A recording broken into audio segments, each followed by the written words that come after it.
Hello. How's it going, everybody? Hello, hello, hello. Good evening, guys. Hello, Pickled Lennon. Hello, Fishman. Hello, Sherbert. Jargon, thank you for the 360 stream streak. Big dog, how you doing? Danny, I need you to know that I saw a video last night on TikTok of a luchador, and I get it now. He was dressed in all white, and he came out in a vest with no shirt on underneath, and he took it off and he started fucking dry humping the air for the crowd. It was crazy. So I get it now. I get wrestling. I get luchadors. I get all of it. I never didn't get it, but now I really get it. I almost sent it to you, but I was like, this is kind of like gay porn. So I didn't send it to you.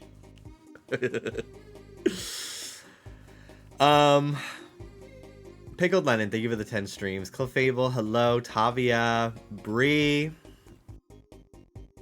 All that, and it's still got streaks. Trying not to use my glasses cleaners too much, but sometimes I just can't get the oil off of it. There's so many homophobic people who watch wrestling. It's like, bro, you're watching naked men grapple each other. It's so crazy. It's so crazy. Anyway. Oh well. That's life, isn't it? The irony. I bet no one has a bigger streak than me. You fucking redeem the infinity symbol. I'm on phase 27, week 1, day 3 for Alpha Shiny Skarmory. I love these like Captain's Log updates that I've been getting. I applaud you on your dedication. Couldn't be me. Could not be me. But congratulations on sticking with it. Hello, Bree. Hello, Gideon. How you guys doing today? I hope you're all doing wonderful this evening. Hello, Fishman. Yeah, I hope you're all having a great day. Pretty chill day for me here. It rained today, which is fucking awesome. Love rain. Because it was 87 degrees the other day. And that's just not my fantasy for November. It's just not. So, it's pretty cold and rainy today. Just stayed bundled up inside. And, I had some very vivid dreams last night. Not interested. I hate listening to other people talk about their dreams. Really. If you can't summarize it in one sentence, I don't need to hear about it. But anyway, my dreams were so vivid last night that I was fucking kicking in my sleep. Crazy. I was like beating up a demon. Anyway. Pickled Lennon. My dad's in LA right now in case y'all want to link up. Ooh! Hi, Dad. Hey, Dad. Hi. Wish my dad would come here. I'm tired of having to fucking fly all the way over there to see everybody. I have dogs. You have nothing. You have an empty nest. Come over here. Annoying. Hello, Max. Hello, Joshua. Hello, Alan. Hello, Leah. Hope you're all doing great today. If you can't summarize your dreams in one sentence, I don't give a fuck. Spoken like a diva who wakes up screaming at their sleep paralysis demons. Like, it's like, I don't mind when someone's just like, oh my god, you were in my dream last night. It's like, oh, that's cute. It's like, oh my god, you were in my dream last night, and we were going to school together. And it was so weird, because I was just like, I didn't go to school with them, but then you were there. And it's like, yeah, it's a dream. It's a fucking dream. Yeah. None of this matters in my day-to-day life. I don't need to hear about it for more than, like, one little sentence. That was a big thing when me and Dallas first started dating, because he would, like, always tell me about his dreams, and, like, I would listen because he's my boyfriend, and I love him, and I'm, like, you know, that's, like, a level of intimacy that, like, I will listen to the dream. But don't quiz me on it like 3 days later, because I'm not gonna fucking remember your dream from Monday. Like, no. That's a short-term memory. Joy did not file that in the archives. She threw it in the trash. Like,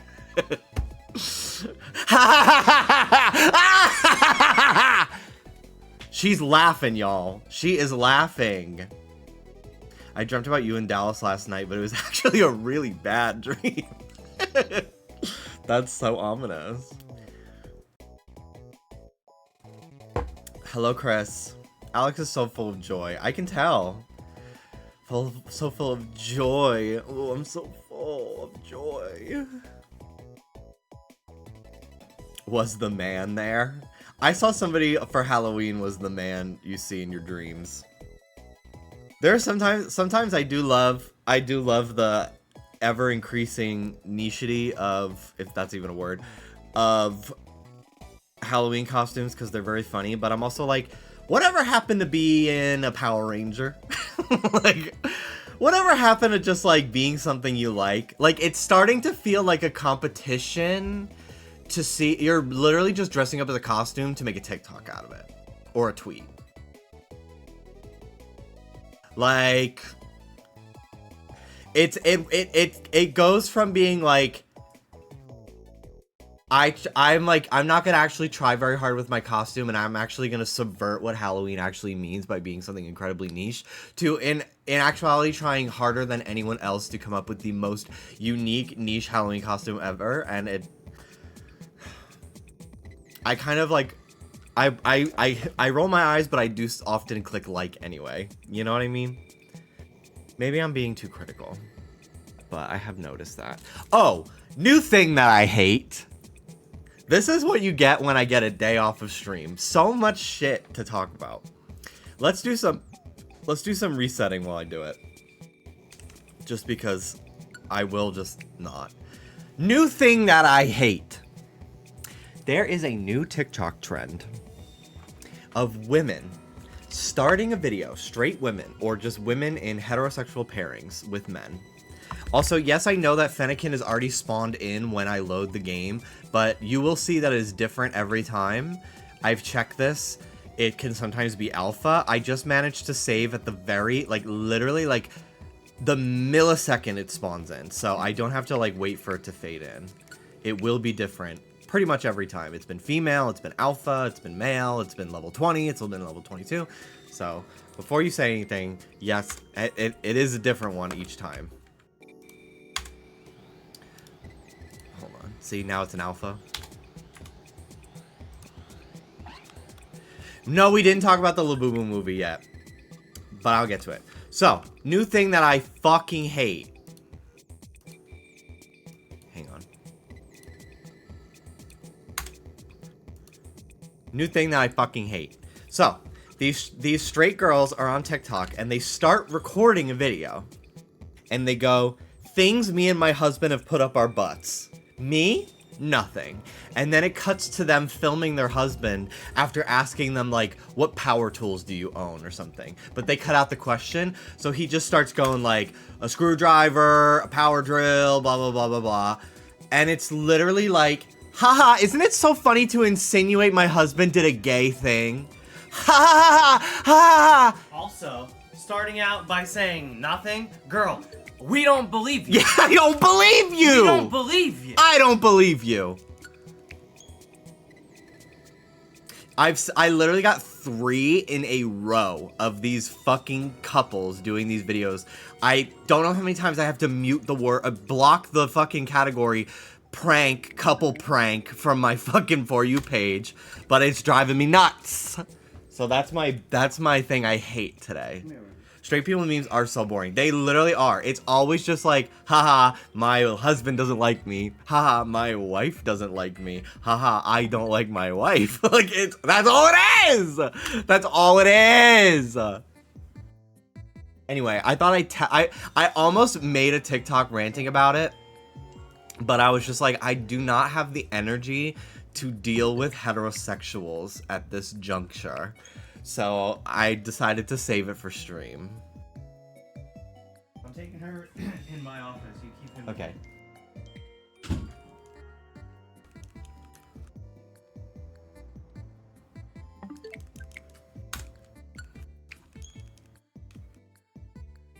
I've been getting the things I hate about my husband, and all the comments have been screaming, divorce! It's actually crazy how often, and in these situations, I feel for the woman, because men are trash. So it's actually crazy how often in the last few months, I've seen a TikTok, and it's basically a woman being like, accidentally showing her husband being a really bad person.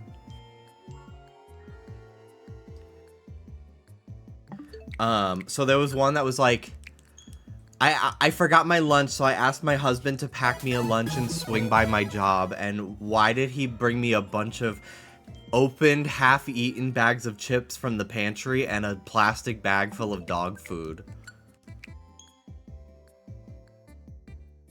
Like, what? And then there was another one. Buddy. Hello. Hi, soda. Please don't lick my moisturizer.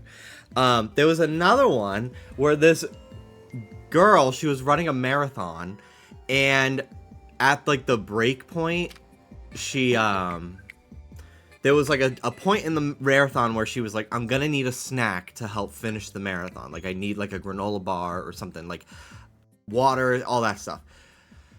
And her husband is filming, and she gets to the marathon, and she's like running towards him to like just quickly grab her food and make her exit. And he goes, I ate it all.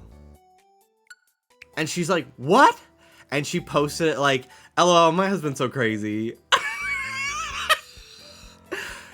What? Ram Dice, thank you for the 35 months.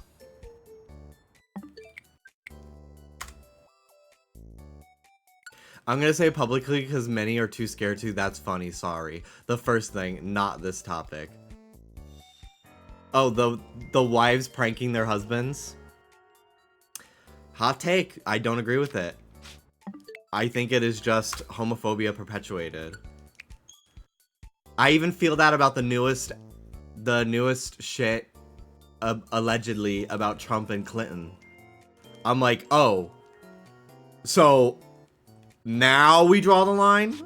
Like, him doing something gay? Now, that's what draws the line for you? Not all the other horrible shit?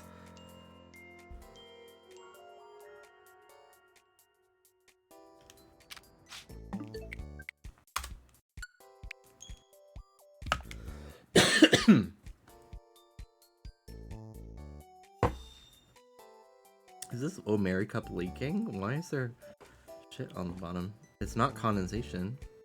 Weird.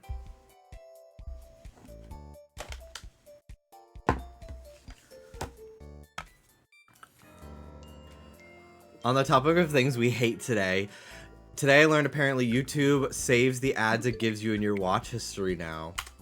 What the fuck? What? I guess I wouldn't notice that because I have YouTube Premium. Hashtag not poor. Just kidding. I have had YouTube Premium for years. Even when I was broke. Because I was like, well, it would be hypocritical for me to wish people didn't watch my videos with ad block and then use ad block myself. Back when I was getting money from ads. Now I don't at all. But it's a hard hustle, you know. YouTube, I get it. I get the stress. I'd rather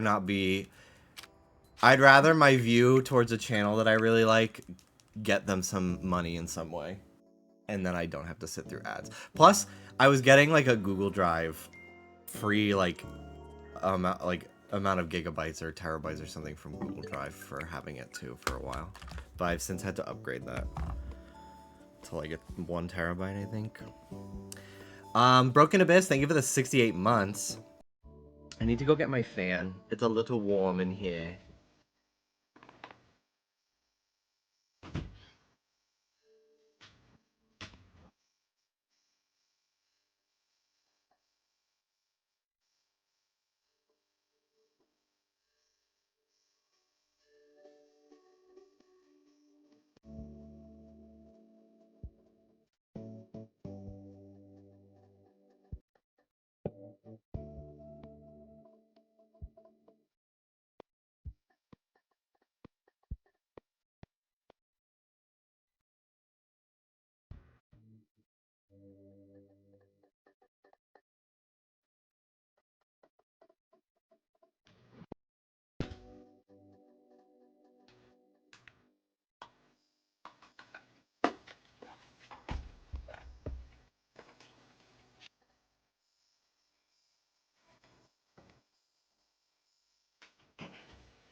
I think you're just assuming ass stuff is gay. Like, maybe you're not woke enough. Well, first of all, I don't. Because I think that... Did you join the church? Why are you so covered? Oh, because I'm wearing sweatpants today? It's... I don't know, it's just a little chilly. I just wanted the comfiness of wearing some sweats. Ugh, Ruby, you guys can't be playing right now. You're gonna fight all day. Come on in. Come in. You guys can both chill in here and be good. Nope. He directly goes right to her pussy. Hey, here's what we're gonna do.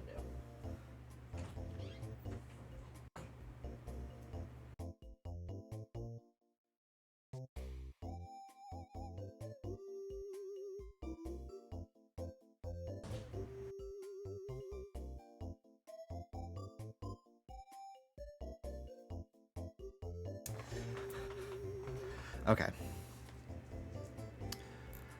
Let's do Shiny Fennekin Gray.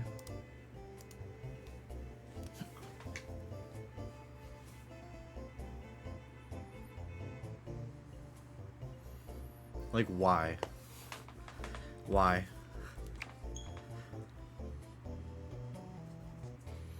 Muscles are out no matter the weather. I took my titties out yesterday. And everyone fucking loved it. Crazy. I had one bitch in my fucking Instagram DMs being like, same angle please. One is clearly higher than the other. That's the point! I'm not selling a product to you. I block them. Normally I just restrict people who are assholes because I'm like, well, whatever. I don't want them to know that I saw it or anything. But I blocked them because I was like, actually, you don't get to see any of my posts, actually. Go fuck yourself. And their bio was like, mother of so-and-so and so-and-so. I'm like, you're a parent? You're a parent? I hope your kids get taken away. Fuck you. You seem like a bitch, actually.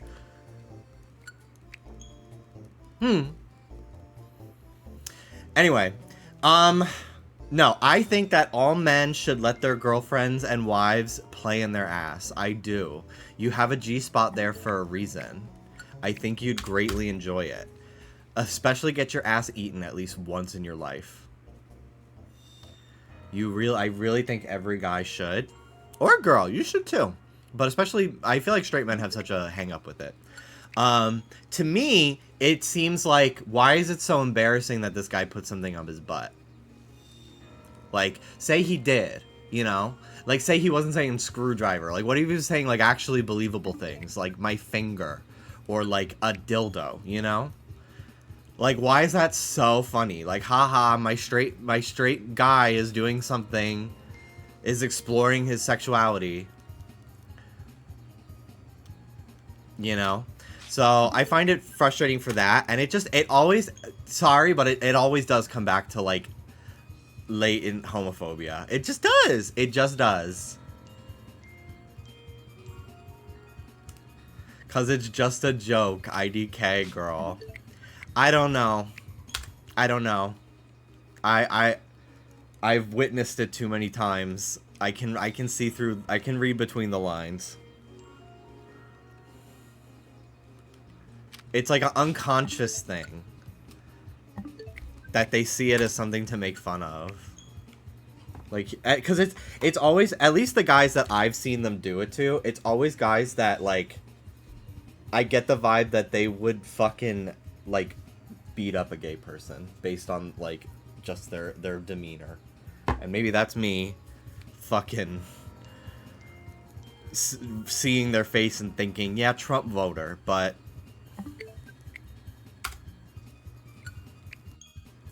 When everyone started calling the Proud Boys gay to embarrass them. It's always that. Like, it's so weird. It's like, that's not the eat that you think it is. Like, just tell them to KYS like a normal person. Like, you don't gotta call them gay.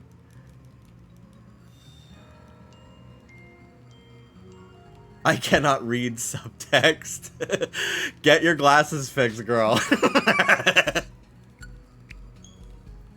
I'm open to opposing opinions. I am. But I also am defending my own.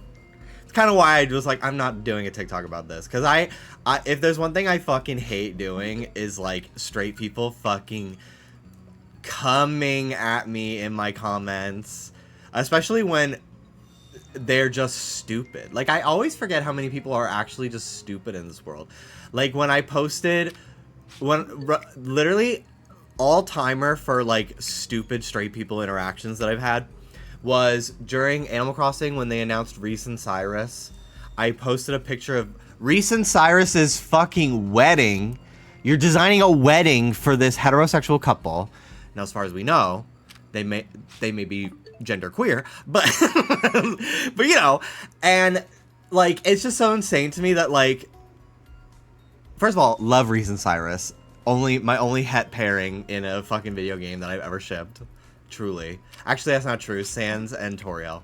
But, you know, like, I don't hate a straight pairing. I love these characters. But I poked fun at the fact that, like, if this was two gay characters, oh my god, people would be up in fucking arms. So I posted a screenshot from the trailer of Reese and Cyrus at the altar where you're planning their fucking wedding, their vow renewal, and I said, shoving heterosexuality in my child game or something like shit like that.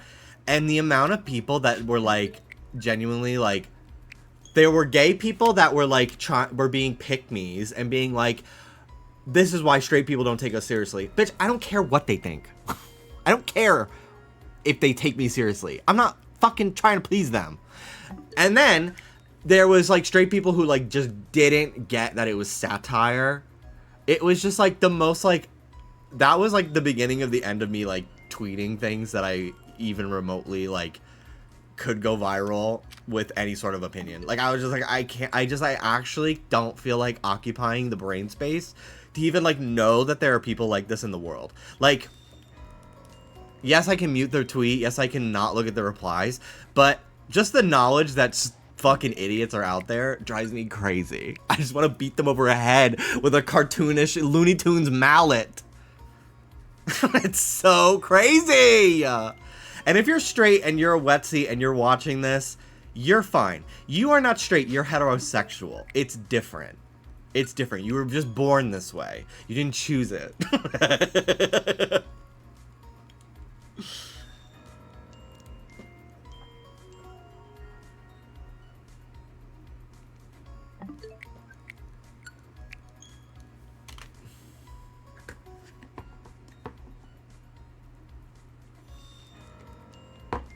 I remember a couple years ago, during COVID, where everybody had way too much fucking free time and just had so many things to say. I remember so many people were being so critical about, like, Steven Universe is not good queer representation. It should be more like so-and-so show, like, that came out after. And I'm like, bitch, we only have that one because of this one! Like, do you not get it? Do you not know that, like, this show is the reason why these shows got to even happen? Oh my god, it drove me nuts. It drove me nuts. I was like, damn, you must be 10.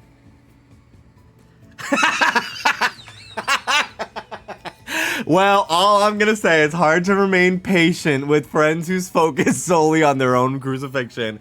Get off the cross, girl. We could use the wood. I love that tweet. I love that fucking tweet. It's a RuPaul tweet, for those who don't know, from 2012 that has been circulating again lately. It's so fucking funny. It's so fucking funny. Danny did not laugh. I still need to see the clip, though. I still need to see the clip. I really do. This is so much better than Bench.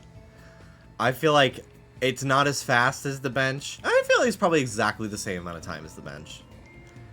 But the idea of, like, having to, like, walk over to the fence to get the Fennekin to show up every time, oh my god, it's awful. Fuck that shit. It's nice on a Switch 2, I will say. It's very fast. If you're on a Switch 2, it's definitely faster than Bench. Yeah. Bench is nice because it's very mindless. Like, you can just, like, watch TV and not even look at the screen, but... Is this what Lauren does? She was saying the Bench sucks. The Bench, I will say the Bench is nice because it doesn't just respawn Fennekin. It respawns the Alpha Salamence, the Alpha Lopunny, Noivern, the Noibats, Kakuna, Weedle, Bagon. I got another Bagon today.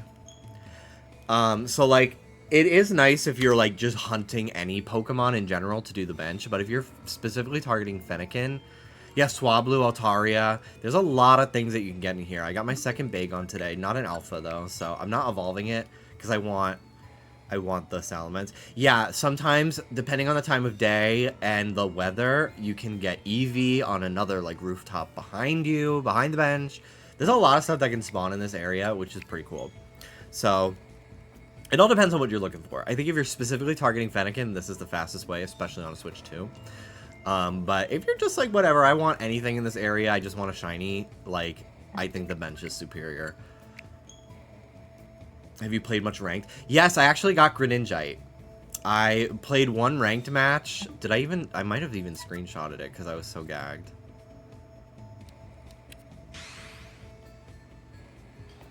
Oh no, this is me getting a Medicham last night. And I got another fucking Pidgeotto again. I got to rank V in like one match.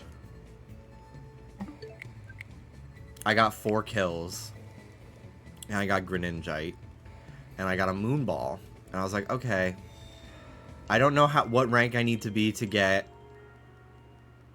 Delphox, but I'll get it eventually, I'm sure. Meryl Streep, thank you for the 59 months. Thank you. Yeah, I got second place in my match, and I still ranked up from Z to V, so maybe even higher than that, like one more higher than that. I don't remember. Now I want to be greedy and try for a Love Ball. I don't even know what I want to use my Moonball on, to be quite honest with you. I don't really care as much about the Pokeball matching in this game anymore. Just because I'm, like, frantically trying to catch it before everything around me kills me. Or, like, especially if, like, it can flee or something, I just want to get it.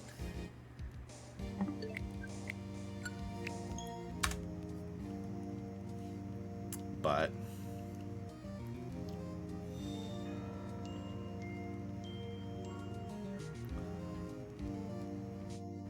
I'm currently doing the same hunt. I'm about to go insane already. The Froakie one, I've hunted Froakie. I've gotten 4 Flaffy, Barbaracle, Medicham, Phalanx, 2 Bellsprout, 3 Pidgeotto, Electrike. I've gotten a lot. I got a random Fletchling on a lamppost yesterday while exploring, which was fun. Do you have the whole zone? I have Snarmium, but not from that zone. I don't have Florges. Watch Cobblemon's face. Okay, I will. Thoughts on people saying you're cheesing your shinies? Bitch, how cheesy? How cheesy we talking? Cause I'm hungry. Tiny object, huh? Well, let me do this reset, because I'm always afraid it's gonna randomly autosave. Okay. Tiny object. It's Mel. I shrunk them and petrified them as a statue. So they can never fucking leave LA ever again. Help me! Help! Nope. Shut up. Shut up. Shut up. Isn't this cute? It has a little like moss in its backpack. I literally have never seen anything look more like Mel in my life. And then don't forget Sammy, who I also turned into a statue. I've got Mel and Sammy together with me forever. Sometimes their head comes off and it's a little scary.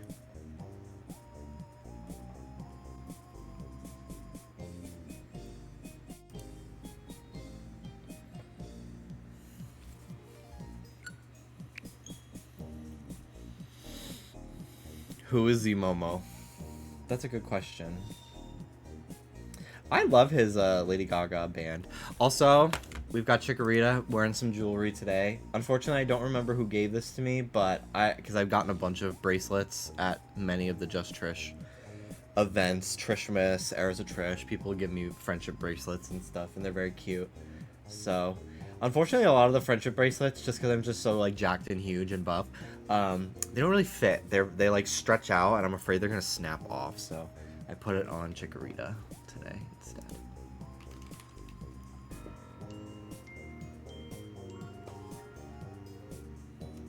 I should have turned sound effects off. Did anyone jump and yank you at the event? I've never had a physical assault, thankfully, I feel like, as far as I'm aware, at a convention or anything. But that Ariana video, the way I said that, the pronunciation was so weird. That Ariana video, I would have beat the fuck out of that guy. Whether I was her, whether I was around her, I would have caught a charge, fucking swinging on him. The fact that he like wasn't even kicked out the first time, he attempted to do it again. For those who don't know, at the Wicked premiere, I don't remember where, this guy who is like known for jumping the fence and like rushing the stage, rushing the celebrity, like he's a danger for sure. He's done it to like I think The Weeknd and Katy Perry before. He like charged at Ariana. The fact that Cynthia Erivo was faster than like trained paid security is so fucking crazy to me. So scary. Like he could have easily had a knife. It's so gross. I just and like Ariana especially has like gone through so many scary things like that with like the Manchester attack during her show. Like I literally like I don't know how she can function after that. Like I would have had to go home immediately. It's so unfortunate and disgusting. And he definitely seems mentally unwell based off of the videos I've seen of him. He kind of has that look in his eyes that like he's not operating on like he seems like he's in like a state, like whether it be drugs or like a mental psychosis or something. He just seems very, very unnerving in like every video I've seen, which is not an excuse for actions like that, but I find it hard to believe anyone, besides being just like a clout demon, would act like that. I don't know. It's really fucking scary to watch. And like security like got him, but they didn't kick him out. It wasn't until the second time where he tried to charge at her, but she was like kind of gone already, that he finally was kicked out. He was arrested on like $1,000 bail. Like crazy. So fucking crazy. Yes, literally the Paul brothers, especially Logan. Agreed.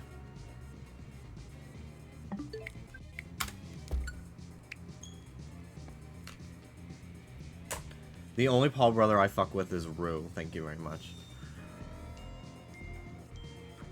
The third Paul brother. The Supreme. Her eyes are so kind. I don't fuck with Ron Paul. I don't fuck with Rand Paul. Only RuPaul. Trying to think of any other Pauls. Famous Pauls. With the last name Paul.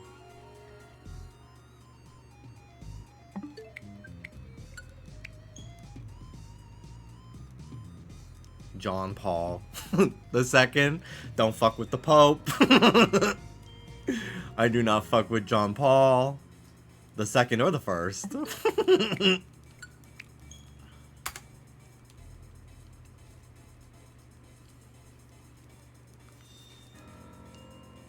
I think you can do this hunt one-handed, actually.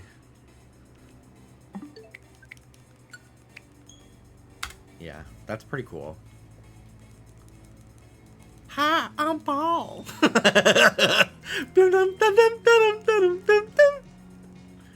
Oh. Literally, it goes, oh. Hi, I'm Paul. Because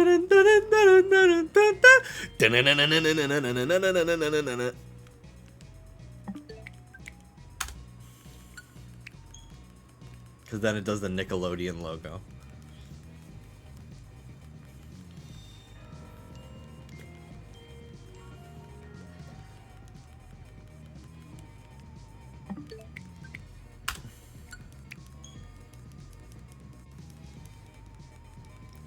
Dallas and I took a shower together today.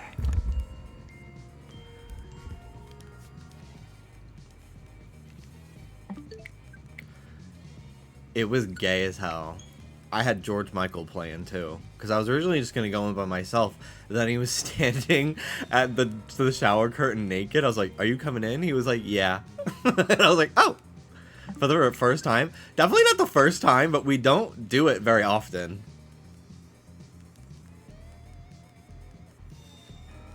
No real reason why. It's just rare that we both need to shower at the exact same time. And don't feel like waiting till the other's done.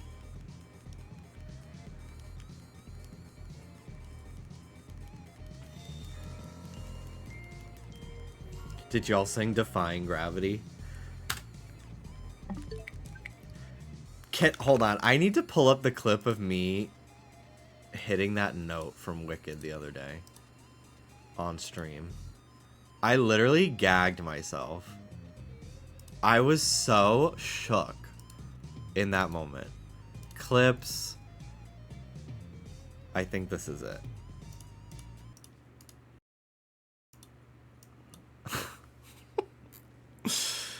I was gooped, bitch.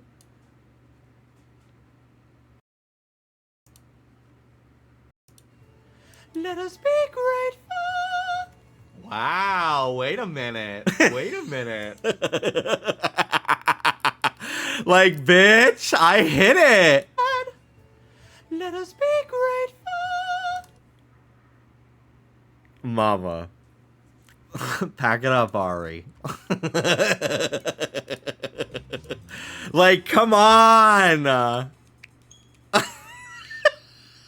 Could I do it again? Let us be glad. Let us be grateful. No, I couldn't. That was a one-time thing. That was a one-time event. You just had to be there. Are you a Glinda or an Elfie? Are you an ADHD or are you an autism? You're my ADHD and you're my autism?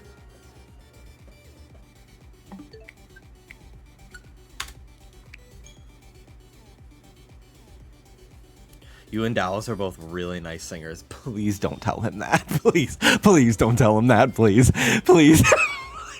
Please, please, please, please, please, please, please. Don't tell him that. Don't.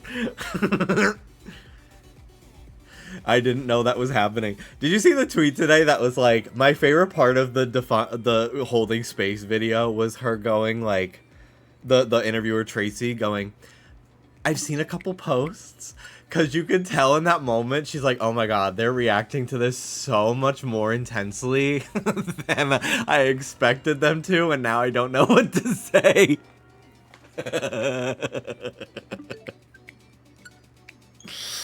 It's so crazy. I like literally today I was just going through a thread of Cynthia Revo just gifs of her just doing shit. Have you seen the one? She's in front of like I think like a green background, like an olive green background, and she goes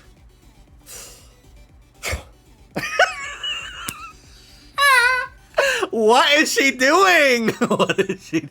She is using Psyshock. She is Mewtwo using Psyshock. That it's so crazy. It's so fucking funny, dude. I love it. They are the weirdest people I've ever seen in real life. Like they are such strange people, her and Ariana together. I love it though. I can't get enough. The one of her getting a Raven vision. The fact that that is a clip of Cynthia being confused because Ariana is screaming, Tia! Tia Coffee! From Drag Race UK. Ariana sees Tia Coffee in the crowd and is screaming to her, and Cynthia's like, what?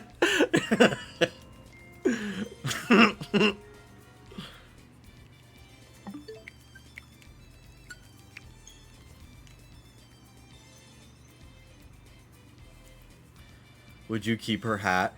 Yeah. Yeah. Yeah. It's giving Pikmin. I love that hat. I absolutely would keep the hat. Sorry, I'd keep the hat. I'd be like, oh, look at this hat that I just found. I found completely organically. Crazy.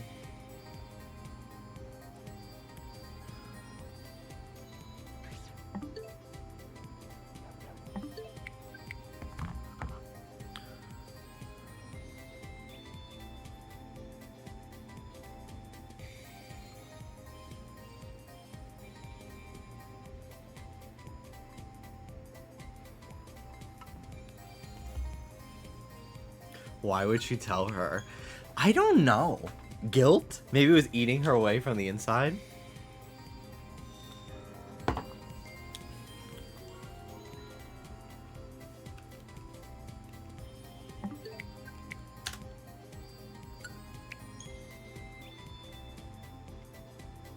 Hey, Tiffica Trade.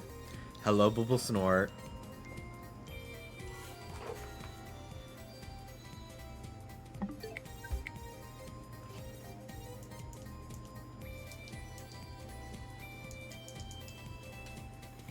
Hang on.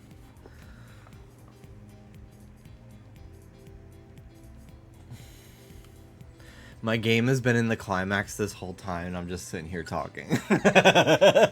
I was like, I wonder how fucking funny it would be if I just like tried to find a bunch of shinies while like the sky is purple in this game and shit is going down. Because you could still like go. I walked past a couple wild zones that were still spawning Pokemon. I'm like, what if I just like. What if I just found like a shiny Badoo real quick? What if I did like a little quick hunt? But I was like, I just want to beat this game. I just want to be done with it. I did love it though. I loved this game's ending. No spoilers though. I'll give it another week before we start talking spoilers. I'll give it till the DLC till we start talking spoilers, I think. No, that's really far away actually. I did take some selfies with the tower, I did.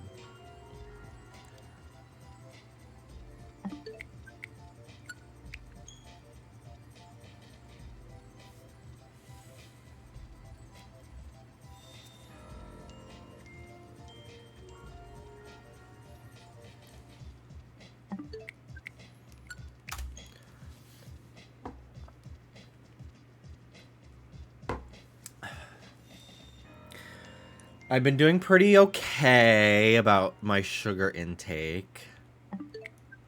I did have a big ass starry today with my Taco Bell, which I'm not proud of. But my coffee is very, very bitter.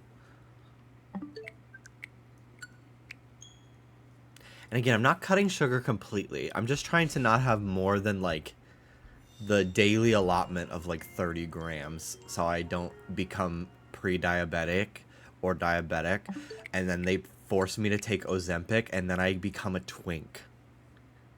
I don't want that. And I've heard from people, they're like, damn, I have to fucking take Ozempic and it's annoying because I like being thick.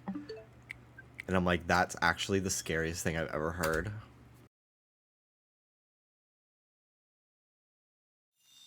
Hi, Hannah.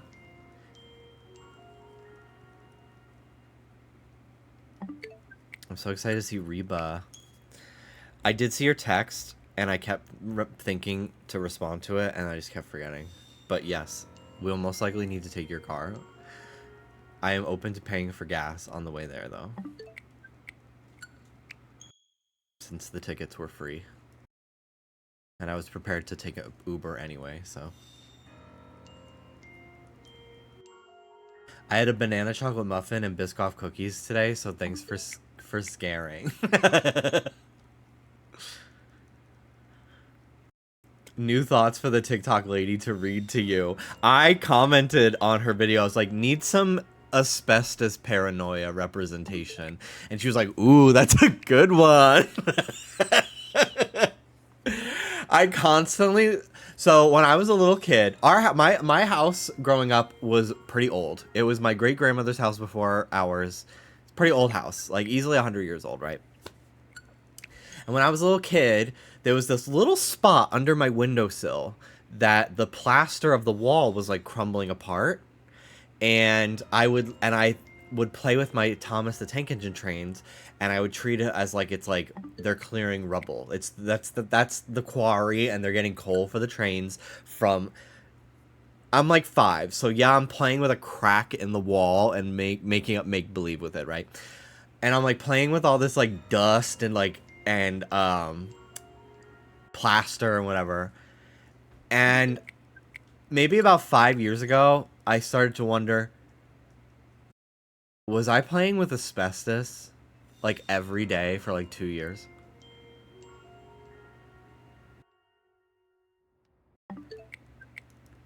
And I feel like I would know. I would have developed problems a lot earlier in life if it was that. And I feel like at some point my family's house was like checked for asbestos. I feel like I remember asking my dad, and he was like, yeah, we had it checked. But lately I have been paranoying myself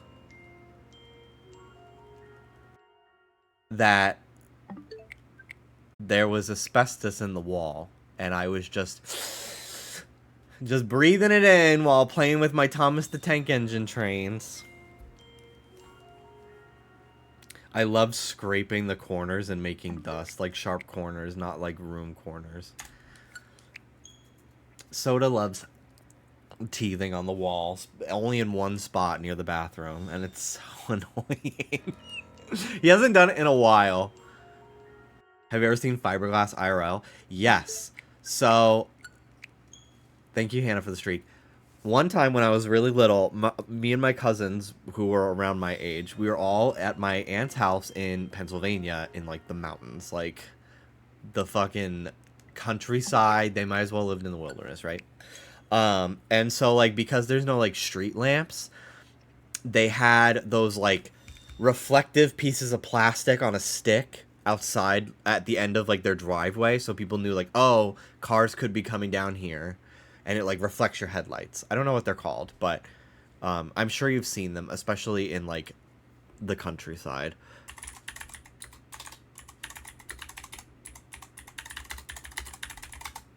They look like this.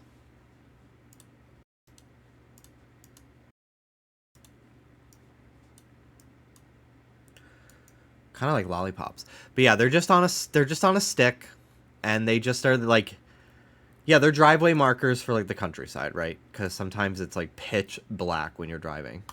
So, me and my cousin Christina saw these, And we're like, oh my god, it's like a magic wand. Like a fairy would have. So we both went and we picked it up. We were running around playing with it for a good like 2 minutes before our hands were in immense fucking pain. The whole thing was covered, like coated in fiberglass, and it got all in our hands. And we were like screaming and crying, and they were my mom and my aunt were like trying to get it out of our hands by like rinsing it off, and it was so fucking painful.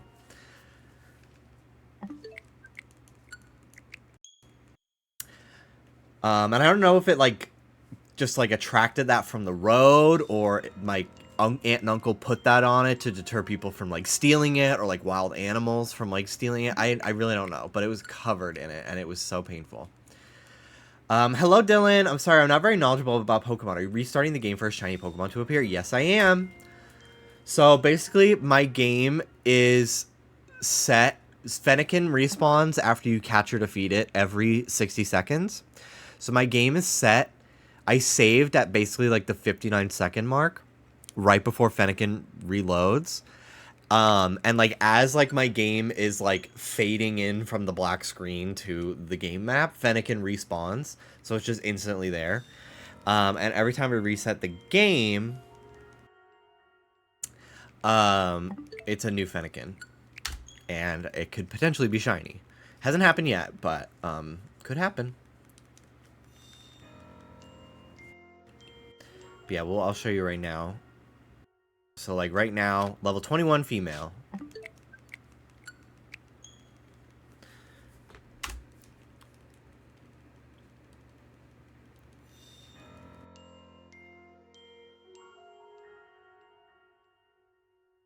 Level 20 male. So it's different every time. She should be at the club. She should be. I want to go to a club. I've never gone. And I don't know if I feel comfortable going by myself, or even if it was just me and Dallas. Like, I need to have, like, a group of friends, I think, and we all dance together. I would go. Cool. Okay. Mel wants to go. I know that. I think at least 4 or 5 of us would be fun. You dancing like Gurr. I dance like Jake with the snail. I don't have enough arm room to do the whole thing in here, but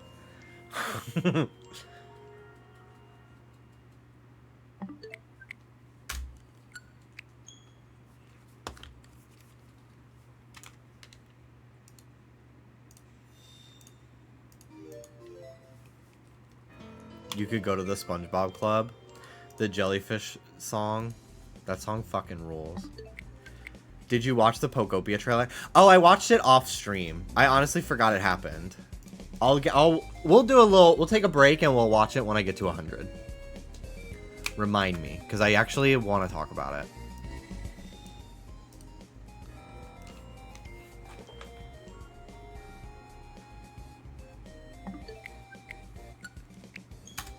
What do you think of Pikachu? I actually really like all the forms. I think it's cool that they're just like, why do we always have to like be so on model and like strict about like our franchise's rules and stuff? Like, I want us to go back to the days where we just randomly get it's a crystal onyx, shit like that. I love it. Dallas is insistent they're not forms. I don't really know. I don't think they're gonna come to the main game. I think that they're just like side series only sort of special characters. But I love it. Especially the Snorlax.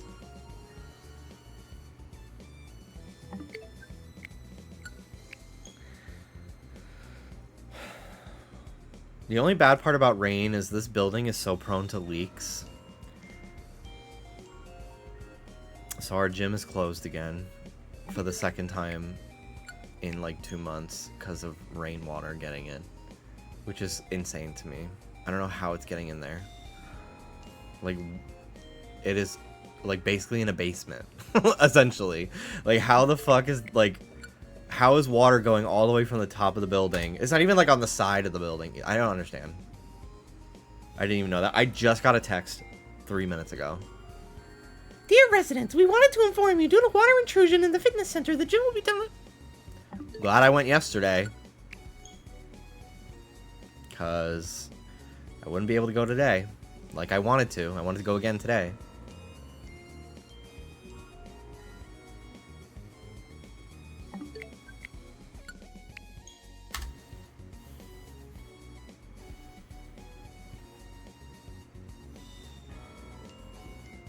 Girl, what were the renovations for then? Their ego.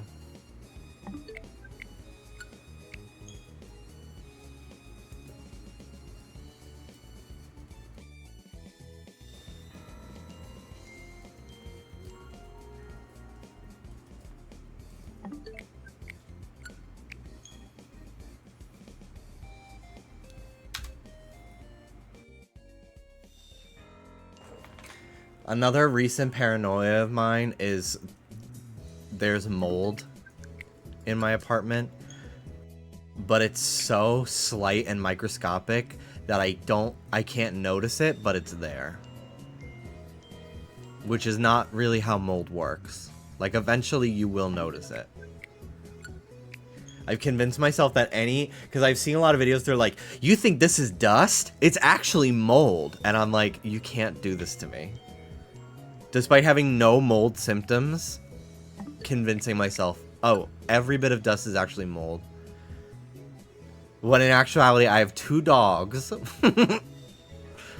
So it is actually quite likely that I will have dust because I have not just my general dander, but Dallas's and then 2 animals. Could be a brain bleed. Can you be having a stroke right now and not know it? God. Jimmy, you should stream Kid Icarus Uprising. If it comes to the Switch too, I'd love to. But I'm not playing that shit. No way. Even if it is hilarious.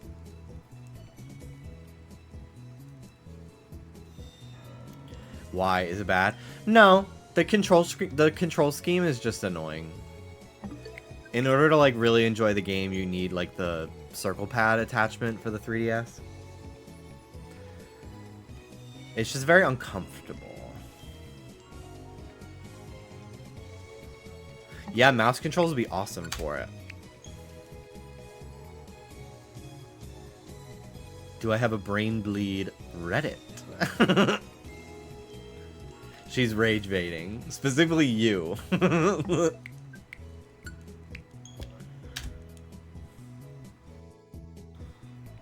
I didn't play it with the Circle Pad Pro either. But if I were to play it ever, I would want it, and I don't want it. So, I don't want to buy that. I do have a new Nintendo Switch XL, but my friend Nora is still fixing it. I should probably ask her, hey... She's been busy, and she's fixing it for free, so I don't need it, so I'm not in a rush. But I should probably, maybe she forgot, because it's been a couple months now. I thought it wasn't even compatible with that game. Wow. Maybe homebrew. Maybe there's like a patch for it that some fan made that makes it. I wouldn't be surprised.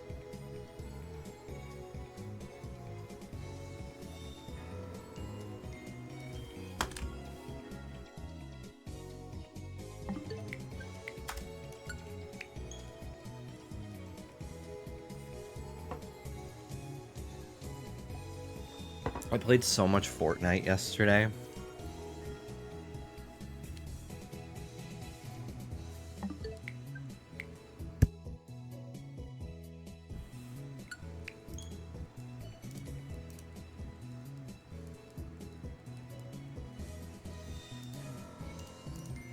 My captions on? Yeah.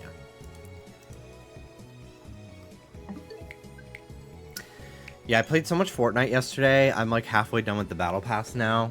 I really want Homer, and I want Flanders as well. So I'm gonna keep playing. The Simpsons season is so cool. I'm not even like a big Simpsons fan. Like I've seen the movie and maybe like, I would say maybe like 10 or 12 episodes of the show total. But, it's really cool to see like such attention to detail. It really feels like I'm playing like a Simpsons game, like I'm playing like Hit and Run or something like that. I really enjoy it. And it makes me very excited that this is going to be like the new norm for Fortnite, where like at the end of the year we get like a month-long like super collab season. I think that'd be so cool. I think the next thing that they're teasing, well, it's like I think it's more like leaks, but people are heavily speculating that the next like big Fortnite like map, it's gonna have its own map and battle pass, is SpongeBob. A SpongeBob Bikini Bottom map season, and I just think that will be a generation defining experience.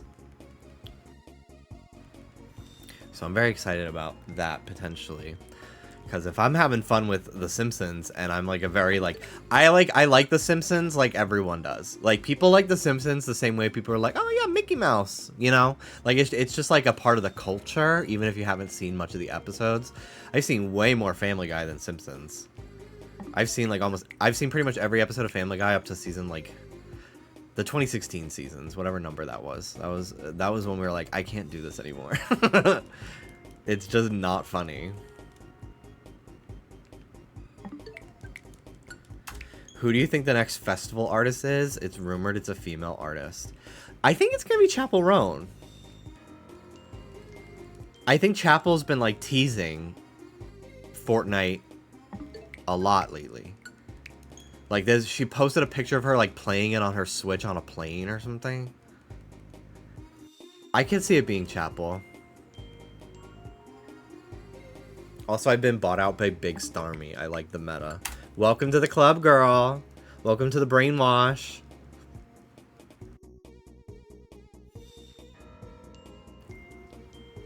There's a fucking Saint Vincent song in Fortnite. I'm like, they're just adding anybody. I like Saint Vincent. But I was just like, why the fuck is Fast Slow Disco a fucking emote? What the hell? Who wants this? David bought it. He doesn't even know who that is. But he bought it. I didn't know they brought back the Among Us back blings, even though I follow all those fucking Fortnite accounts that are all run by like annoying like 20-year-old straight boys. And I'm reminded of that every time they make up an opinion post. Outside of just posting the shop every day. HypeX my savior. I follow HypeX, but I sometimes they tweet shit that I'm like, oh, you definitely are like a 22-year-old straight boy. I forgot.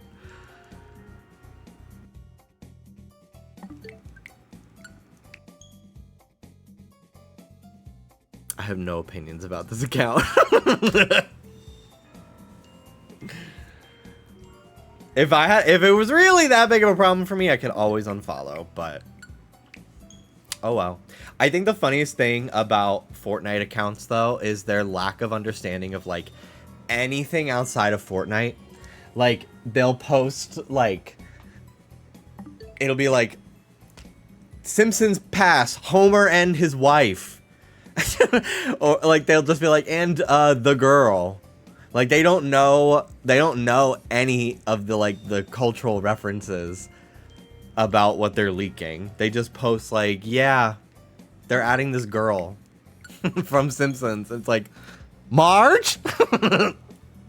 It's shit like that. I don't have like a specific example, but it happens all the time.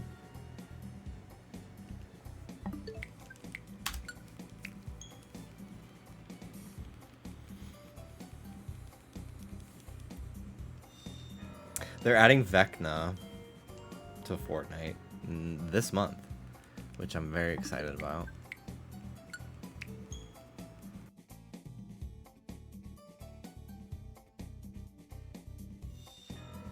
No way. Way. It's finally happening. I'm going to update my game. Yeah, I think it'll be like probably the day Stranger Things comes out or like the day after. All the leakers are saying this month. Vecna this month. Nerd. No!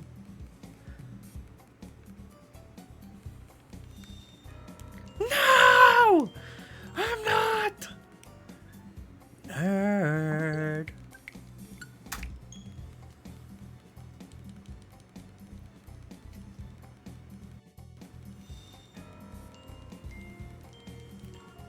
Vecna voice. Nerd.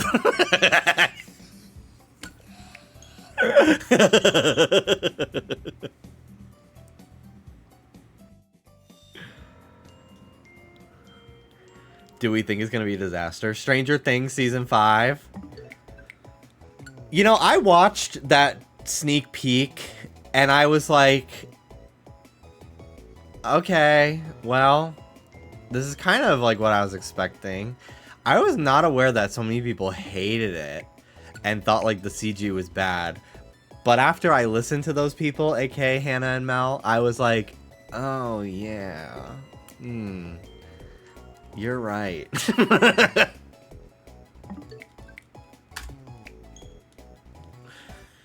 I'm still very excited about it.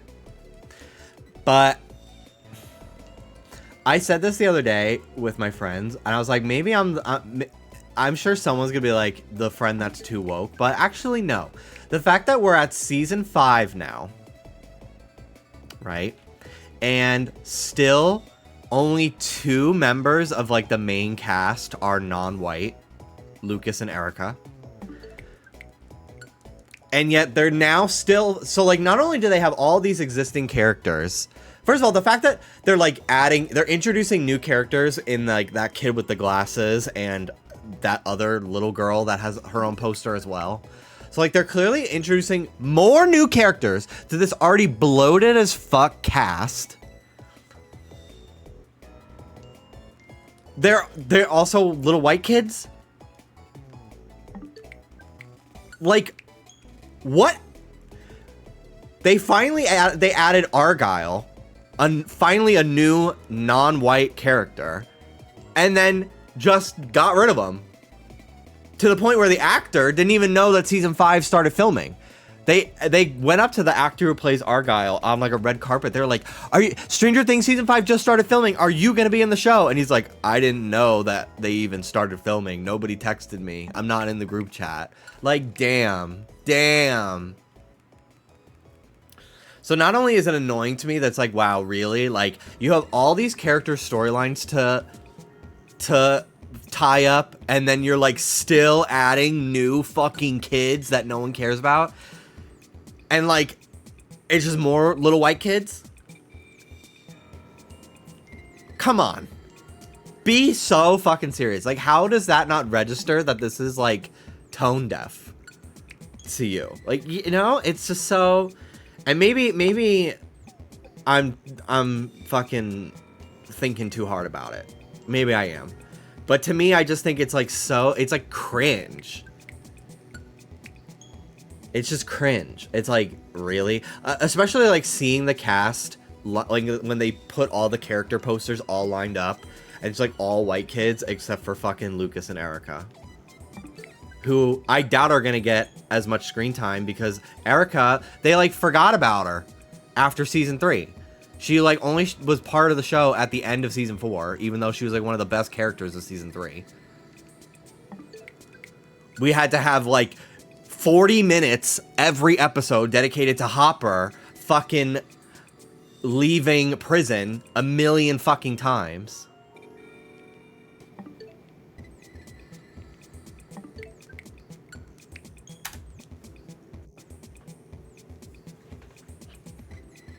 Anyway. Whatever. I'm still very excited for the show, but I just found it cringe. Because I don't think it's like a conscious decision, but the fact that like nobody in the room was like, hey, Anyone else notice that we're just adding more white kids to this cast?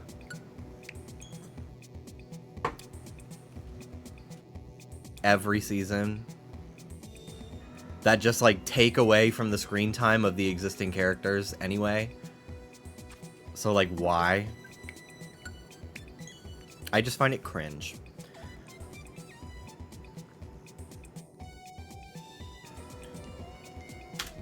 I saw a tweet that it was the actor who plays Draco Malfoy from Harry Potter reprising his role of Draco on Broadway.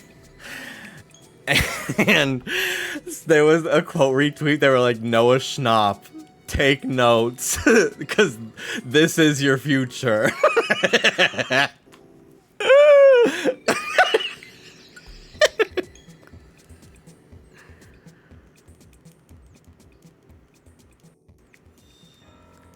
Maybe it's also because I like didn't grow up in the 80s at all, and like I do like the 80s like aesthetically and everything, but sometimes I get a little bit like, oh my god, does every fucking aspect of Stranger Things in the last few seasons have to be like, remember Terminator? Remember this movie? Like, remember this? Like, this is our own spin on it. Like, can you not just like have something of your fucking story that is not an homage to something else?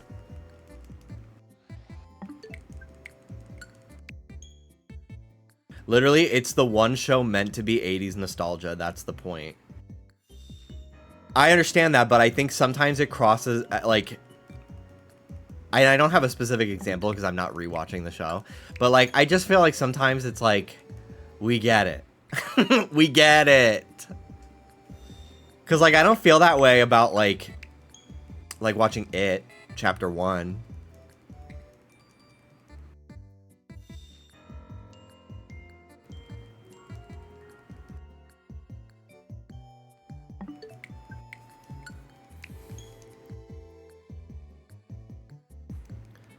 Just because it's your stream doesn't make you right.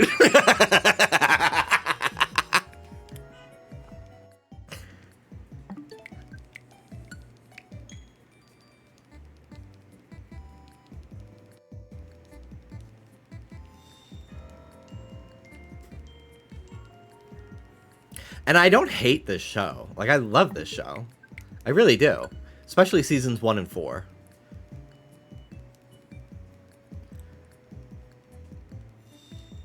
But there's so much about it that I'm like, ugh.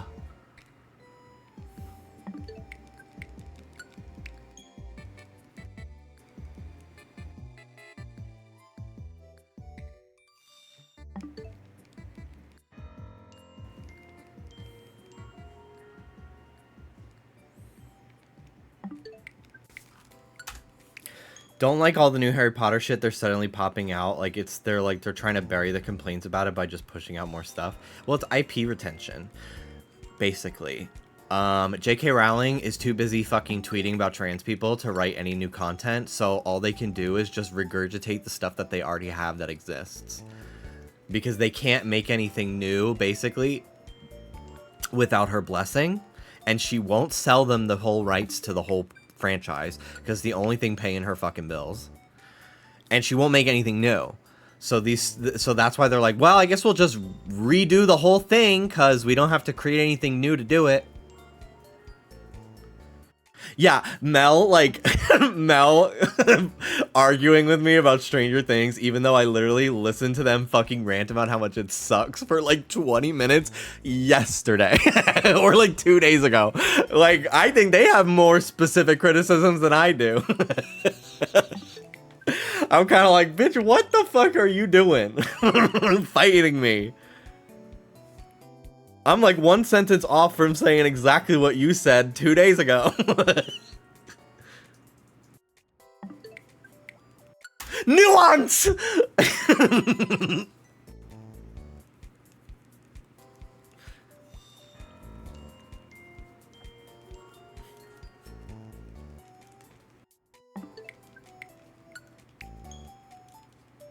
Me praying that mold that looks like dust enters their new house. Shh. Don't talk about that. It's not real if you don't talk about it.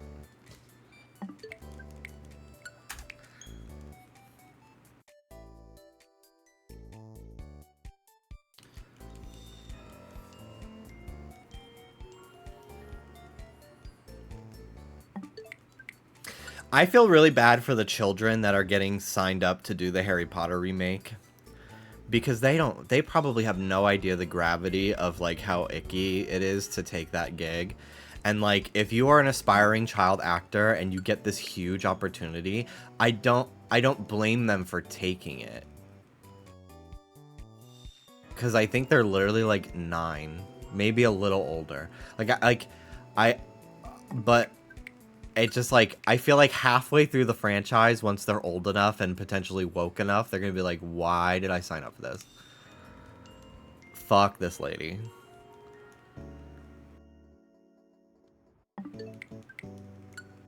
Now, the adults, be fucking serious. But for the kids, I just think they don't know any better. And it's, like, very obvious that this is a path that will happen for them. Because look at the kids who literally were the original actors. They don't fuck with J.K. Rowling, and J.K. Rowling hates them. She hates, I almost said David Cornsweet. Nope. Not David Cornsweet. Not David Hasselhoff. What? Who plays Harry Potter?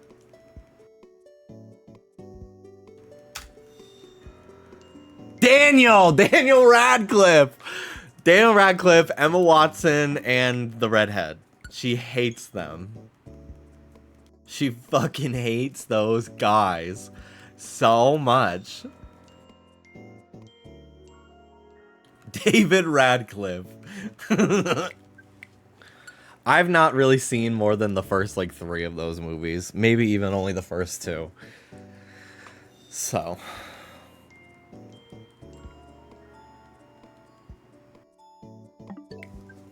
Daphne? How did you even get David Cornsweet from that? He's always on my mind.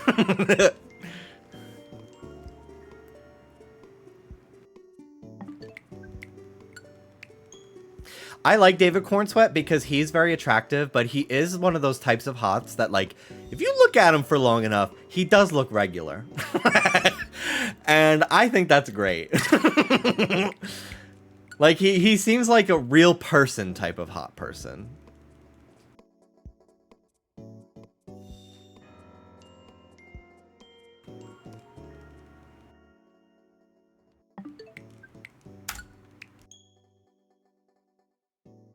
There were people at the airport who did give Trump vibe that were, I overheard them talking about how much they hated the new Superman movie, and I was just like, huh. Funny that.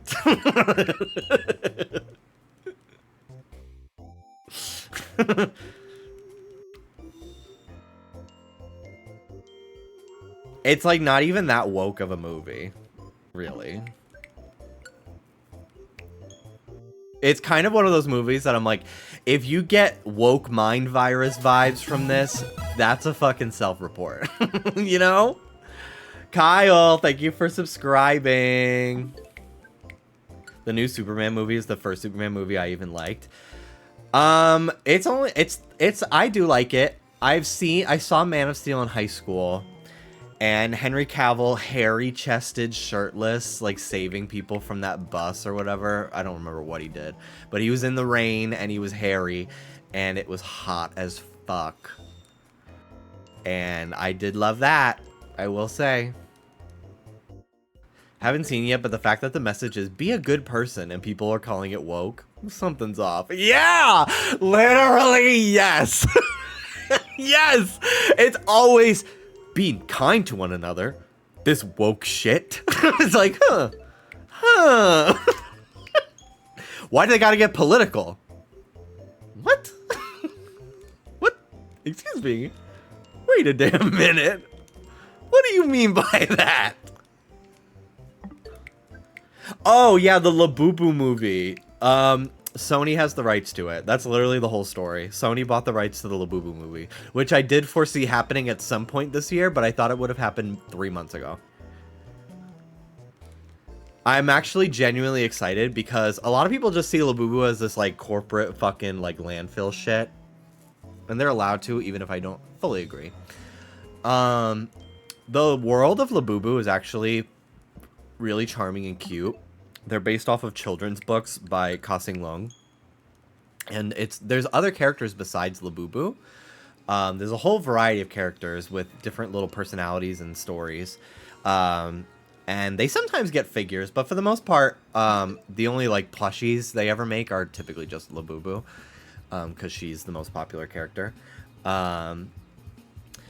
But yeah, I actually have a lot of faith in it, especially if Sony's doing it, because they do like Spider-Verse and stuff, and make really, really cool. They're not afraid to like be a little bit more artistically driven than like say Disney.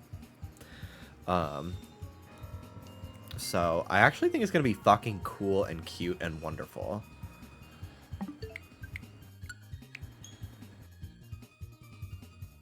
They could have different endings at random. Movie gotcha. Okay, Clue. Wait a minute. You're onto something. Incentivize people to see it multiple times. I hope it's like a plushy art style.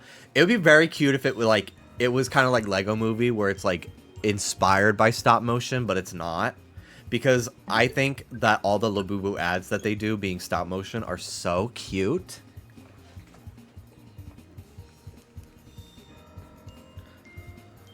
I'm not excited for the people who will immediately shit on it. No one cares anymore about these ugly shits. Yeah, it's gonna happen. It's the toy version of people going dead game under every new announcement for a game that came out like 5 months prior. Dead game. It's so crazy to me when people do it to Fortnite, when like every time they have a new update, they break records of how many people are playing it. It's like, just because you and your fucking Discord server don't play anymore, like, it doesn't mean people still care about it, you know? But yeah, I'm actually very excited about the Labubu movie, and Oscar and I already were like, how do we get Trish in this movie? How do we get Trish in this movie?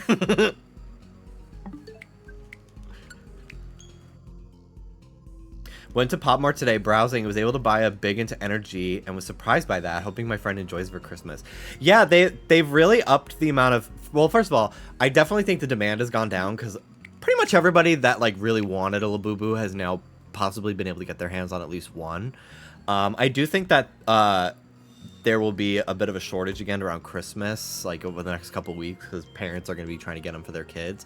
And I'm really happy that most people now can like walk into a Pop Mart and they have some Labubu behind the counter to like buy in store. Like, you don't even need to do like in-store pickup. Like, depends on the location, but the last couple times that I've gone into Pop Mart, they've had cases upon cases of like macaron behind the counter for sale, which is great, because like at the end of the day, like when a toy is really popular, I just feel really bad for the kids who like can't get one. So I'm hoping by Christmas, like every kid that wants a Labubu, hopefully their parents can like find one to get for them. It's not like impossible.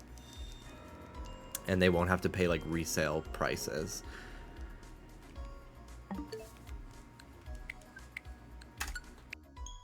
Could you imagine being in the malls fighting for a Tickle Me Elmo? Oh my god. I just watched a video talking about that, because I was watching a video about like Beanie Babies, and then I fell asleep before I finished it. But they were talking about Tickle Me Elmo, and I don't know. I think that might have been like right before my time. When did Tickle Me Elmo come out? 1996. Okay, so yeah, I don't know if my parents were trying to get me a Tickle Me Elmo, because I was born in 97.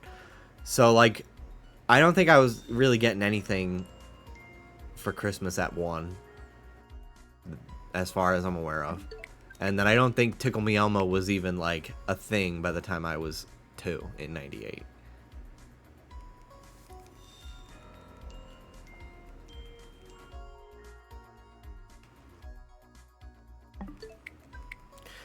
The coming gift shortage feels like a good time to buy used older toys on eBay rather than give more money to IRL Lex Luthor at Amazon. I am always so shocked at how many kids' toys I always see in like amazing condition at like Goodwill. For some reason, I just like don't consider people donating anything but clothes to Goodwill, because that's all I've really ever donated. And like if it's furniture, it's from like a dead person. But a lot of people bring like their toddlers' toys to Goodwill. I just don't know any people with toddlers really that do that. So if they have toddlers, they're still toddlers. You know what I mean?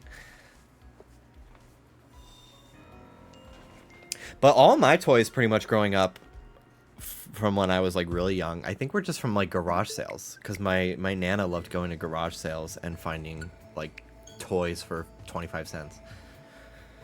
I got a lot of hand-me-downs too from my mom's friends. She had three boys who were like 4 to 7 years older than me, so like all my sweatpants, so many of my clothes as a kid were just like hand-me-downs from them. So I had a lot of like, then they were like big sports kids, so I had so many like shirts that have like the New York Giants on it, and like basketballs and baseballs and like sweatpants and just like athleisure shit that like I was like, well, I guess I'm gonna wear it because that's the clothes that I have. My mom was just putting them on me. But yeah, I really don't remember like clothes shopping until maybe I was like 8, and then we would like go to Old Navy like once or twice a year. Cause I had a school uniform too, so I didn't really need that many clothes all the time every day for school. So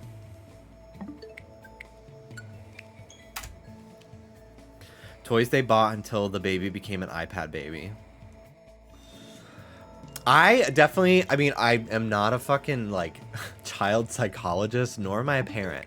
I definitely think that as long as, like, what you're letting your kid do with the iPad is moderated and, like, I don't necessarily know if it's entirely, like, the devil.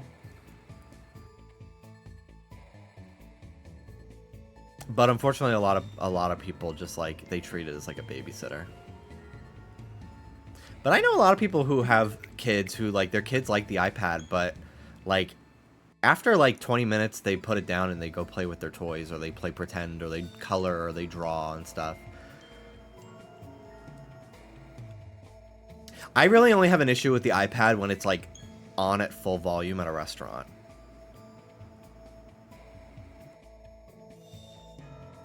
And the kid is like older than 4. Like, give him headphones or just like put it on mute. Because I was allowed to bring like my Game Boy if like it was like my parents were going out for dinner with other adults and like I had to come along. I was allowed to bring my Game Boy, I just had to have it on mute.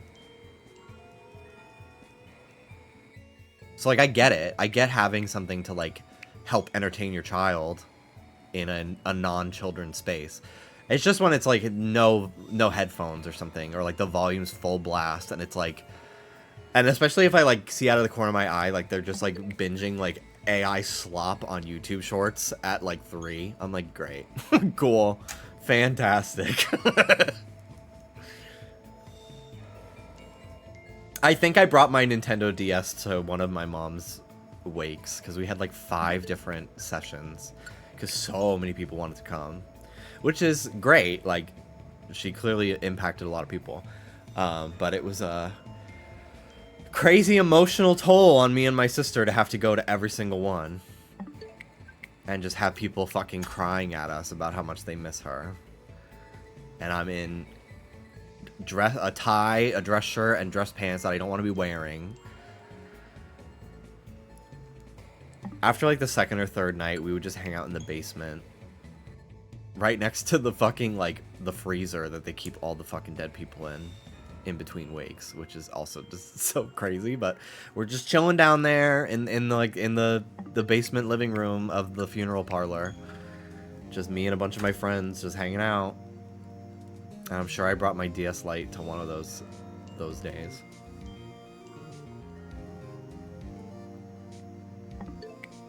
Grown adults don't even use headphones in public. Oh yeah, I was on the subway. No, I wasn't on the subway. I was on the bus home. I was on the bus at LAX to the Uber shuttle lot.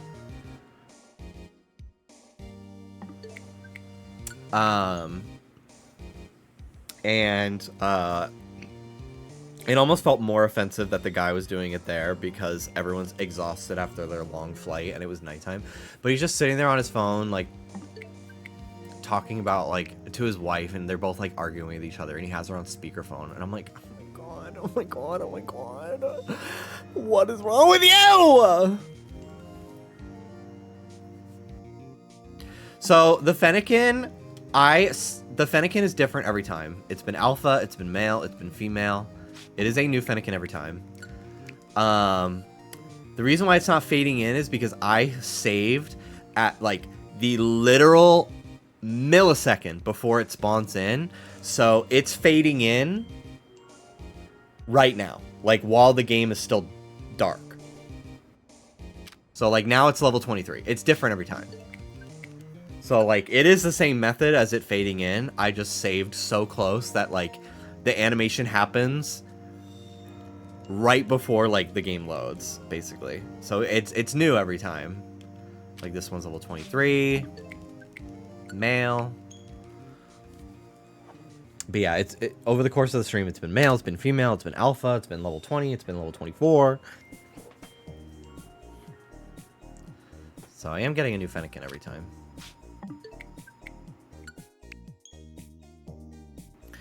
But yeah.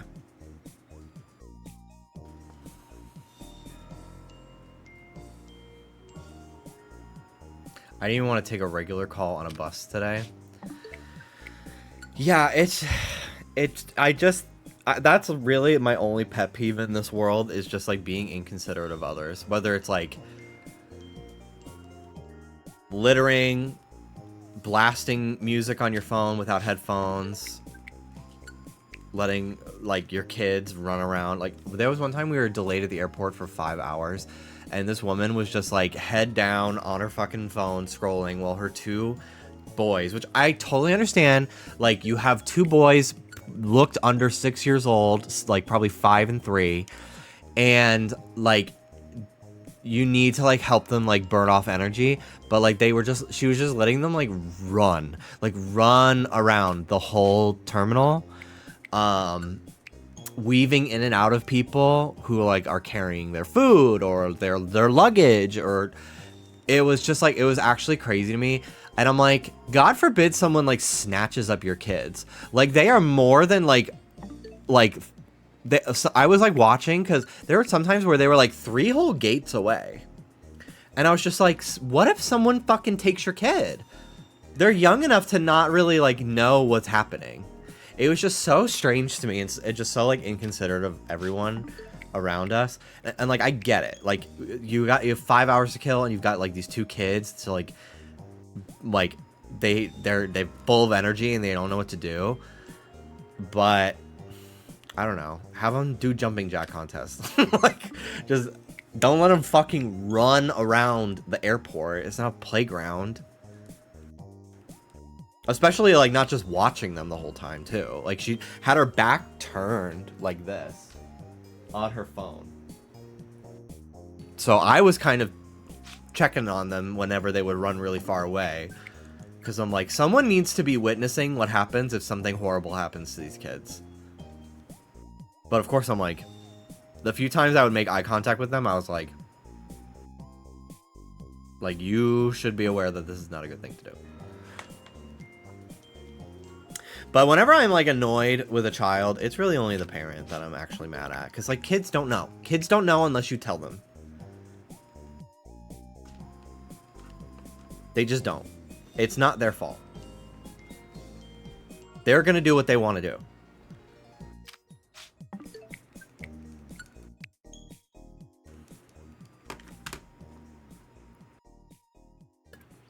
Yes, see, to me, that's the time, fuck yeah, iPad. Because it's kind of the same thing as, like, depending on what's on it, obviously. But, like, to me, it's like, I don't really see how it's any different. To an extent. Of, like, just letting your kid, like, play their Switch, or play their DS, or play their Game Boy. Like, depending on what you're letting your kid watch, if it's moderated or not, if it's just app games, like, I feel like people are always going to be saying something about the electronics. I've seen a lot of people say, like, it teaches kids to, like, not be as creative or whatever, too.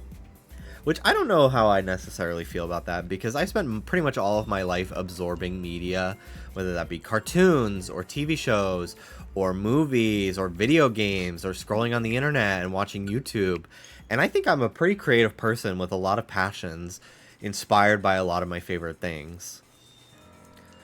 And I did love, I loved playing pretend. And it was always like stories inspired by things I saw on TV. I think it like helped foster my creativity.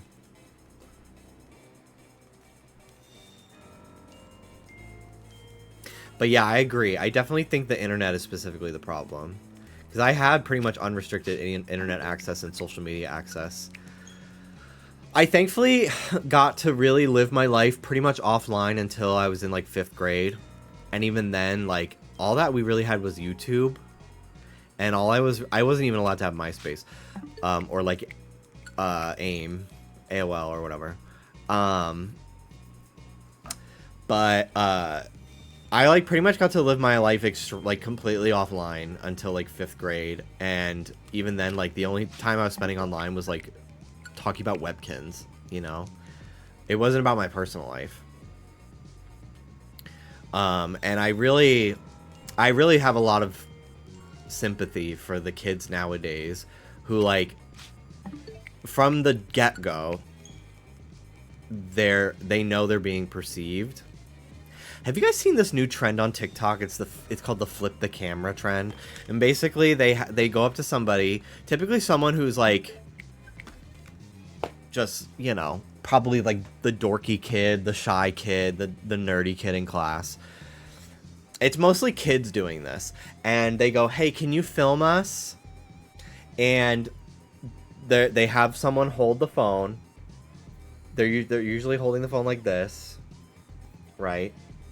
So they can, and they're holding the phone, and then the kids are dancing, and then they go up to the camera and they flip the camera, and then they like get a, you know, typically not flattering angle of whoever they asked to film the video. And it's basically like they humiliate them on TikTok. And it's mostly kids doing it to like other kids in school. And like, I just know that would have happened to me as a child. I just know it. Like, ugh. Like, I can visualize in my head exactly the people, like, in my class or, like, in my neighborhood that would have done it to me, too. Like, I can visualize the exact type of little sociopathic child to do that.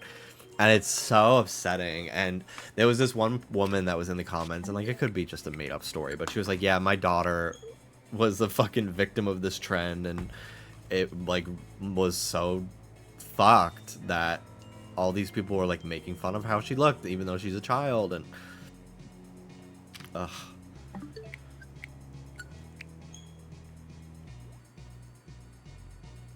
But yeah, ever since I was in like 5th grade, I've been like incredibly online, and I gotta say, I wouldn't change it for the world, because it's why I have the opportunities and that I have now, and the people in my life that I love and cherish. But I don't necessarily know if it was the healthiest thing for a while for my mental health, especially with OCD.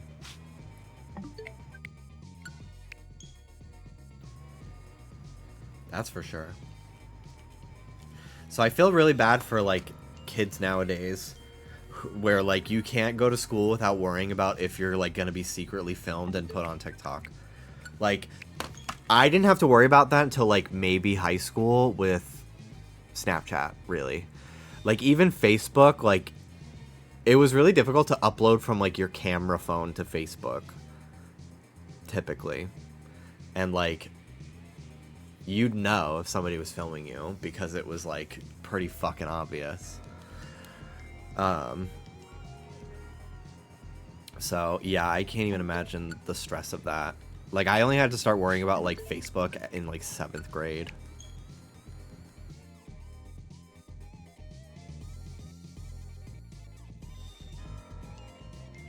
kids don't watch television anymore. I think it's detrimental that they consume media content that has the illusion of being real life. I feel like they necessarily separate a story in a show and a fake prank video. Yeah, I think that's why it's so important that, like, kids get to watch something like Miss Rachel. That is, like, that makes content that is, like, geared towards, like, it's, like, calm and gentle. It's educational. It literally just feels like it's, like, Blue's Clues for kids. Whereas, like, a lot of other, like, YouTube kids content is just, like, haha, we smashed an egg on mommy's head. Haha. Crazy. Hee hee hee hee hee. Crazy, crazy.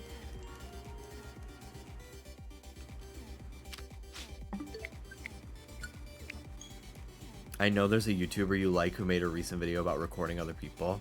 Are you saying that's the only reason why I'm talking about it? Because no. That's just a belief I've had for years. I can form my own opinions, Mel. No, I didn't mean that, just a suggestion. Oh. Thought it was a read.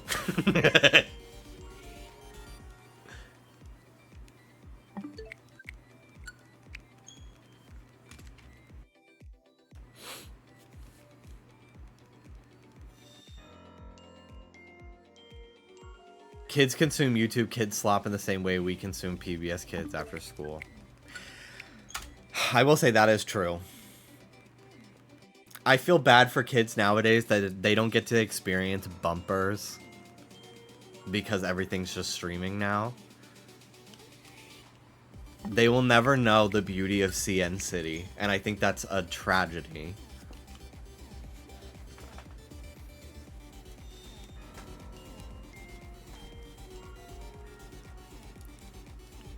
I forget the age, but up to a certain age, kids don't know how to separate commercials from programming. Yes, that's why bumpers were created originally, to help, like, signify, like, now back to the show. So they know that the show is not Mighty Beans. Get your Mighty Beans at Toys R Us. Ask your mom, ask your dad, get the Mighty Beans, get the Zuzu Pets.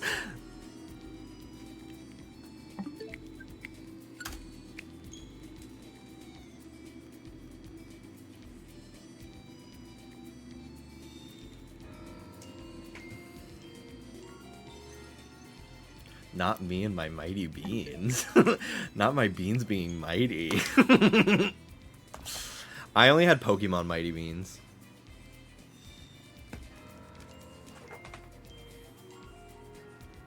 But yeah, I have heard about, like, the attention span getting fucked by the iPad. I have heard about that. And I definitely think that's completely real. No, I never ate my Mighty Beans.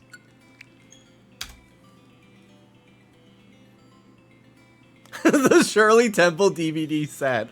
Oh my god. That's so funny. Lionel Coinbank, Lionel Coinbank. Save your money, save your money.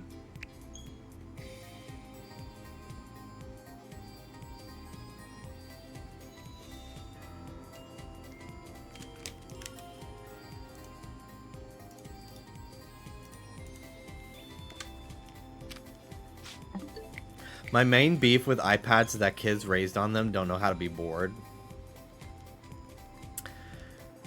I can't speak on that just because I don't interact with, like, I don't have nieces and nephews or anything, or, like, younger cousins that I see regularly to witness that behavior. Like, I didn't see some of my cousins between the ages of 5 and, like, 10, really, for quite a while because of, like, COVID, and then they live far away and stuff, so.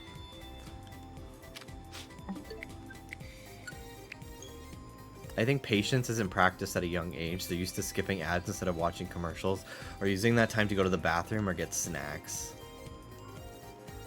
I guess so. But I do wonder how much of it is, like, us projecting that belief onto these children. Like, I feel like unless we're parents or like child psychologists or teachers. I don't know if I can necessarily just be like, yeah, kids these days, they're fucked. They don't know how to do anything. Because I don't interact with children more than maybe twice a year on like a holiday or something. And even then, the youngest of them, well, actually, no, Tommy's like 2. But most of them are like middle school now. So like,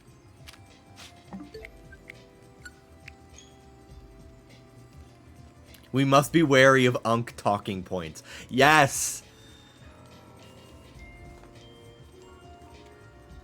Damn, you know Tommy Pickles. My little cousin Tommy is literally so adorable. I think he's 3, actually.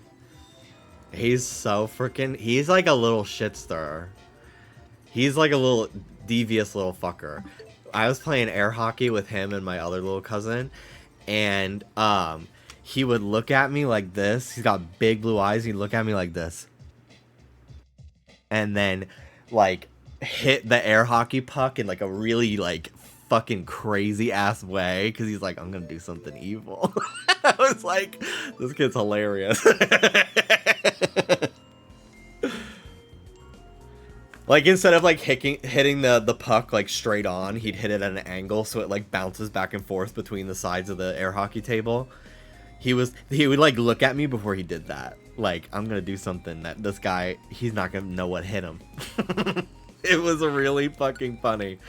And, we were trying to the puck, like, stopped in the middle of the thing, so we were like, okay, think of a number between, like, 1 and 10. And he just kept going, like, 87. 300. I was like, damn, you know those numbers? What the fuck?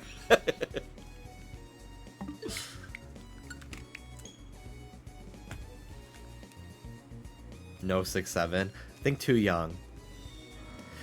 I honestly didn't hear any 6'7" at my family reunion, despite having two cousin boys who are between the ages of 7 and 9.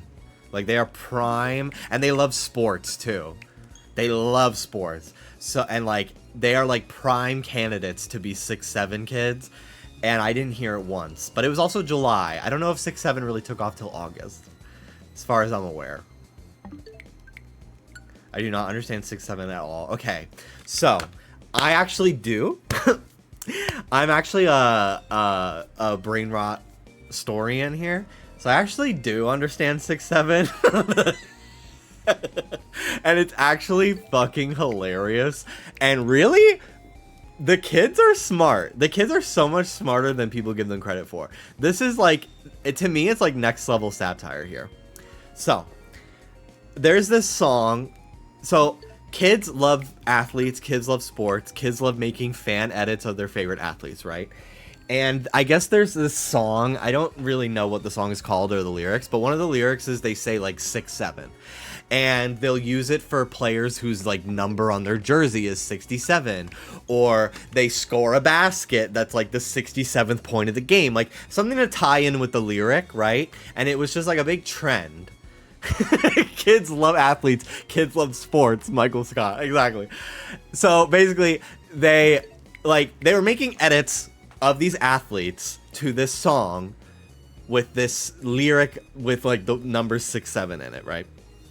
And these athletes caught on to it and started clip farming by being in interviews, and they'd be like, how many free throws, how many home runs do you think you're going to score today? Blah, blah, blah. And they'd be like, 6 or 7, basically trying to bait these kids into making edits of them. But the kids clocked that they are clip farming and like trying really fucking hard to get like free promo, and it's cringe and embarrassing. So they started making fun of these athletes by going 6'7", and so the whole trend is like making fun of people who are like trying really fucking hard to manipulate their audience of children into making fan edits of them, and it's so fucking layered and funny. And I actually think it's really great. It's genius. It's actually genius and incredibly layered. And kids are actually brilliant and hilarious. I'm like, damn, that's so much funnier than like, what are those? Or just like 69, nice. Like, so much funnier. Wow, kids are actually running circles around us. We like to make fun of Skibbity Toilet, but actually they're practicing absurdism and levels of comedy we've not quite ever interacted with before. We need to be giving them more credit.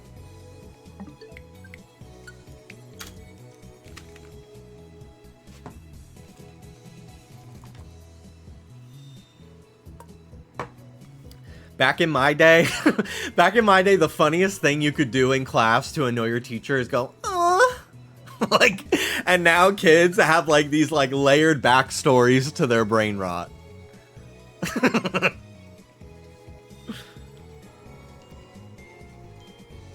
Can we talk about age-appropriate millennial topics again? No! I'm Gen Z. I'm young.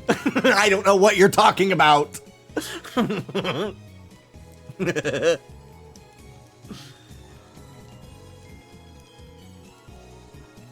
Low-key, I agree with the memes. I think the Rizzler should have voiced Bowser Jr. You get more unk every day. Yeah, Squidward. Yeah, Squidward. Yeah, Squidward.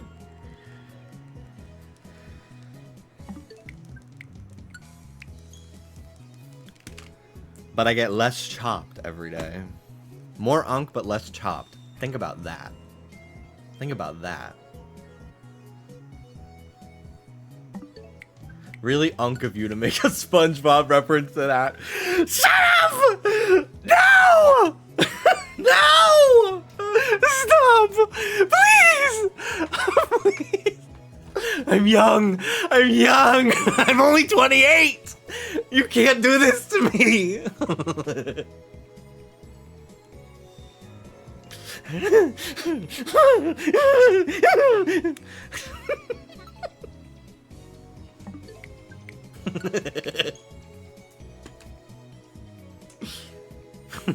The substance. That's exactly what I was doing. They're stirring the pot. Ooh, fucking bitch.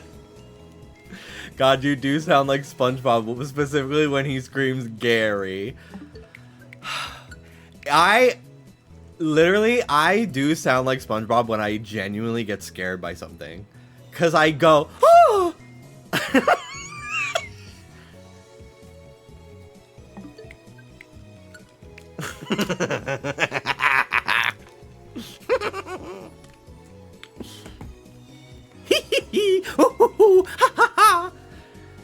I wish sometimes I was wearing a big cloak so I could lift it up and then kick my legs like the Ice King while I giggle.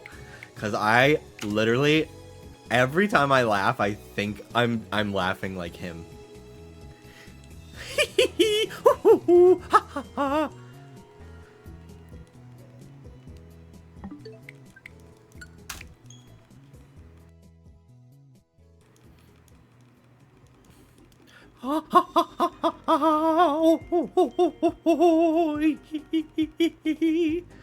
Just got a flashback to Danny saying he wanted a cape and you called him a nerd. When did I do that? I don't even remember that. I believe it happened, but I don't remember it. I'm sure that happened because I would say that now in this very moment. Like, yeah. Alex looking at her written list of predetermined topics. I just got a flashback.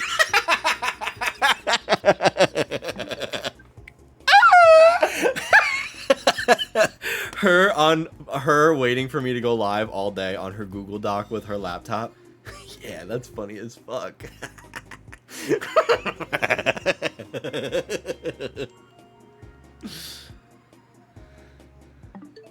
The list got too long. I don't do that anymore.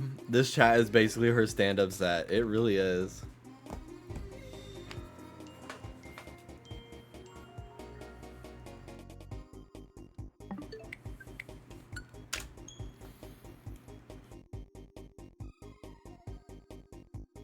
Danny, if you decide to be Nightwing again, can you wear one that's like skin tight and shows a little ass?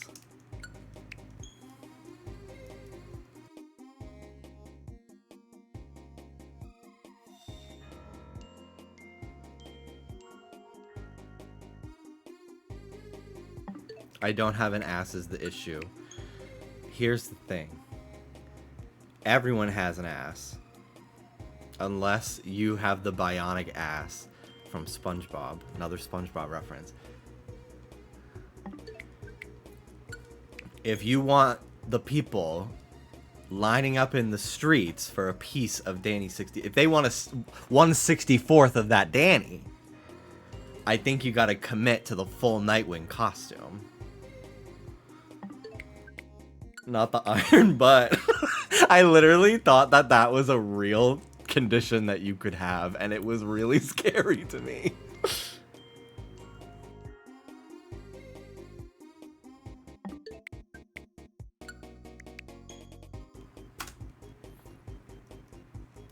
But yeah, I just think you've got the look.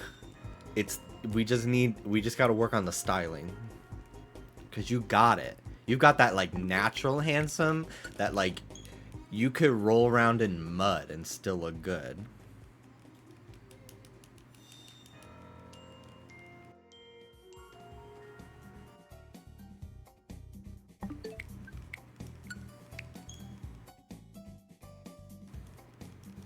Bring in the mud. Come on. Boop, boop, boop. Bring in the mud. Somebody order some mud? Nobody has ever complimented me like that, I will say. I'm convinced I've said that to you at least 5 times this year.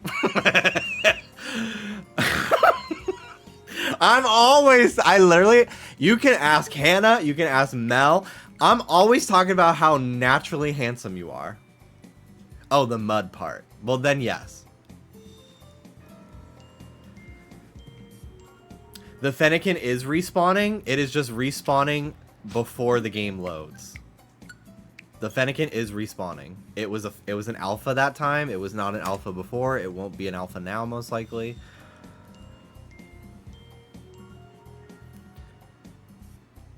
See? It is respawning.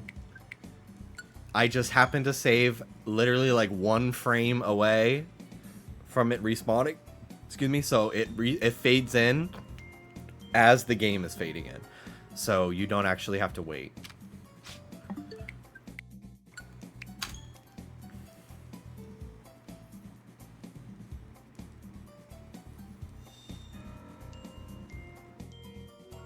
Thank you, though. I appreciate it. You're very welcome. I think you're such a catch, Danny.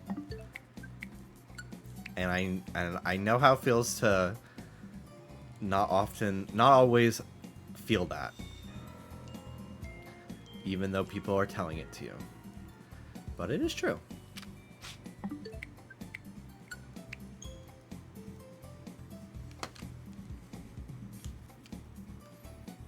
I'm always hyping Danny up. Well, the floor is yours. Hello, Chikawa. I gotta watch that show.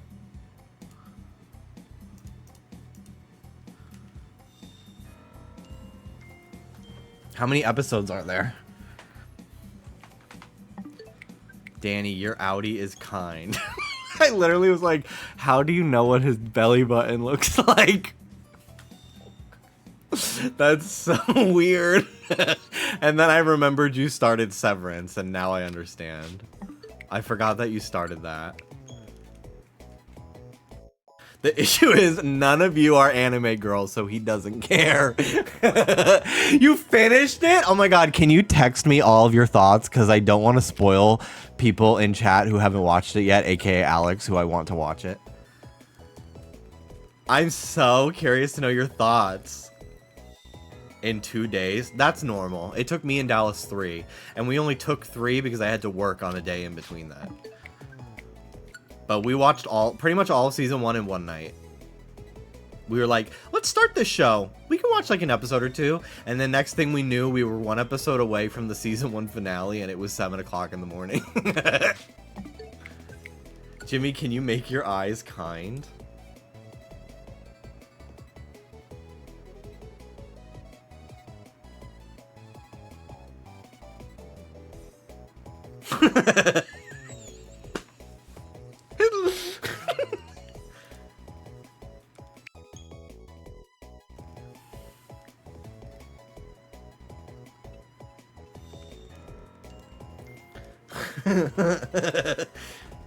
Wow, those looked judgmental. Leave me alone. Stop, please.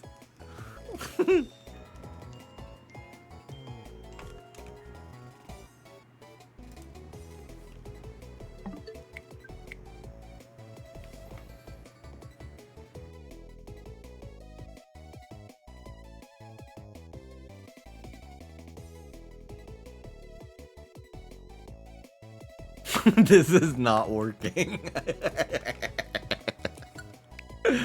What's not working?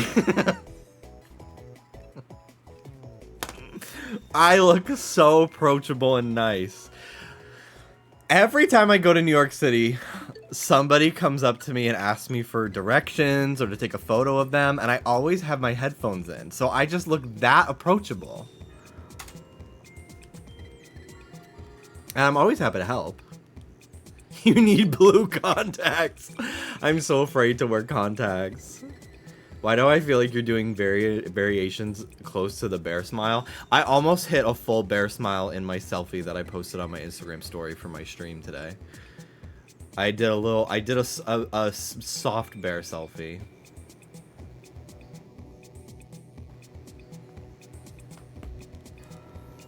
You always have your headphones on. Headphones on.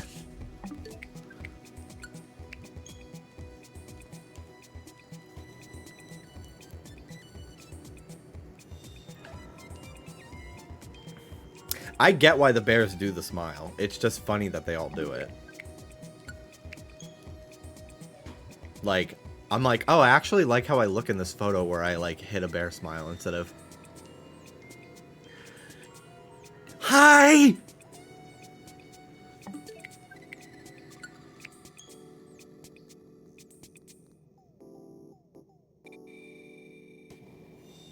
Did you want to watch the Pokopia trailer after 100? Oh yeah, I did say that. No. No, I don't want to. I'm in a zone right now. I'll probably do it later, but no, I'm in the zone.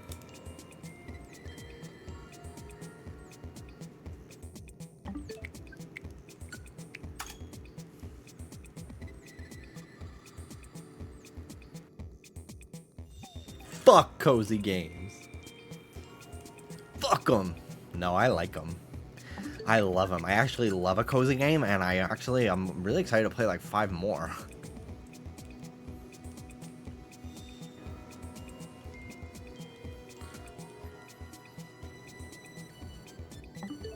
I've kind of wanted to play Stardew again too.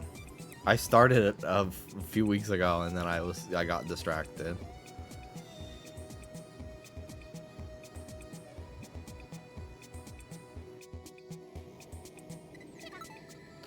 No, I don't want to chat.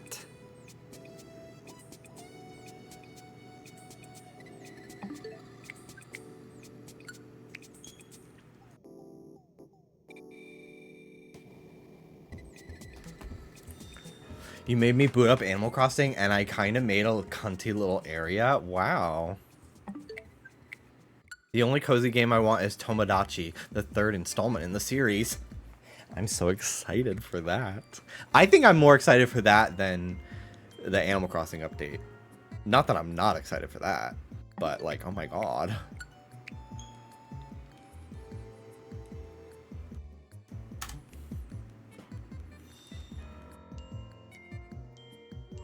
What about Miss Rhythm Heaven? I think I'm more excited for Tomodachi. But I do love me some Rhythm Heaven.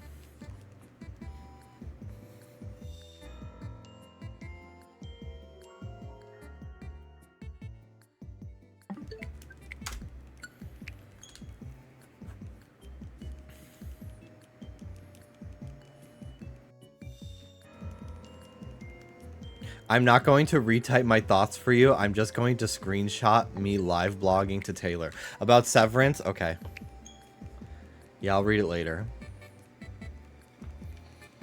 I'm going to make all my OCs kiss me, but with my friends who are real people. I hope that Mel and David get married again on my second on the new Tomodachi. That shit was hilarious.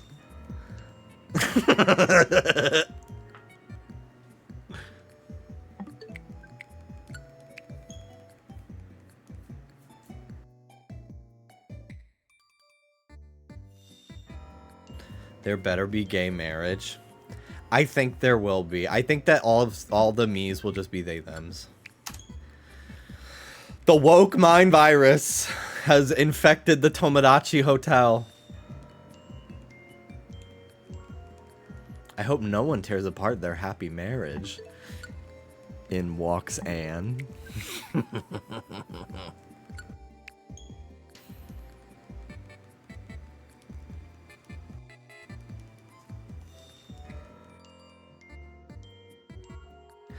Ugh, pronouns. Yeah. Gotta have them. Hate to love them. Or whatever.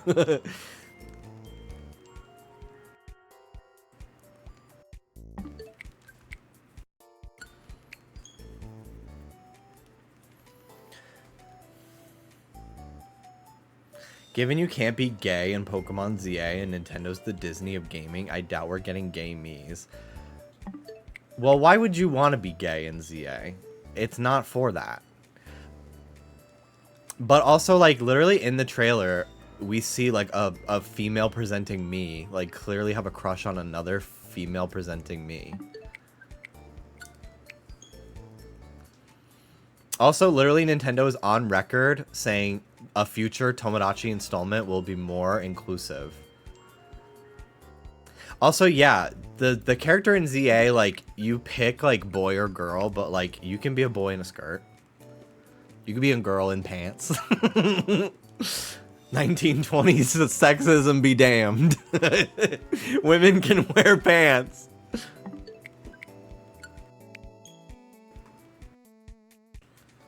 More accurately, a skort. Yeah, an ugly-ass skort.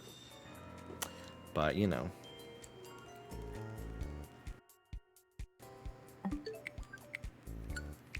But, like, Animal Crossing is incredibly progressive. Splatoon is incredibly progressive.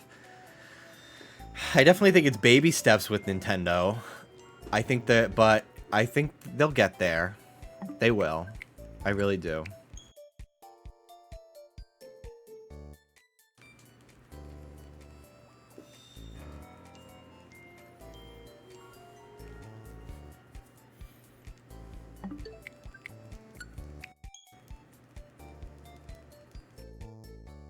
Here comes Rudy. Hi, Ruby.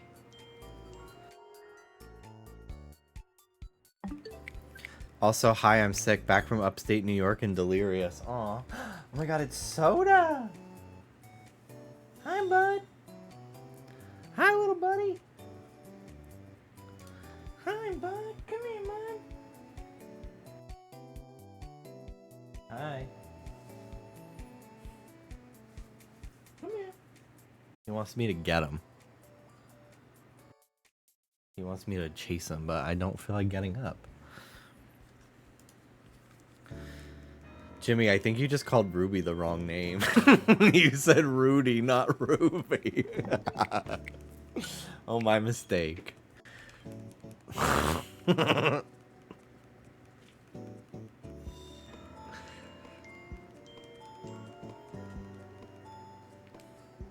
So many people were like, why didn't you call your second dog Sapphire? Why didn't you call your second dog Max? And I'm like, because I am an original person, actually. So I named my dog after a shit post. Thank you very much. Sapphire is also a cat name, thank you.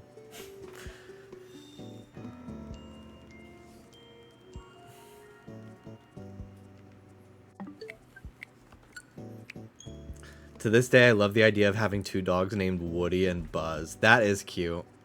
Even though I don't really care for Toy Story. Well, prepare for people to think it's your favorite fucking movie in the world.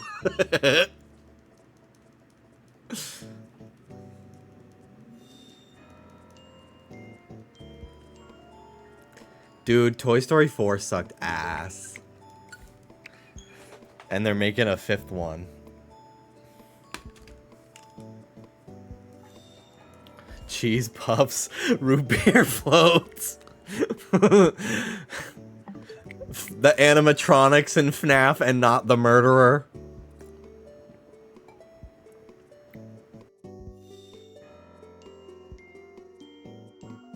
Can you answer my question instead of moving on?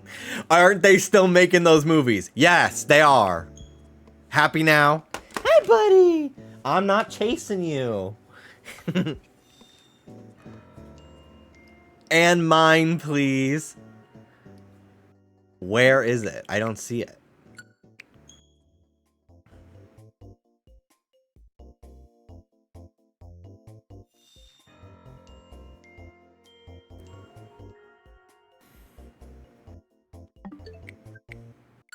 Are you gay, straight, or other? I'm gay! Yes!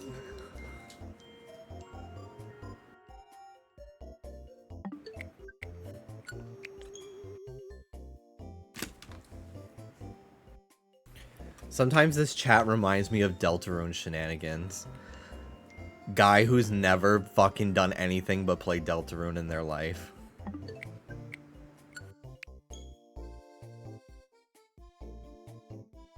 This is like Deltarune.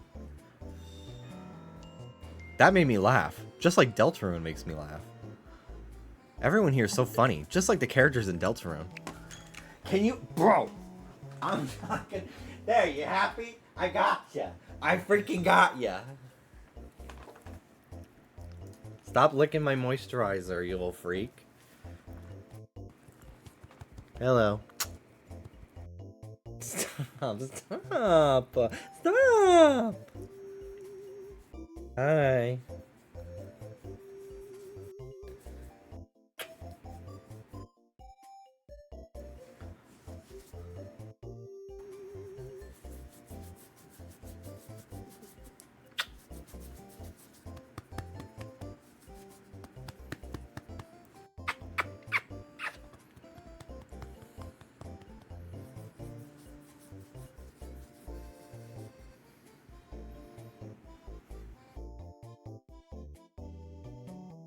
Hi, buddy.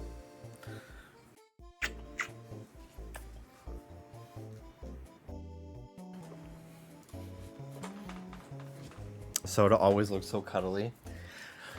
It's because he is. He really is such a mush. He loves to be held. That was literally his bio on Pet Finder from the shelter that we got him from. Was he likes to explore and he likes to be held. Those are his two personality traits, and they are not wrong. Can you hit the gnarly? Abby.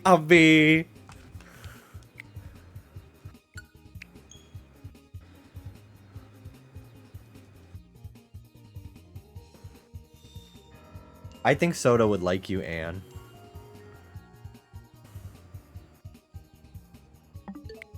You should visit again soon.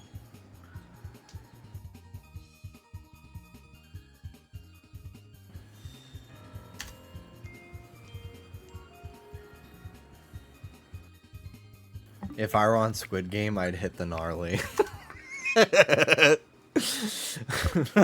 After surviving every elimination. And they're like, we have to blur her. We don't own the rights. She won't stop doing it.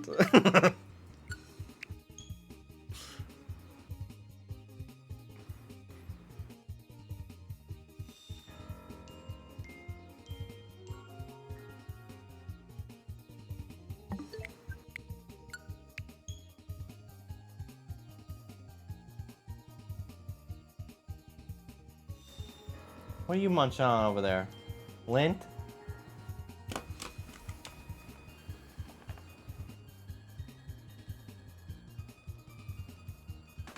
That's the tough part, Soda. About having so much scruff. The lint that you're snacking on gets freaking stuck in his hair, and I get to take it from him.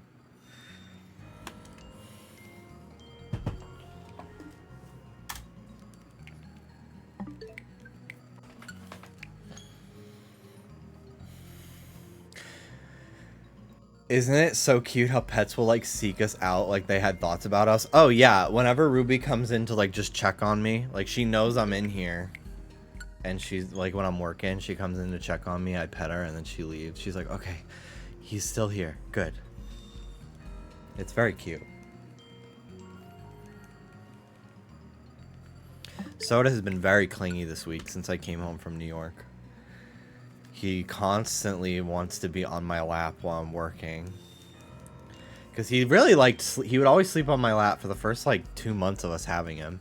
And then he was like, actually like my space. And now he's back to wanting to just sit on my lap all the time, which is annoying when I'm eating at my desk because he just sits behind me crying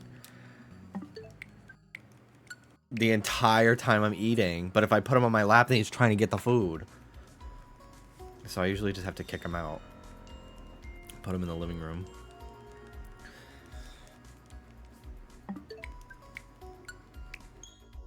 Have you tried explaining to him why he shouldn't eat your food? Yes, I have. I tell him all the time, you can't eat this. No, you can't. He's a little chatty.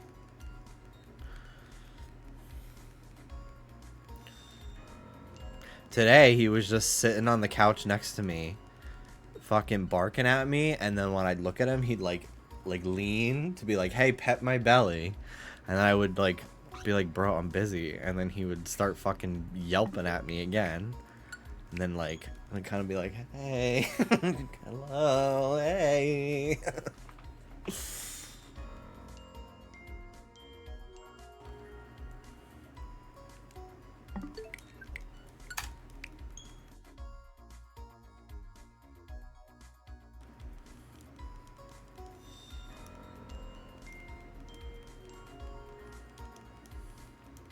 Can you teach Ruby Chinese?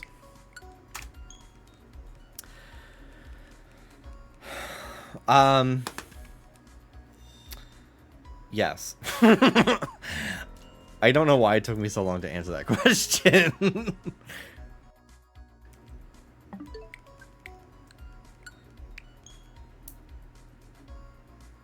You just need to learn Wokao and Shabi. Okay.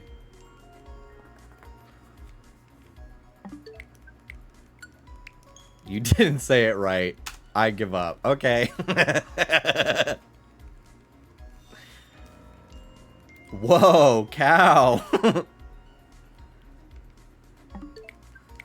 Jimmy, you can't say that. Okay.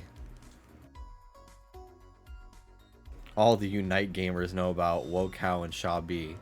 Do they are they talking about the fucking the minions that you kill in like jungle and top lane, like the bees and the APOMs? Is that what those words mean?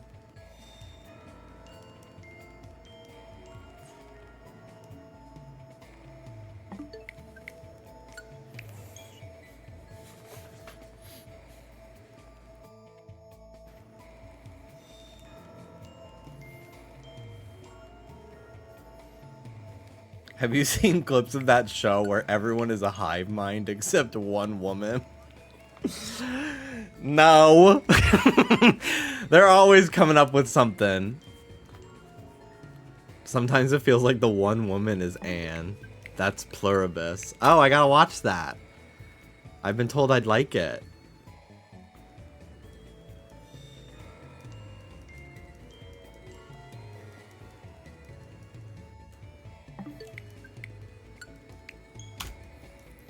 Okay, I'm gonna take a bathroom break after this check. Ruby! Come here, baby!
I got more water while I was gone too.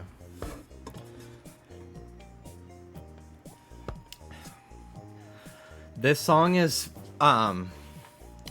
your apartment theme from Style Savvy, if you were curious.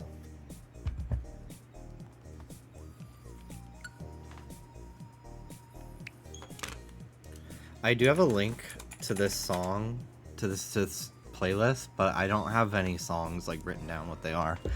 But if you ask me, I can tell you, because I made the playlist.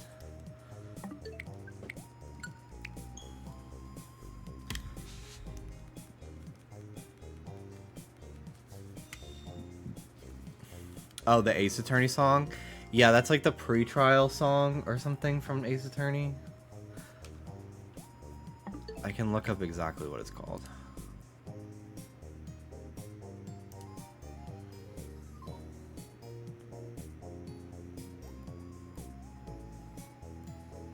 I think. Come here, buddy. I'm not chasing you. Yeah, it's called Trial. Ace Attorney Trial.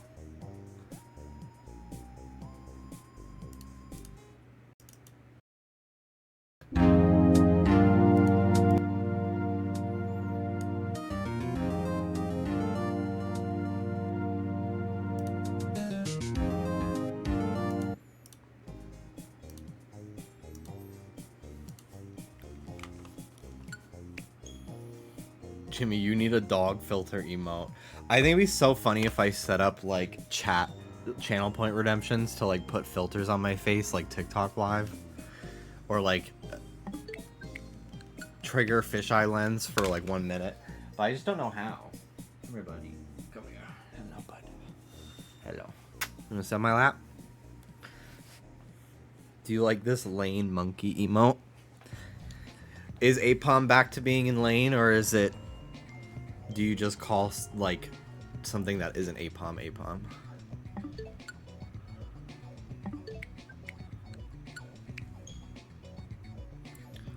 This playlist always takes me back to late 2024 in a good way.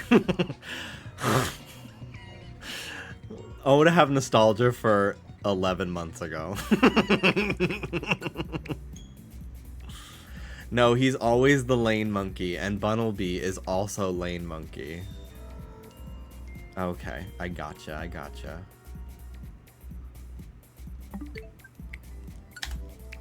Apom kind of bottom tier monkey Pokemon. Ambipom is ugly. So does here. Hi. Hello. He got what he wanted.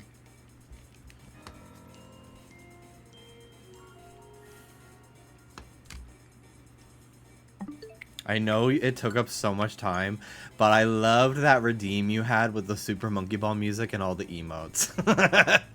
Dun dun dun dun dun dun dun dun dun dun dun. Me going to the vending machine. Soda's here.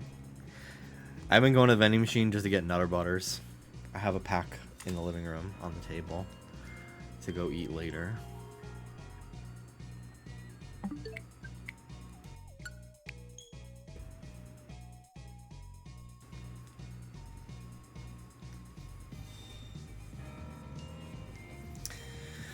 Arrow bars are good.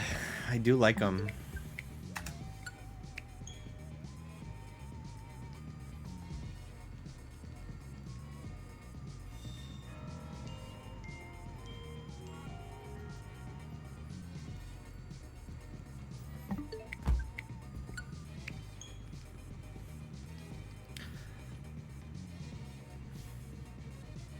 Did you ever watch that Jim Monkey show? I don't know what you're talking about. I'm sorry.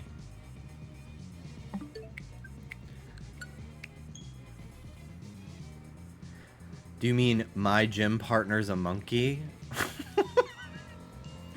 Then yes. Now I know what you're talking about.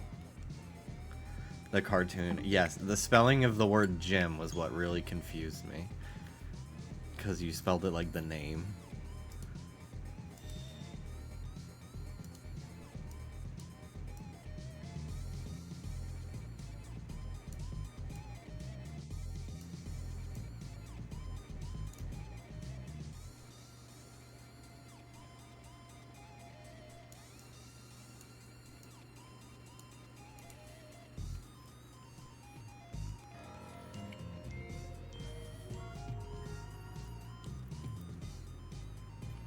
Jimmy trying so hard to say that's orange, not red.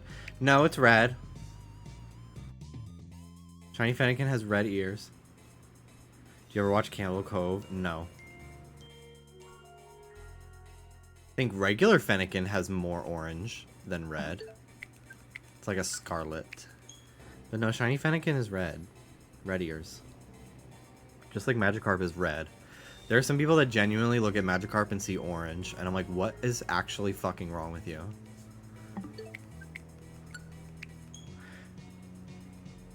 It's not a real show. It's a creepypasta about a show that traumatizes people, but nobody remembers it. I love when people just make up shit. Love when people just make up shit and to freak themselves out over. It's so funny to me.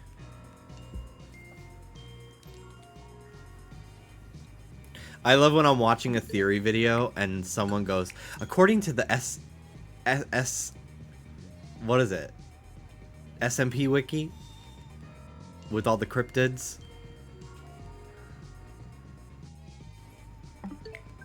SCP, yeah. According to the SCP wiki. And I'm like, what the fuck does that mean? Like, I know what it means, but I'm like, how are you citing something that's all, like, fan made up and fake? Hi, buddy. He's so little. Mel, you are exactly who I expected to know that. I also felt that way. But I didn't want to be the first one to say it, because then it would be taken as mean. But if you got to say it first, then everyone's like, haha, it's so funny. And then I could just hop onto that.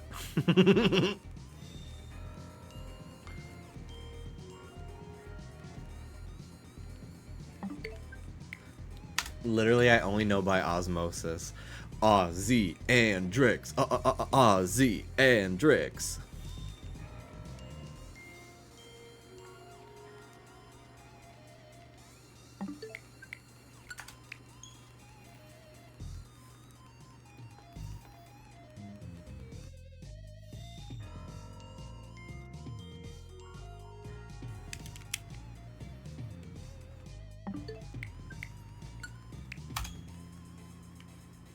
Hi, buddy.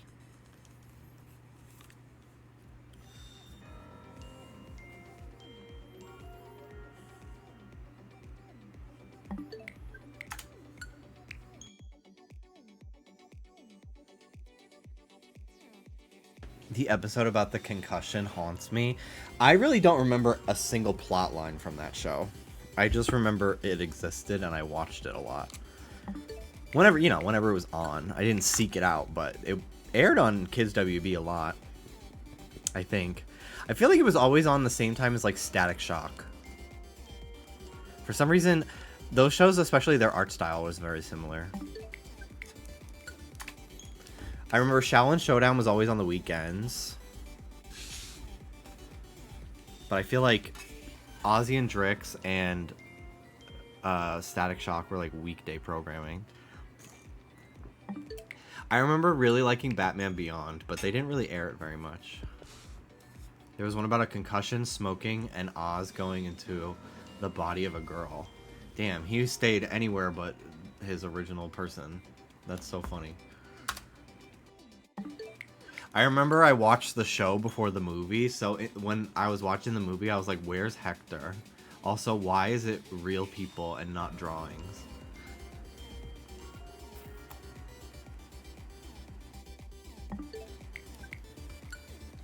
Hi, buddy. Found this website that plays like a certain decade of live TV. They have 60s to the 2000s. That's cool.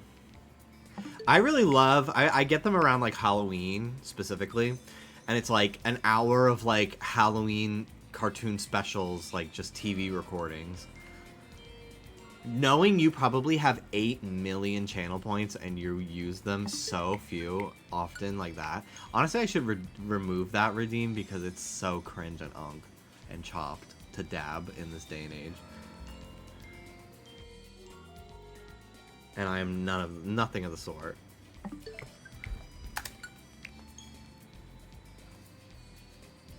I love Shaolin Showdown. I just watched a compilation of all of Kimiko's outfits. And they were all so fucking fierce.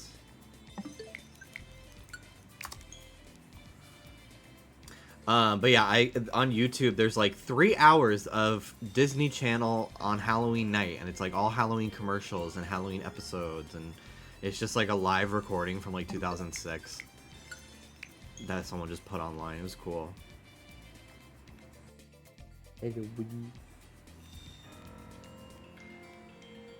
Tiny object, tiny object. Let's see.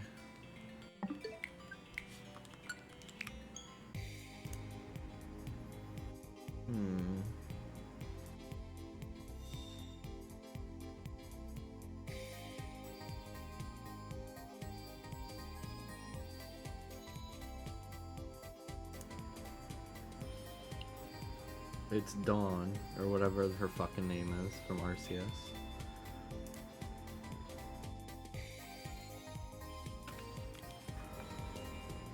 Can we watch Destiny Deoxys? I would love that. I have to get my disk drive though for my computer. I have a USB one, but I don't know where I put it. Oh, I think I see it. She made it back, right? I think eventually, yeah.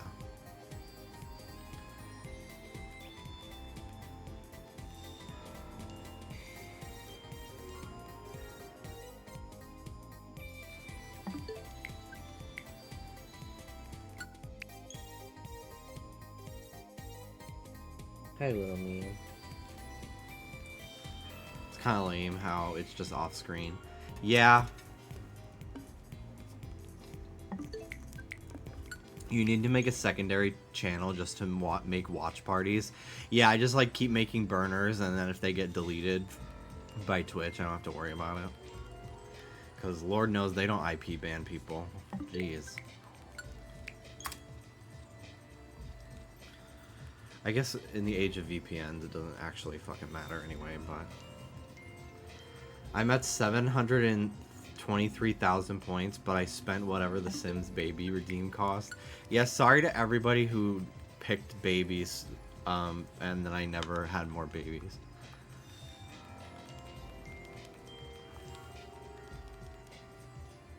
I just got bored with The Sims.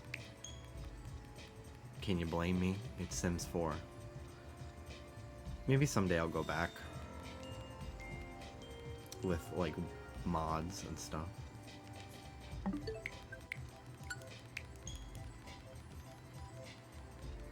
100 Baby Challenge takes too damn long to stay fun.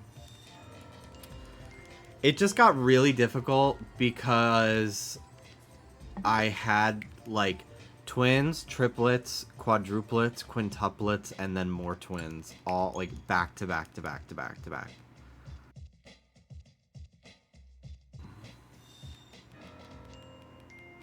I feel like doing a legacy challenge would be more fun. You can use more packs and mods. Yeah, I think you're right. I think you're right. But I also get too attached to Amber. Like, I would never want her to die.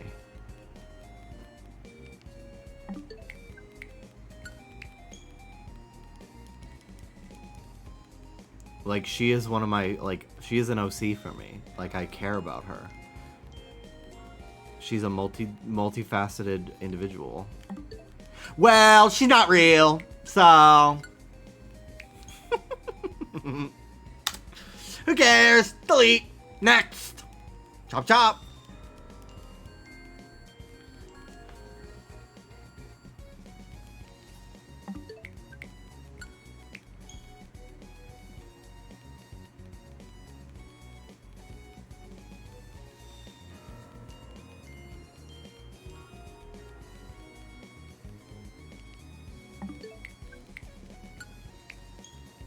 I would have to upload my current version of Amber to the gallery because my original version of Amber, she's very, very thin. But the Amber that we've all grown to know and love is a lot curvier because she's just had so many children that her body type is very different from what she started out as. And I prefer her as a curvy queen. So I'll have to edit her like young adult version that she started out as to be more like her current version. Have you asked Amber what she wants? She's not real! To quote Mel. Hi.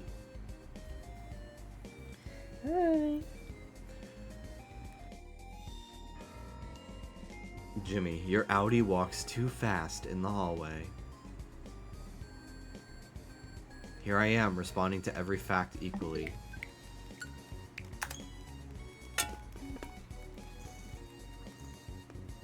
Are you going to get Pokopia? Yes, I am. Of course I am. It's a fucking Pokemon game.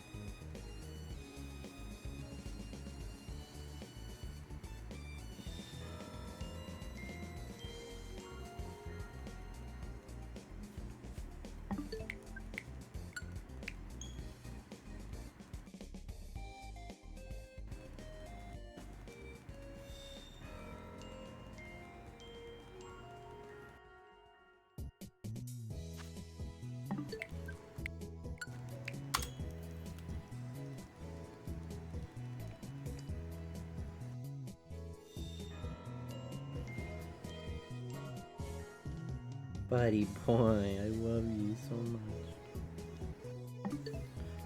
Have you played every Pokemon game? Yeah, I think so. I've not beaten every Pokemon game, but I've played every Pokemon game. I've played and beaten every mainline Pokemon game.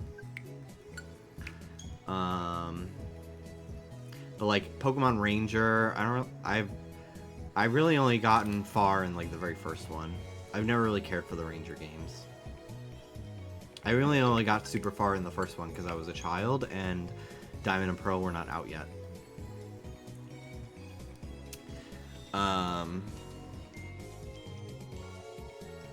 But yeah, I never played Super Mystery Dungeon, I think. So there's that. Because I didn't like Gates to Infinity. And I heard Super Mystery Dungeon was good, but I just didn't care.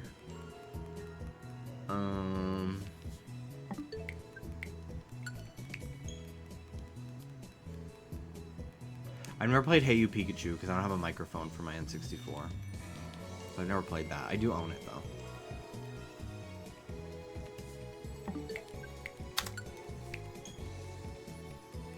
Is Unite downloaded on your Switch too? Probably not, no. I played Poke Park. I played a lot of the first one and only a little bit of the second one. But I played a lot of the first Poke Park back in the day. I never beat it though, I don't think. Hi, buddy. Hi, little man.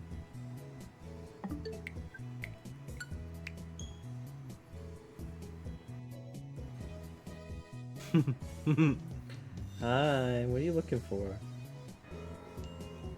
I did play New Snap, yes I did. But this is ridiculous.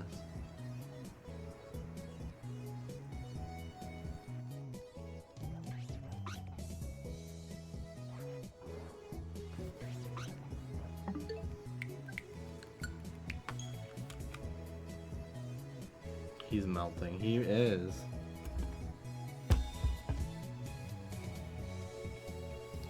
Oh, you want down now? There you go.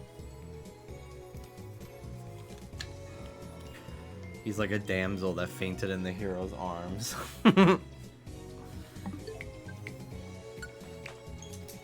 I love New Snap, but never went back for the update.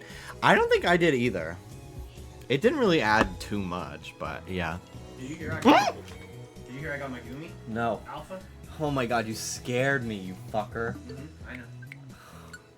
150? What have you been doing? This. I'm going pretty fast.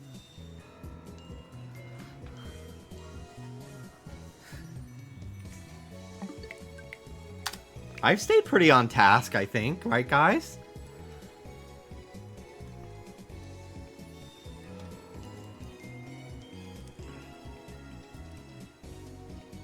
More than normal. Yeah!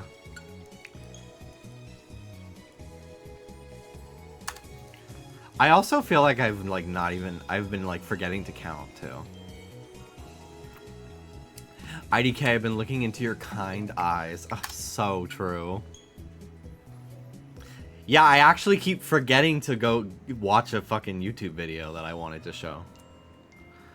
And I'm just still not going to do it.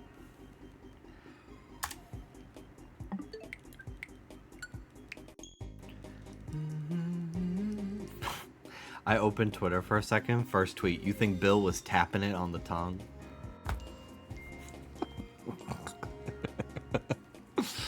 I can't take it anymore. I can't take it anymore. I can't take it anymore. I can't take it anymore.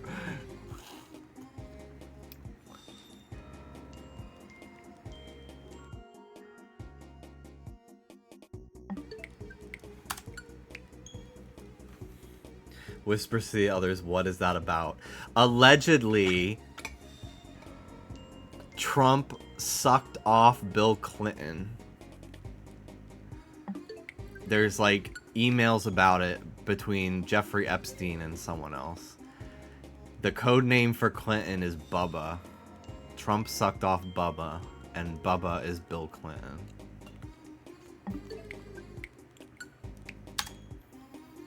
So that's where we're at. That's what I woke up to hearing about today.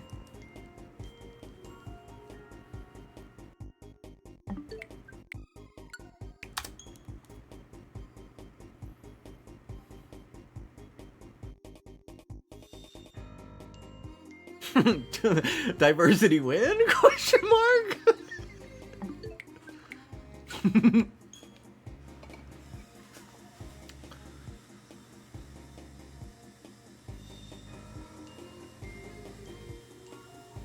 So yeah, people basically think he ran against Hillary because he was jealous that she got to be with Bill and he couldn't. Yeah, the diversity monkey's paw.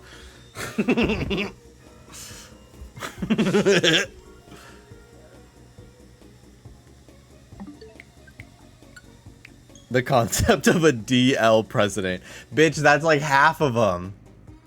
That's literally like half of them. Literally the plot of O'Mary.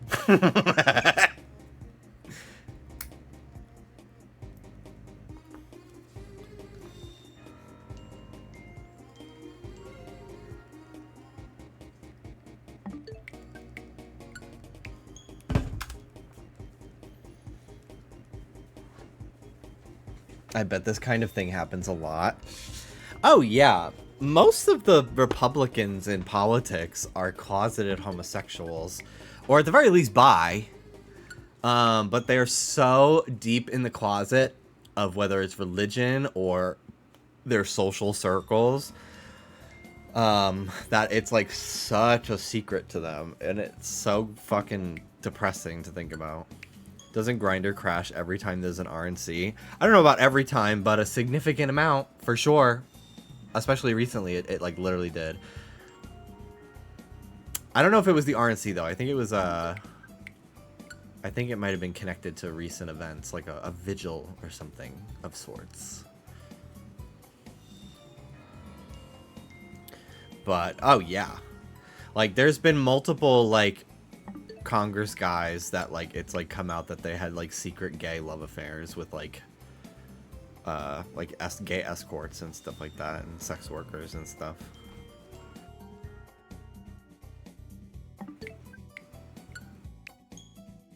And the irony is like the only reason why it's like deemed shameful is because of people like them, because they're homophobes.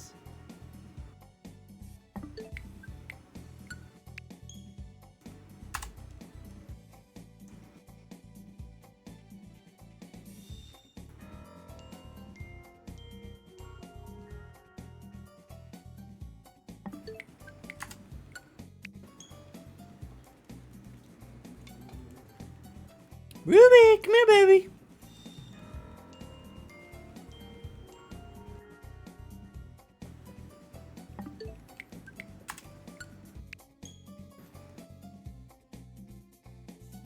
What in the AU Wattpad is this?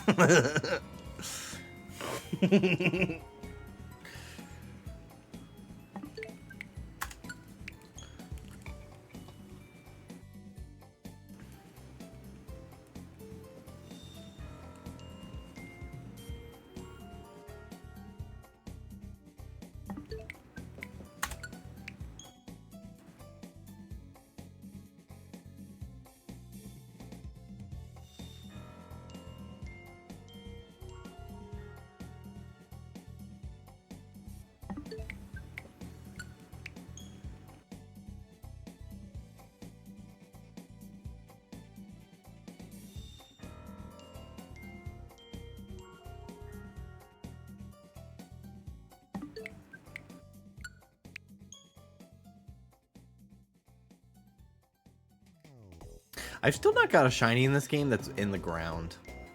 Like a chest spin, or a digger's bee, or like drill burst, something. And I've done a lot of hunting in those areas, especially area 8, because I went for the Camerupt, and I got the Camerupt. I didn't phase on anything, which is pretty crazy. But I really want to hunt something, I want like drill burst something in that area. Because it's so cool to like see it sparkle on the ground, and you still don't know what it is yet. Unless it's alpha and it clips through the dirt. Onyx is so scary. I really don't expect it to come out of the ground like that.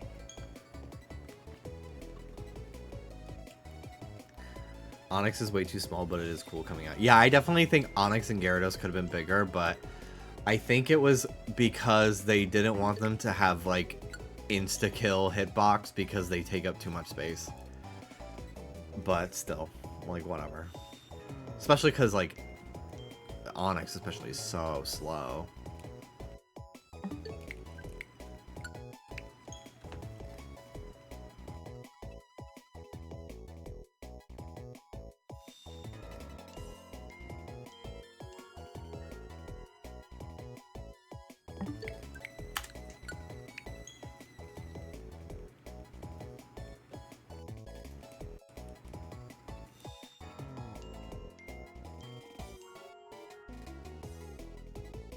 Buddy, I'm not picking you up again. No.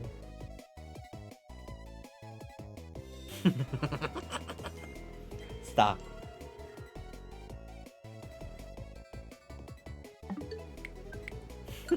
Okay. Come here. Come here, buddy. Hello.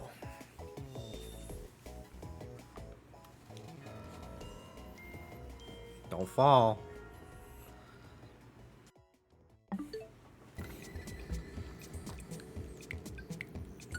Can you teach Soda Spanish? I love those videos of people finding out their dog is not disobedient. They just speak Spanish. Like their adopted dog or something. It's so freaking cute.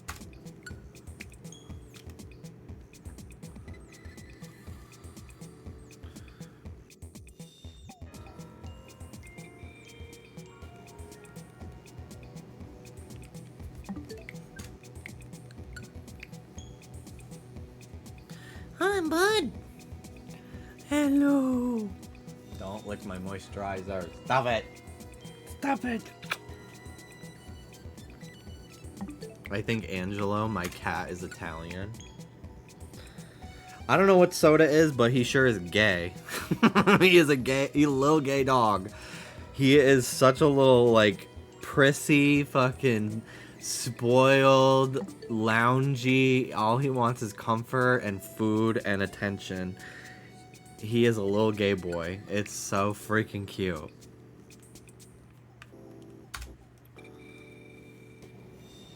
You want the crumb? You want the crumb of the treat? The treat crumb? And his wrists are so loose. I mean, yeah, he's always sitting like this.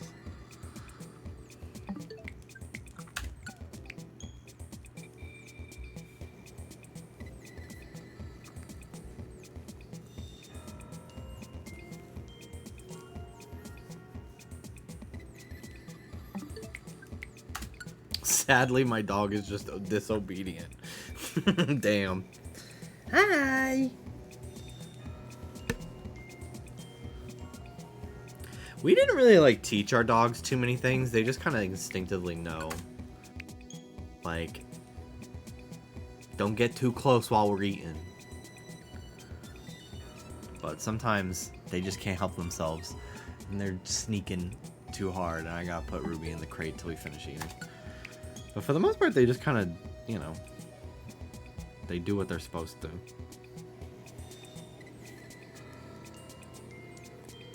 I love ya. I just love ya.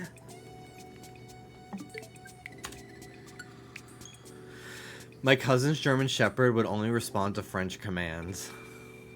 Isn't that something? You'd think it'd be German.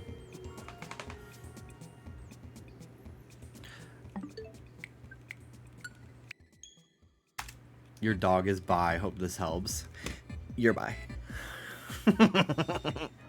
You're right. Did you just cough? Why are you gagging? What could you possibly have gotten gagged upon? Gag me with a spoon. I've actually really loved that phrase lately and have been adopting it into my vocabulary. I think I've said it at least twice this week on stream about something that pissed me off.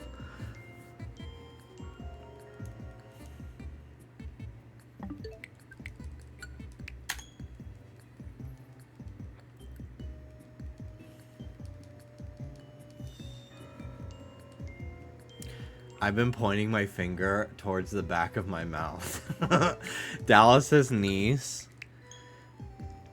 One time Dallas's sister got really drunk and Dallas's niece was like 3. And her mom, Dallas's sister, was like hungover the next day. And we were all like making fun of how she kept like throwing up and everything. And we were going, yeah, she's throwing up. And then Dallas's niece AJ started just going like this, like, and then we'd start laughing.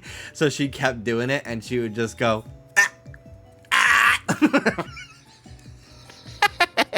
making fun of her mom being hungover at 3. And like, she hasn't done it in a while, but sometimes when we're like, if we go hang out with Dallas's family, sometimes she will hit us with a little like, because she knows it kills. And I'm like, kids are so funny because like they just do like, oh, this got a laugh, I'm just gonna keep doing it. I don't even know what it means. She's a cutie. I do want to go back and visit in Florida soon to see Dallas's family, because last time we were there was in May already. And I do have like some time off after Christmas coming up, but the idea of being on a plane for any fucking reason during my like time of rest from the podcast and stuff, and like being away from my dog sounds literally like torture. Like, I don't want to fucking do it. After this most recent flying experience, which like wasn't even that bad, it just was like a long time. There was some like delays because of the government shutdown and stuff, but I just was like, I don't want to do this again for at least another 6 or 7 months if I don't have to. Unless Trish is on Broadway again as soon as fucking January, then I'm on a plane. I will book another flight, but I really don't want to have to go anywhere. I don't like not being in my own bed. I just don't. I like being on my couch at my computer.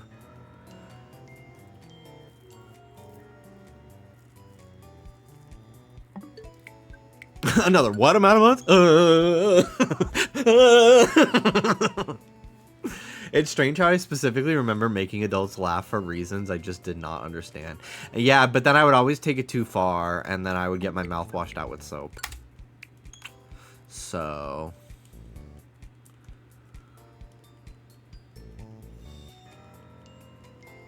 always a prankster, always a clown.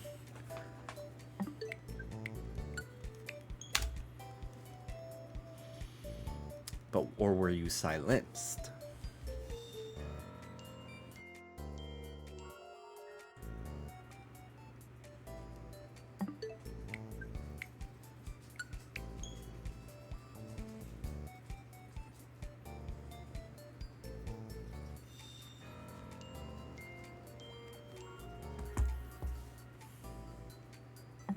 It's always funny when I post, like, a thirst trap gym selfie to my Instagram story.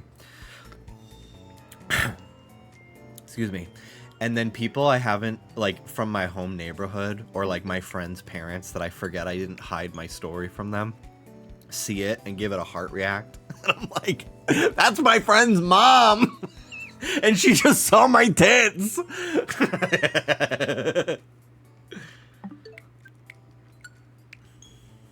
One time I posted a picture of me flexing after the gym, and I didn't realize it, like, shares to my Facebook story, because, like, what?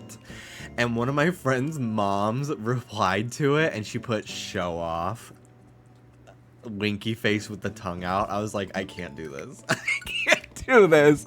I cannot do this.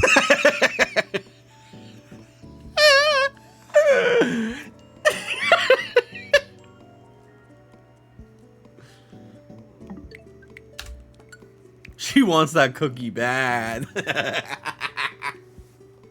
Hi, Soda. You just jumped down. I'm not picking you up again. I'm not. Please. Please. This is all day. This is the cyclical cycle.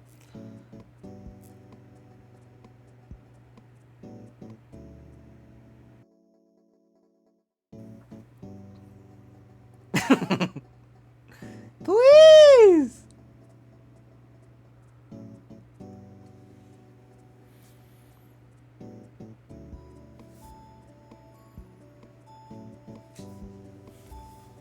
But then he runs away, because he just wants me to chase him.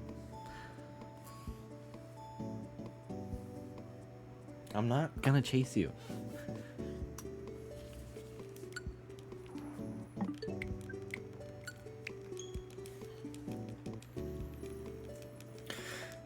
Good night, Anne.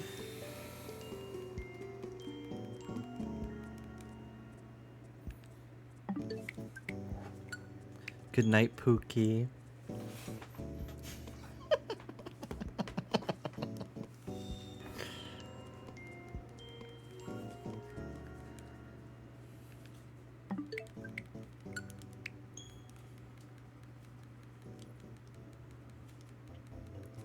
The strat for level grinding your Pokemon in this game is to grind Mega Shards, and then in the post-game, you just buy candies.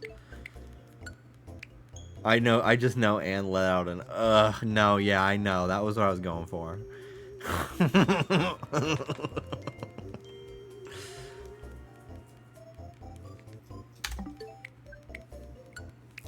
What are you running around with? Another hat?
Boy, if you don't stop fucking crying.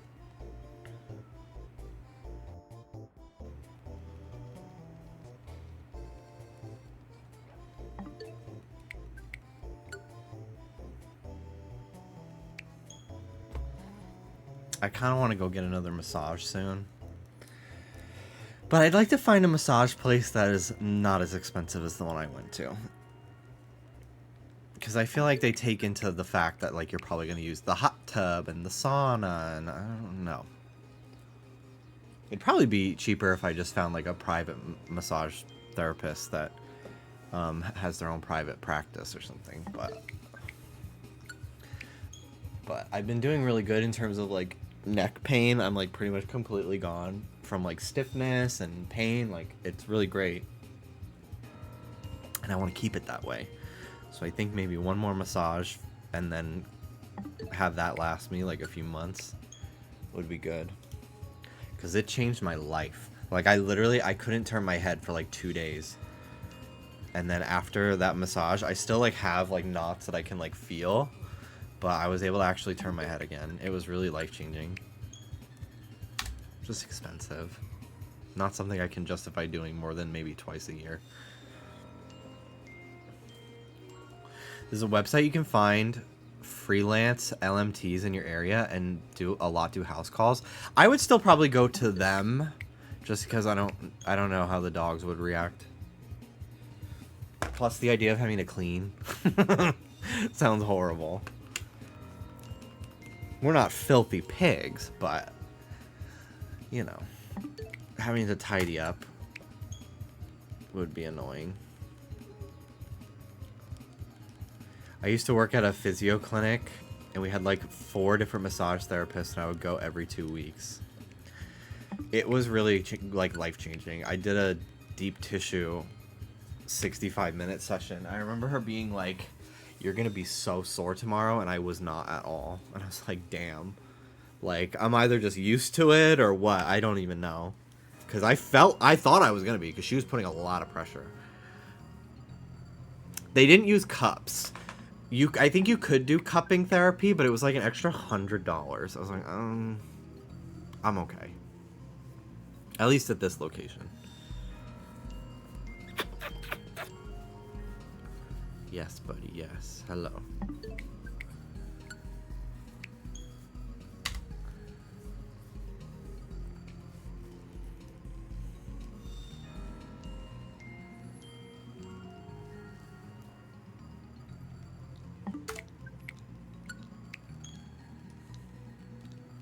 $200 resets is not bad, especially considering I feel like I wasn't counting a lot of them here and there.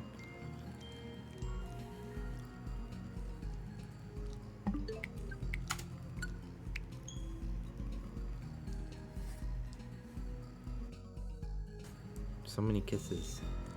So many kisses. Aw, so many kisses. Thank you, Soda. Okay, you can stop now. 200 is good. Don't listen to #him. Yeah, I'm not gonna. I don't know how fast he's fucking going to have gotten more than, like, that's so crazy to me. Only like only 100? Only 150? What have you been doing? Bitch, I'm not stopping. Like, the only time I stopped was to go pee. I've been very consistent. This is just how fast it goes. That's so pricey, but the cups and needlework really loosen up the nasty fist-sized knot in my shoulder. Yeah, mine, when it gets... It's always, like, there. Like, I can feel it, and, like, you can kind of even see it. But when it's really bad, it literally looks like a golf ball under my skin. And she was like, yeah, basically your entire scapula is essential. She didn't say it because she was nice, but she basically, in her own words, said, your scapula is fucked. The whole area, because she was finding knots in places I didn't even know I had knots, because I can't reach that far. I was like, damn, girl. I think next time, just so I can say I've tried both options, I want to try a man, I think, and see.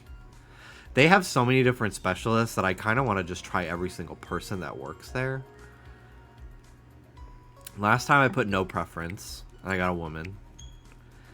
And I think next time I'm going to put just male, no preference, for, like, who it is.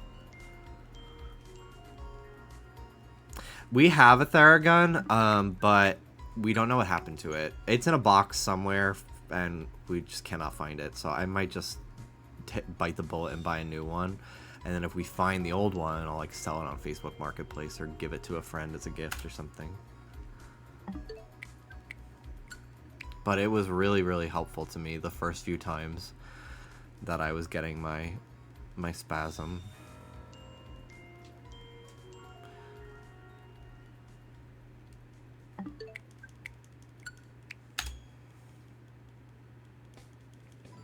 I bought a bunch of fascia balls and stuff. For like they're like a little bit more effective than just like a tennis ball. So I bought a kit off of like Amazon that was like $10 and it just came with like a bunch of stuff. That episode of SpongeBob where what's-his-ass starts questioning his sexuality after he gets a guy masseuse. I was literally thinking to myself, I'm like, well, I don't want to request a woman even because, so I was like, I am nervous about having a guy give me a massage because I'm like, what if I get a boner? What if I fall in love? Like, what do I do if I'm like so distracted by how like handsome this man is that I'm like not able to focus on my massage, which probably wouldn't happen. Probably wouldn't happen at all, but like my OCD makes me believe that's gonna happen. So I was like, okay, so like I could specify that I want a woman, but they're gonna see that I'm a man, and what if they like, and they're not gonna know that I'm gay until they meet me in person. So what if they think I'm just a fucking pervert, misogynistic pervert who only wants women to massage him? But then once in person, if I request a man, they're gonna think, oh, he doesn't think women can give a good massage, and then they're also gonna think, oh, this gay pervert, he only wants men to give him massages. Like, I just so I literally was just like, you know what, I'm just gonna put no preference and let fate decide.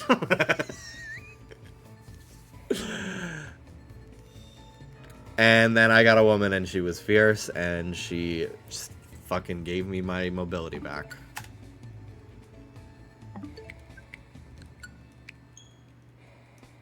And they still think you're a gay pervert. Pervert! Anne asking Danny if he wanted a male or female therapist today. Did he say that he doesn't need therapy? What was his response to that? Soda, I swear to God, if you fucking jump off and then ask to be picked up again, I'm gonna freaking send you back. I'm gonna send you back to your not very cute mom, who we did not adopt, because she was not a choice that we could make. So you believe Danny needs a therapist? I think everyone deserves to have therapy at some point in their life, whether they think they need it or not. I said, I don't care, whoever can help me. Well, there you go. I've only, until recently, had female therapists. I've had male therapists here and there, but for the most part, the only ones that I've like been able to like get a meeting with that have also like taken my insurance and everything in my area back in the day were women. But my current psychiatrist that I see once every few months is a guy, and I think he's gay. I didn't look him up or anything, but I get the feeling from the slight affect at the end of some of his sentences.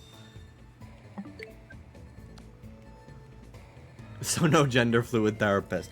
Oh, okay. I want my dad to go to therapy. He's a great dad, but he's got a lot of baggage he's not touching. I think once you move out of your family's house, you'll give up on that. And you'll realize you can't make them do what they need.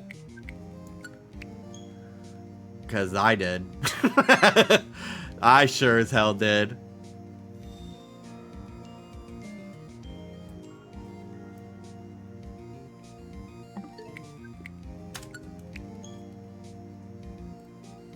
You should fall in love with him and then post a TikTok about how he manipulated you into falling for him.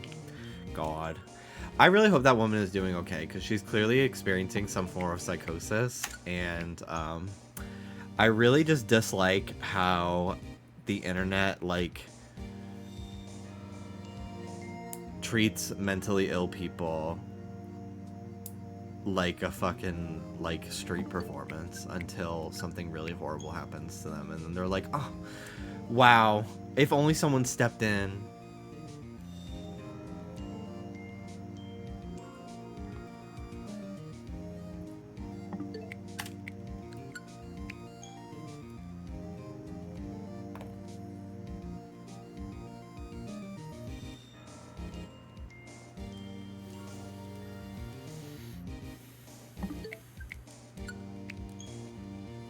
I get that, but also the price your bodies and this TJ Maxx girl was the key.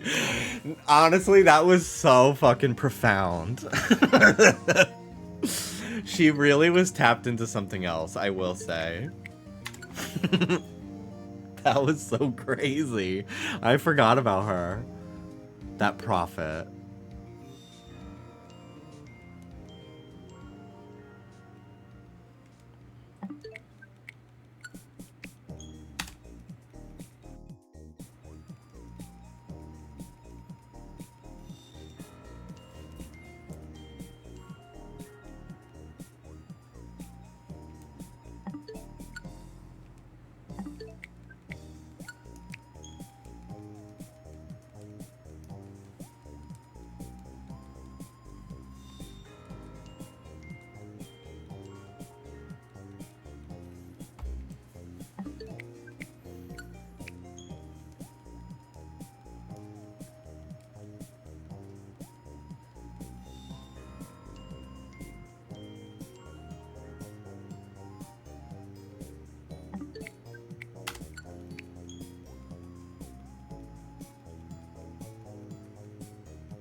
Why did they put so many good Pokemon at the end of ZA?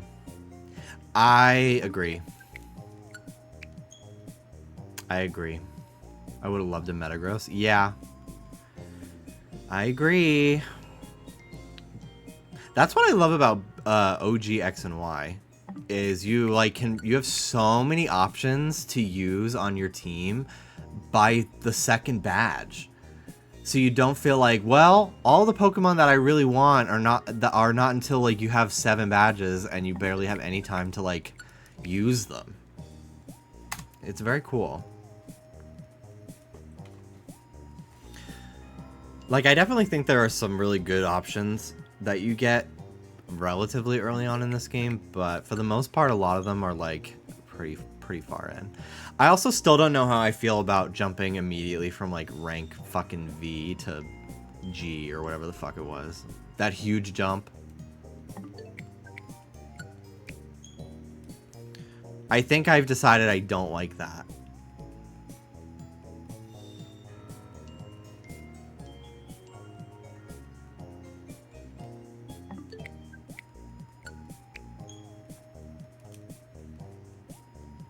I understand that it was kind of necessary for pacing reasons for this game, but I just think that then you should pace your game differently so that it's not a problem.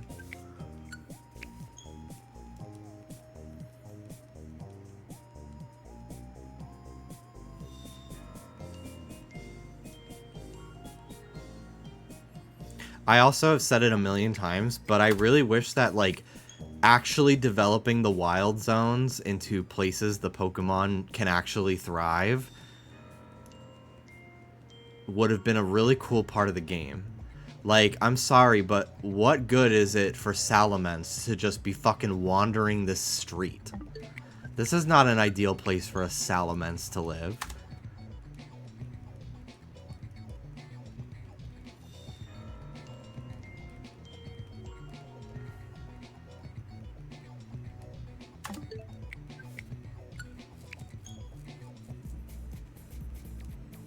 Malamar was so late in the story. Yeah. Like, there's like one Inkay spawn in that river with Clauncher and stuff. The baby Bagon literally sleeping in a yard. I know. They're sleeping on, like, dirt in the middle of the road. Distinct lack of development happening in the Lumiose redevelopment game. Yeah. Especially since there's just construction everywhere. Like, what's happening then? What is all that for, anyway?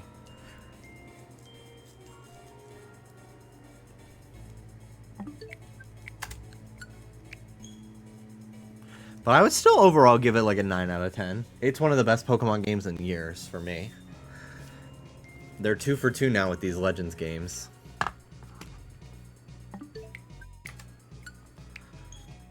I kind of feel like they did nothing with that CEO lady. Yeah, I agree. She's definitely like a red herring for the actual, like, antagonists and events of the story, really. Which I actually kind of liked because it seemed very predictable at first. About, like, oh, the villain.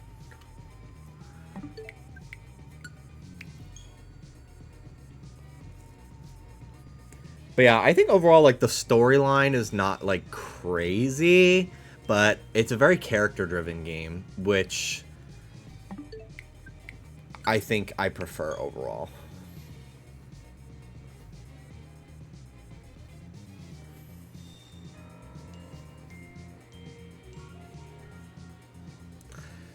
So...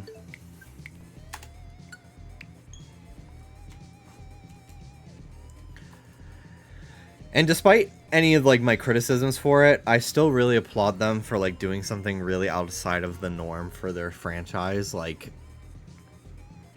it's a really cool shake-up. It's, like, it's a really fresh experience as a Pokemon fan. And I hope it sets a precedent for games to come.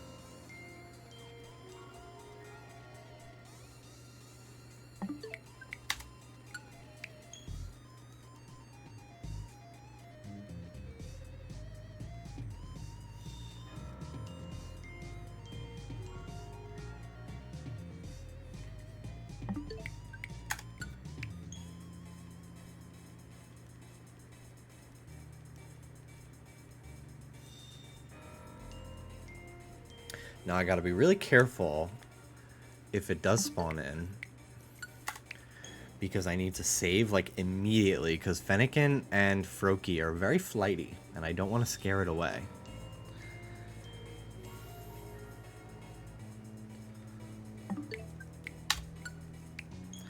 I have Quick Balls. I'll probably just use a Quick Ball, even though it's ugly.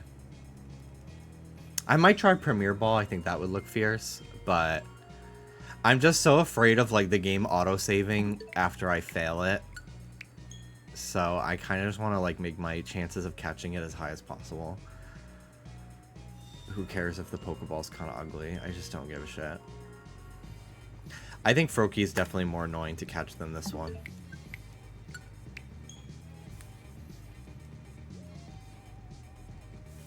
I feel like Froakie can see you from so fucking far away, even if it's, like, not even looking directly at you.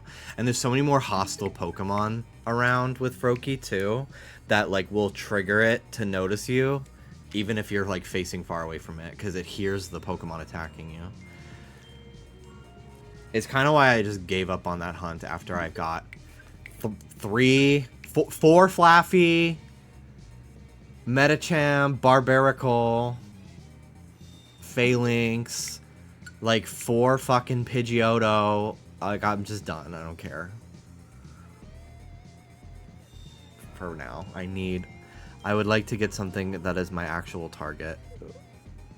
Because most of my shinies in this game are not ones that I was, like, outright hunting. Like, I was outright hunting Staryu. I was outright hunting Camerupt, and I was outright hunting Dratini. And I think outside of that, most of my shinies were just like, well, I'm just, you know, flying to the area and seeing what shows up. I'm just bench resetting and seeing what shows up.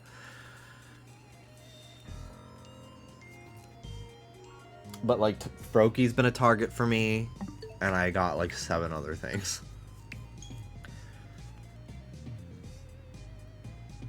I got Spinarak. I did hunt Spinarak. That was one that I was like targeting. But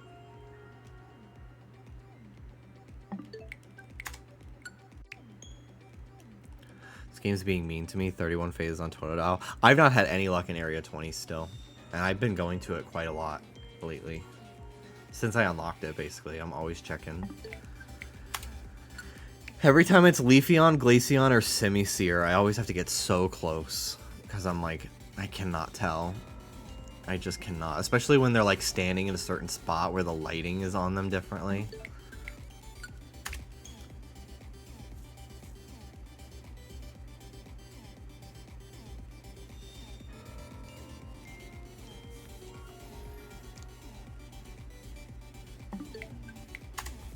Oh, now you're freaking talking to me. Hi, Rube. Hi, baby girl. Hi, sweetie. Would you ever have a shiny troll sound like Dallas has? I've thought about it, but I honestly just forget to set up stuff like that.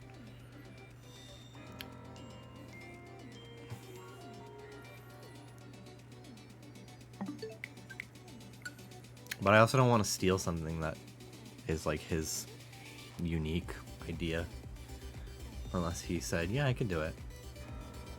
Because I got my own stupid shit that I do, I'm sure. Can't think of it off the top of my head, but someone will remind me.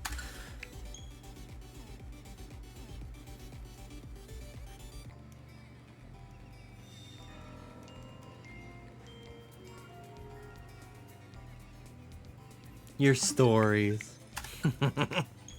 Yeah.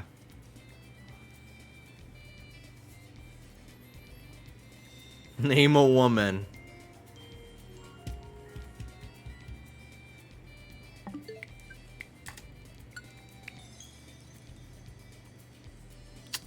Jennifer Aniston.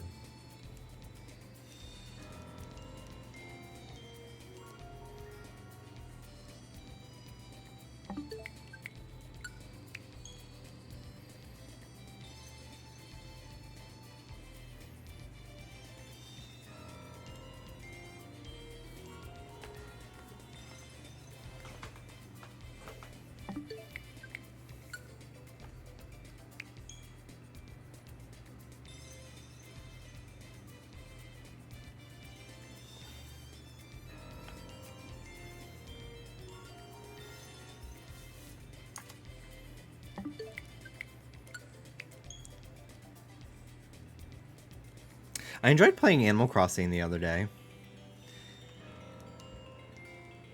I might stream it again soon. But I also am like, maybe I'll just wait for the update.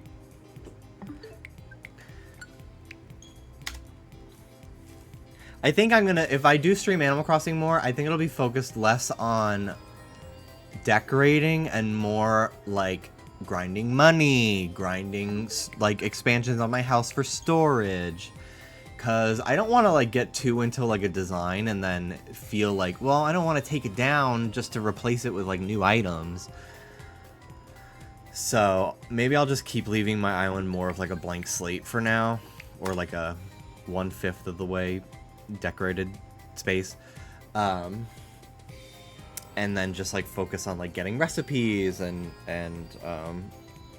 building my catalog and stuff for when the new update does come, so I'm a little bit more prepared. Because I don't even think I have Paradise on this new Switch, because I don't know if I even have the DLC, like the game card for the DLC, which is separate. I low-key kind of find just grinding Nook Miles my first time doing that. I just got them where I got them. Oh, I love to grind Nook Miles when I like need something to do in Animal Crossing. And, like, I don't really want to, like, decorate off stream, but I, like, have that itch to play. I always grind Nook Miles. I find it really fun. So, yeah, I could see myself doing that on stream.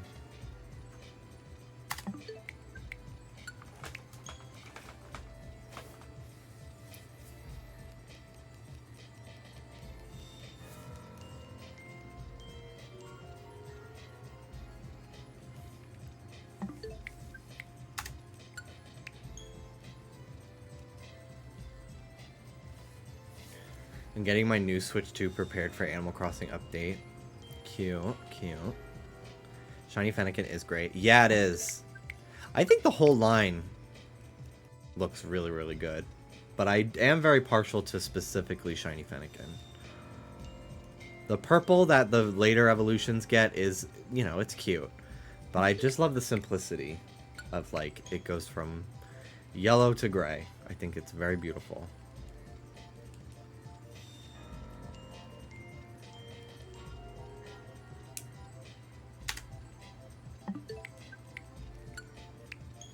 I was gonna draw yesterday, but my iPad wasn't charged.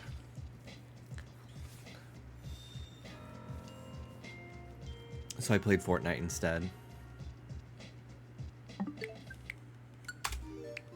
I was doing so good with drawing every day for most of October.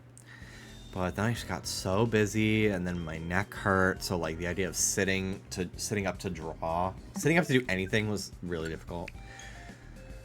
I did bring it on my trip, and I didn't end up drawing on it, but I did end up, like, jotting down in my notebook with a pen, like, characters that I would like to then draw on my iPad when I have the time. So I have some stuff drawn.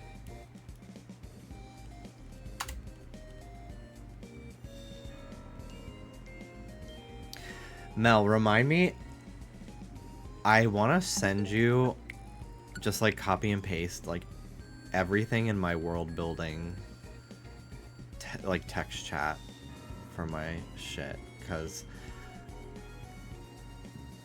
I want to tell somebody about it. I've told some of it to Dallas.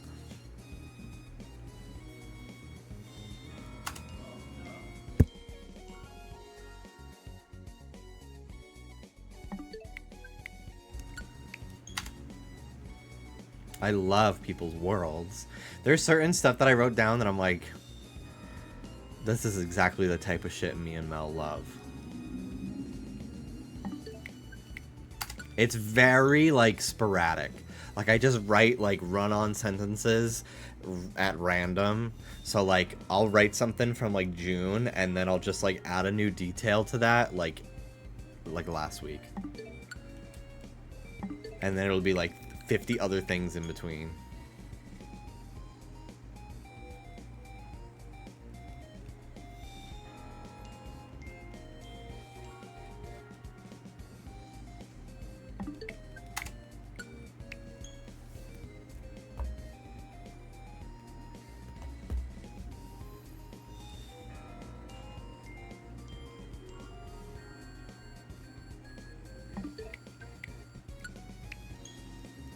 Just me and my Google Docs against the world. I should probably back it all up on a Google Doc at some point. Just copy and paste everything and put it in there.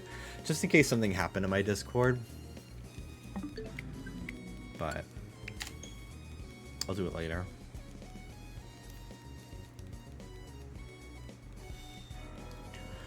Because there's a lot of stuff.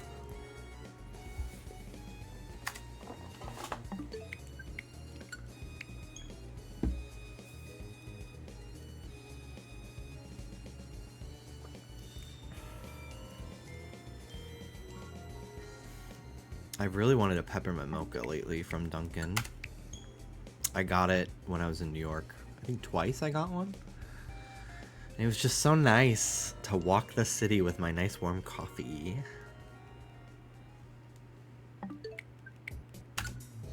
I very rarely get hot coffee out here. I was getting it when Dallas and Hannah were playing tennis at night this time last year. I would always be cold because I'm not the one running around working up a sweat. So I'd always get like a nice hot coffee to hold while I sat and watched them play. And I'd be bundled up in like 2 layers. It was very fun.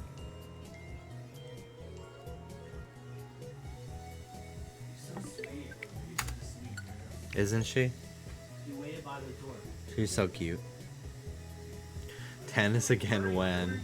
Huh? What the fuck? What? They took my fuzzy underwear. Oh. They ruin it? No. Good. I didn't even know you owned those. What's that, Ooh, brown? some in the doghouse, folks. That brown spawn. Huh? Oh, are you talking about on your...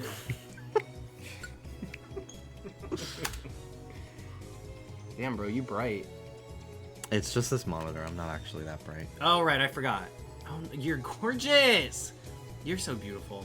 Thanks. Yeah, I need to get this monitor again for this. This one just is so weird. I want money so I can come play tennis. Kind of nice. The panty raid.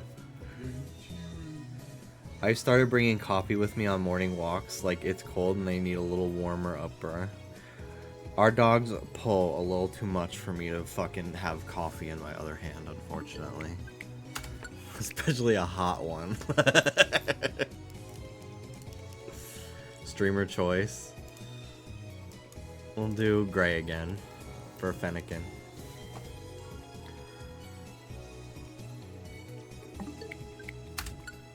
But that's very cute, Mel. I like that. It's hot chocolate season 2.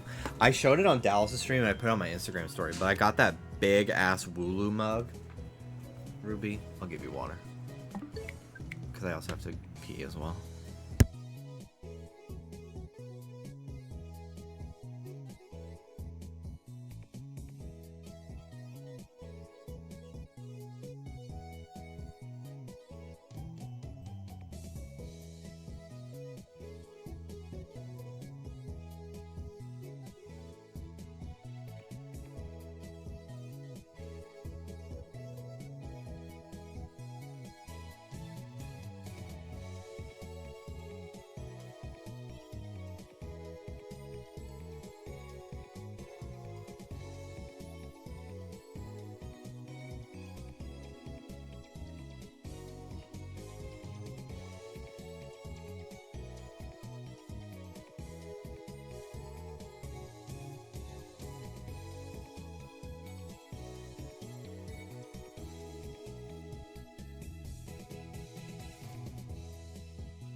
Bro, I ran into this guy twice on a walk the other day, and both times Cloud did not like him. Like, I don't know what the deal was.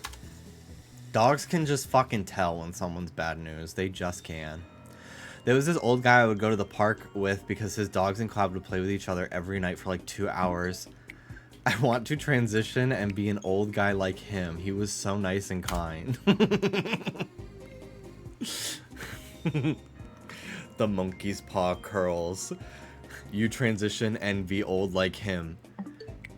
But you find out that he has crazy back problems and is missing half his toes.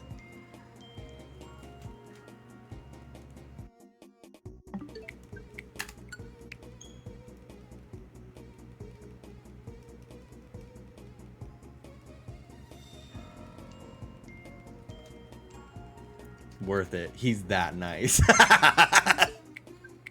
He thought me and my twin were lesbians and he just didn't say anything in case we were closeted.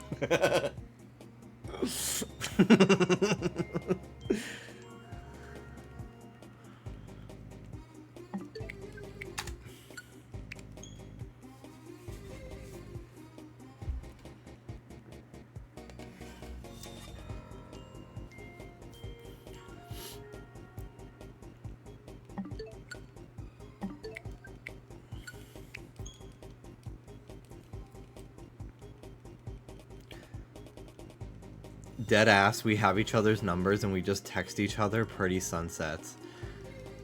You and the old man? I was gonna say, if you have your twin's number, I don't think that that's weird.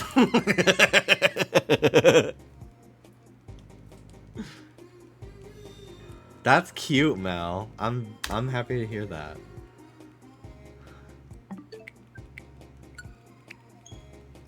I talk to Dallas all the time. I'm like, I can't wait to be like the old fun gay couple that people know.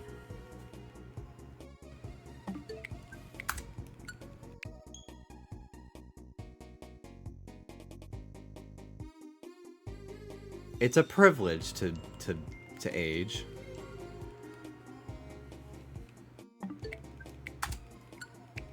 You become those old men Muppets? Yes! Actually, though, yes.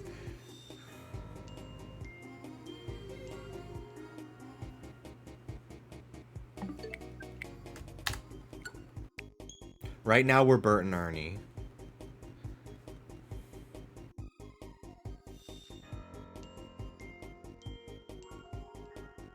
I love Bert and Ernie. Which one of you is Bert and which one is Ernie? Honestly, it depends on the day. It really does. Like, there are some times where I definitely feel more like Bert, but then there are other times where I'm very much the Ernie. It is very much an alternating situation. Okay. Woo! Crazy.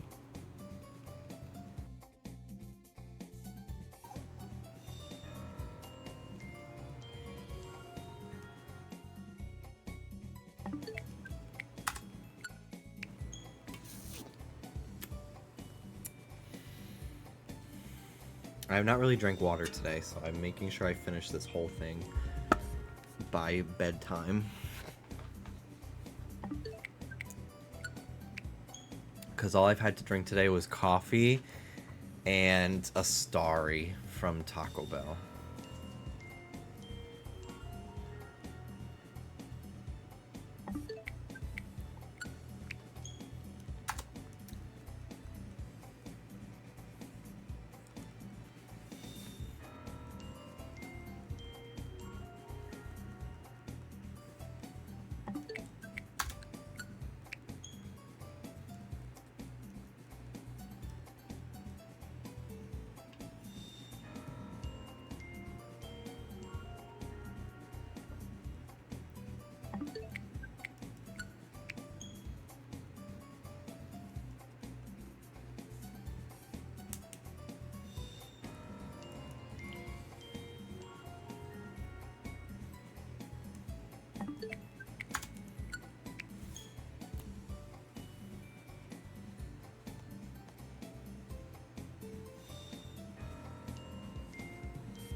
Man, I love Miss Piggy. She's all I want to be in more. I love Miss Piggy.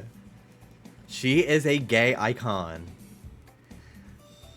And I really always have loved that she's always been like a curvy girl. And it's never like played out as a joke. Like she is portrayed as a sex symbol icon. As she should be. It's just so cool to me.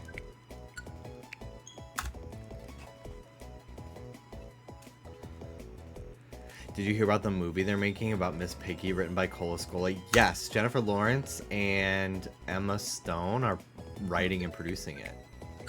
We talked about it on Just Trish the other day. I'm very excited for that. I think it's going to be amazing.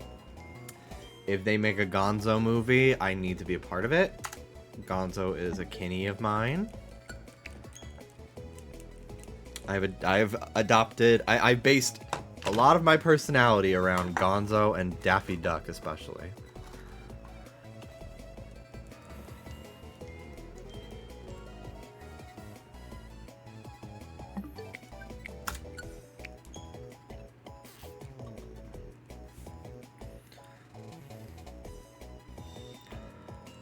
Daffy Duck, my fave Muppet. Mel, my fave idiot.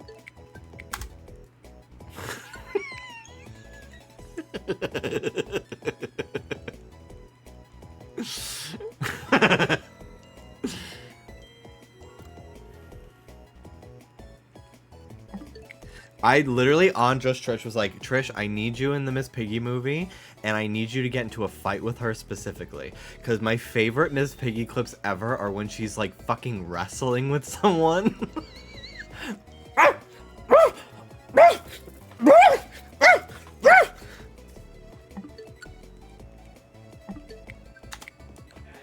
Yeah, I'm doing Miss Piggy fighting with someone.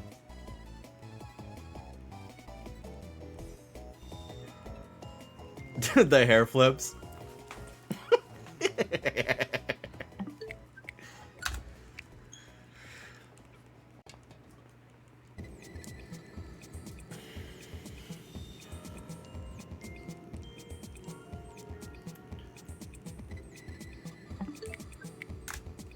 And Tiny Tim, who did not die.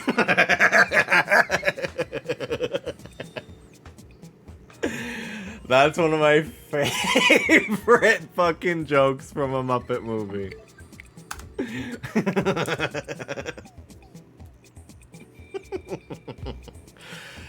As time has gone on and I've watched like more like Muppet history videos, I've learned how many of the people who worked on like the original like Henson Company Muppet productions and stuff were like gay guys and like other queer people. And it's really amazing, but also really sad that it's something that I have to find out from a YouTube video. Because, like, most of those people ended up, like, passing away in the AIDS crisis. Hunt's going alright. Nothing yet, but we're making good progress. I would like to see Frankenstein. It looks cool. And I always liked that book in high school. So that explains how it always felt like a safe space growing up. Mm-hmm.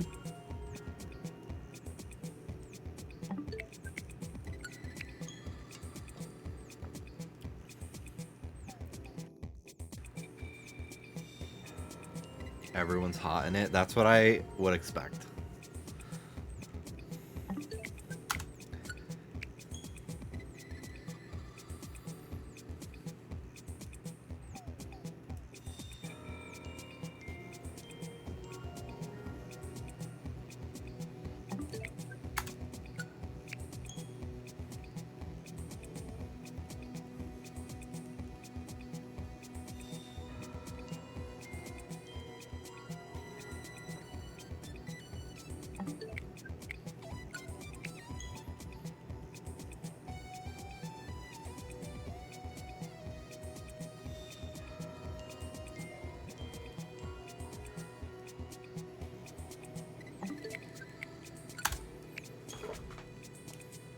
I would like to hunt Chespin in this game, but the setup for that is so annoying.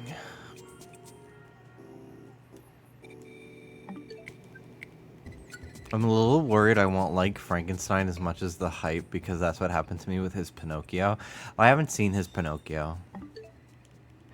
I haven't seen Shape of Water either.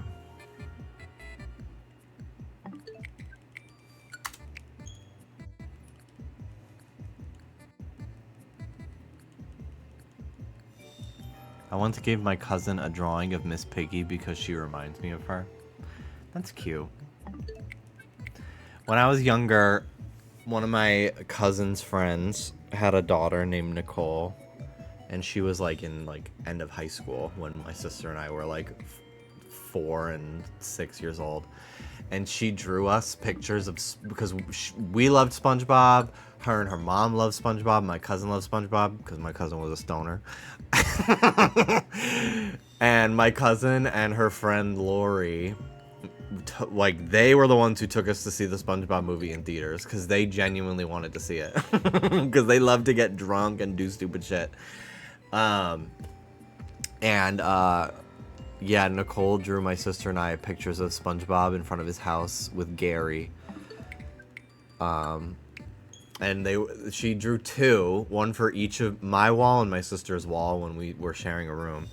And they were in like slightly different poses and stuff, which was cool.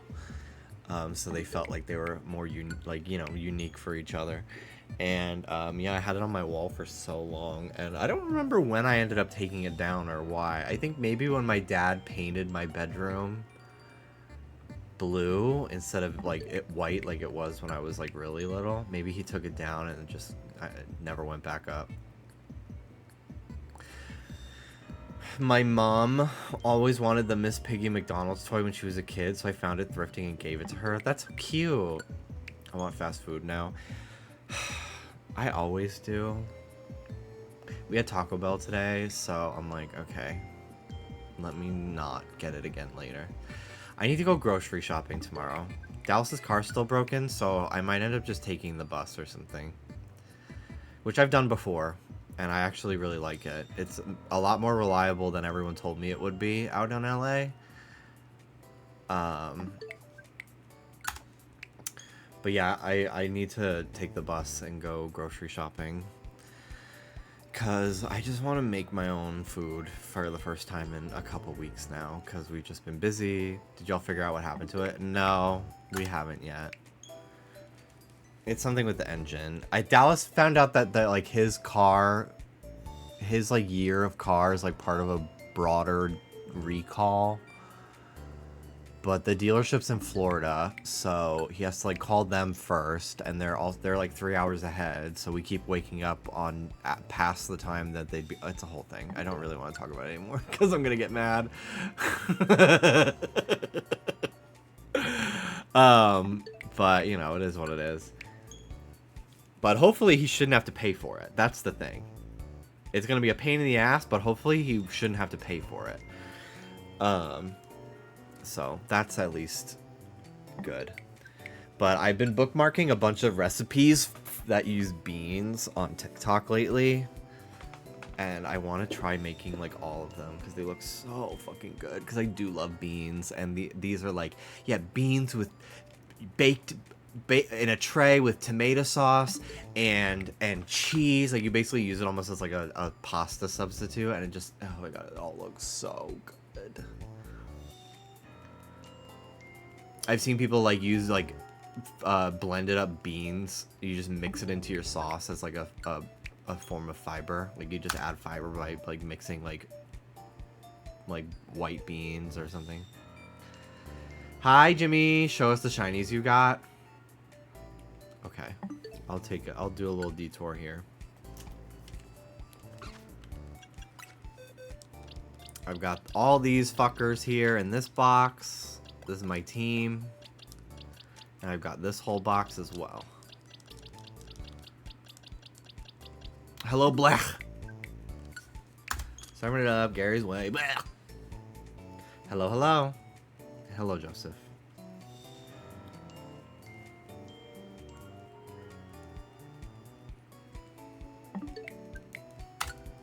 I love chili with mashed beans. I honestly don't know if I've ever even had chili that I can remember.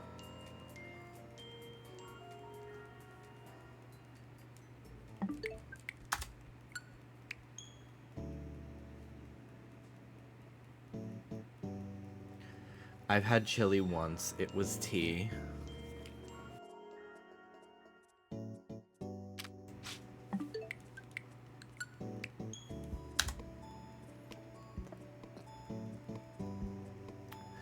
I've been making soup with black beans and essentially just tomatoes, chili, and it's really good. So I saw somebody on TikTok say that they've been air frying black beans and eating them as a snack.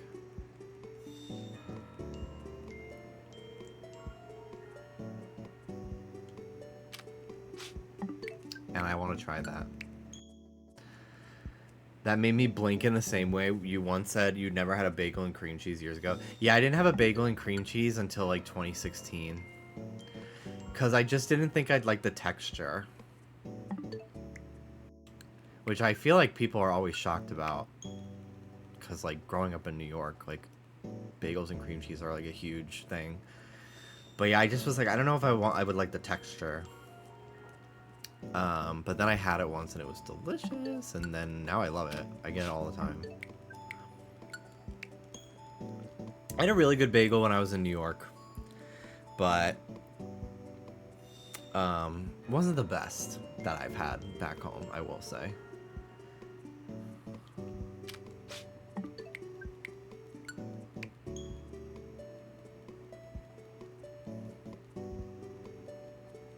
I had a habit of making chili on Splatfest weekend, so I had leftovers.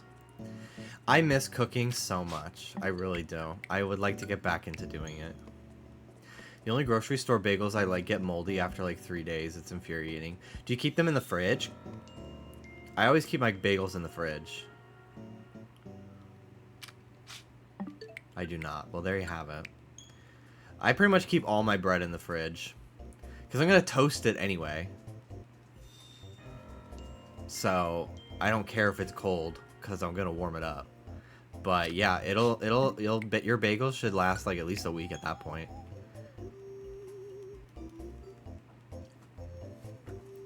But yeah, I really like I like Thomas's. There's some other brand. It has like a muscly guy on it. That brand is really good. It's a little bit more expensive, but they are really, really like, they're very high quality bagels to me. I don't remember what the brand name is though. Dave's. Yeah, Dave's bread. Those bagels are great. Very doughy. Very bagely. Worst person from New York? How long you got? Probably my stepmother. Yeah. Well, my dad's ex-wife, I should say, because I do have a new stepmother and she's awesome. But yeah, my dad's ex-wife.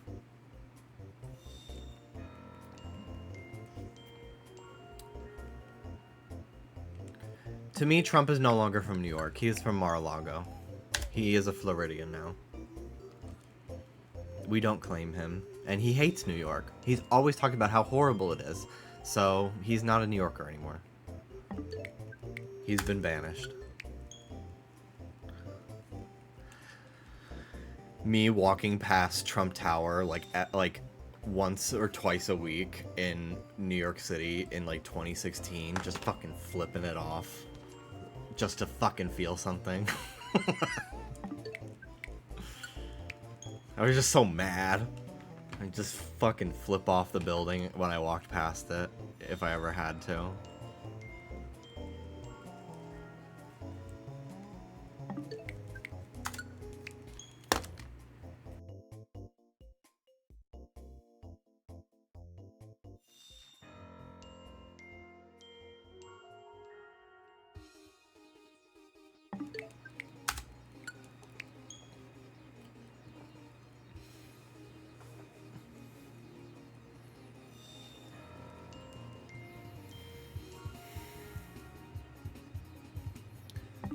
I stopped taking my Flonase a few months ago, and I just was taking Claritin.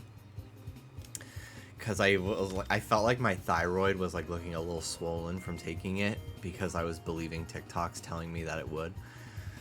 So I stopped, and I was like noticing that like my face just always felt like a little bit puffy and like bloated, and like my breathing was just not as good as it was.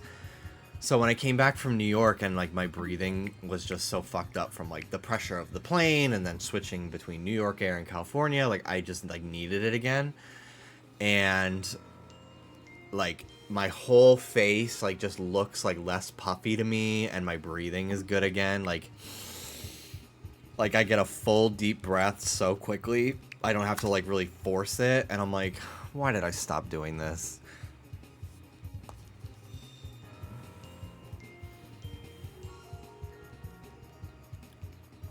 I need to get more antacids,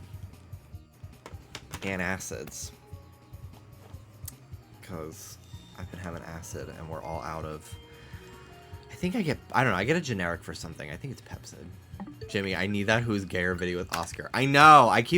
Now that I'm home, I need to text him and figure out a day that we're gonna record it. There was something I wanted to. I wanted to bring it up on the podcast, but we just didn't get around to it. But one of my notes that I had a couple things written down for the podcast that we didn't get to.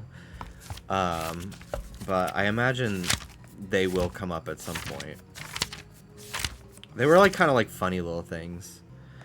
The big one that I wanted to talk about though was the Rizzler meal at Carl's Jr. And I was saying that because I don't think there's a single Hardee's / Carl's Jr. in New York. I had never even heard of that brand until I like came to California for the first time like years ago. So I was saying that if Trish can't find one to try the meal in New York, me, Oscar, and Callie would go out and try it, the three of us. But I have not brought this idea up to either of them yet. I also had Grand Theft Auto 6 delayed again because I just wanted to hear Trish go, what? And then I would move on. But I forgot.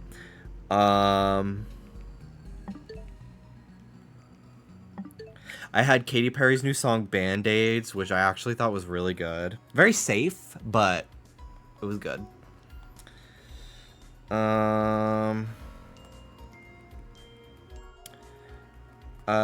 Hillary Duff's comeback I had written down. And that was really it that we didn't end up talking about.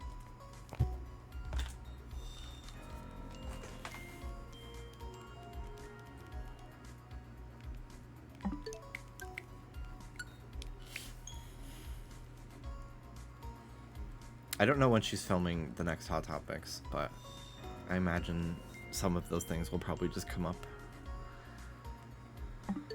Probably not the GTA one, but...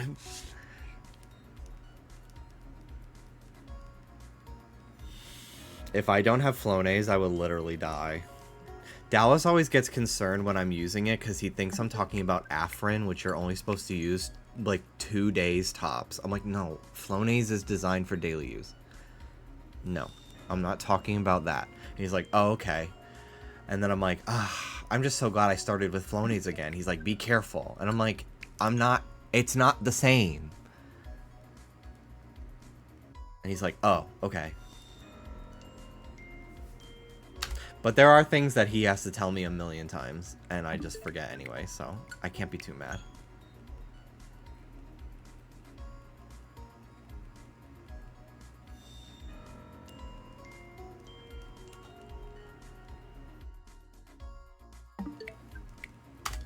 I was hesitant about like giving Band-Aids a chance until I knew for a fact Dr. Luke was nowhere to be fucking found in that studio.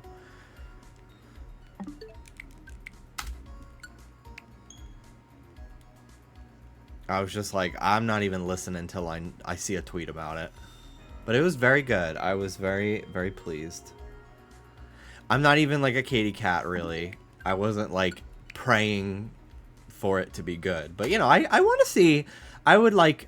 In a world where men can just fucking chart the top the charts for doing fucking nothing, I want pretty much every female artist to succeed for the most part.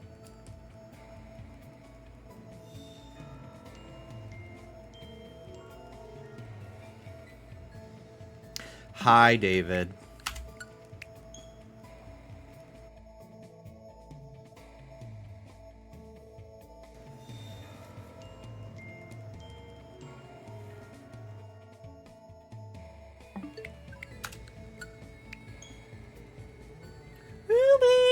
Ruby girl, come here, baby. Come here, girly girl. Dallas is a Gaga fan and saying Band-Aids was mid and you're defending her. What is going on? I know, I really converted him. Good girl, Rube. I was really trying for a while to teach her, like, quiet to stop barking. But it really just was not working.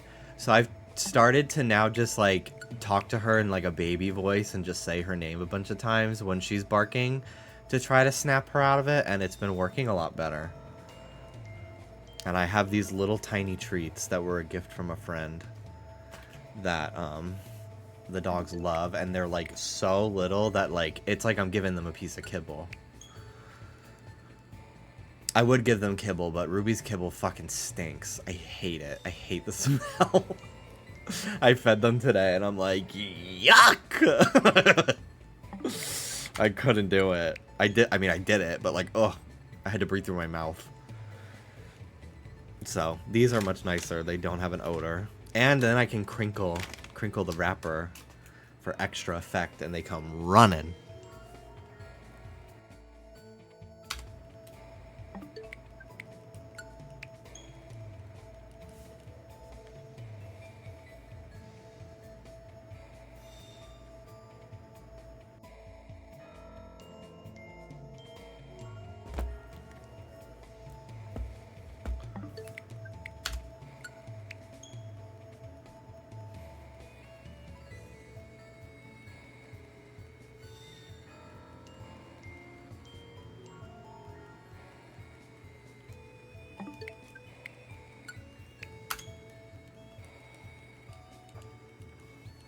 I'm gonna try to get to at least 400 tonight before I stop. I think that's doable.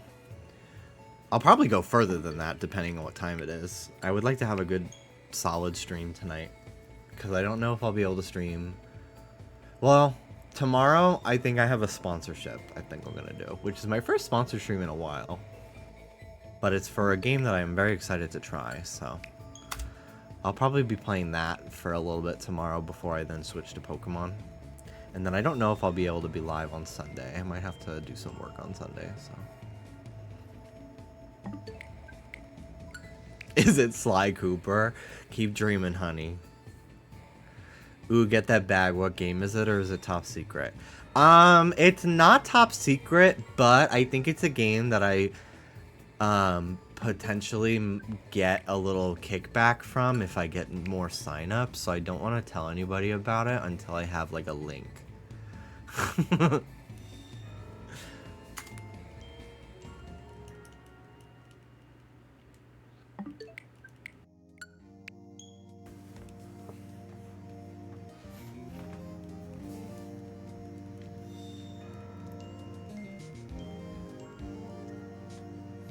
2000 IQ play.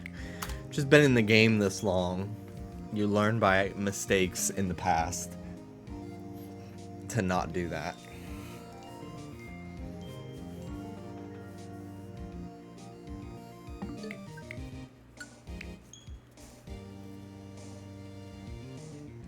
Although I think a lot of people have already installed it anyway.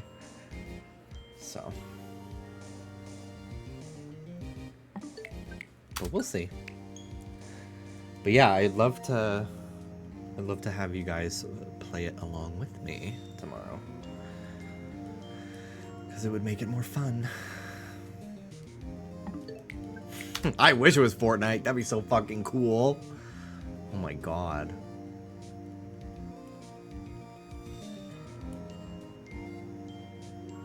I see Trisha getting a Fortnite skin next year. I really do. That's on my spoilers for the Just Trish Christmas episode that we will probably film in a few weeks, if she has the time. Where we say our manifestations for the next year. That's one of them, is Trisha Paytas Fortnite skin. I don't know about full festival, but at the very least the shop skin, which I'd honestly prefer, because then I could use V-Bucks for it instead of grinding. But what luck. I could see it being her, like, Just Trish, like, iconic, like, pink from, like, the first episode. I can see that. I can see King Tut as, like, an alternate style.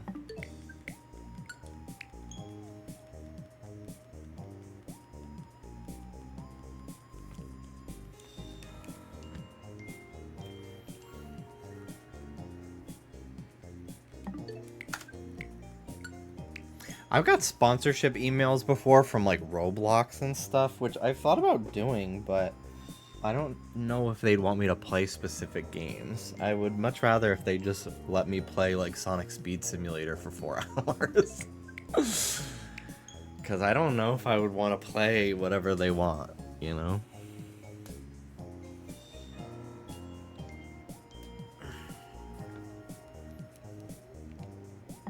Ruby, come here, baby!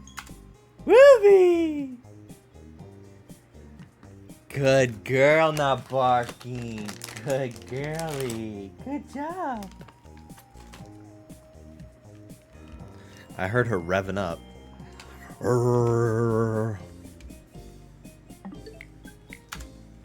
Good girl. Good girl. I'm so proud of you.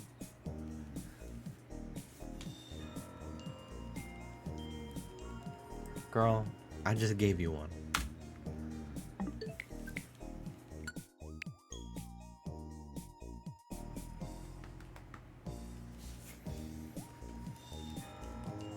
I should buy the DLC so that stupid downloadable content thing goes away.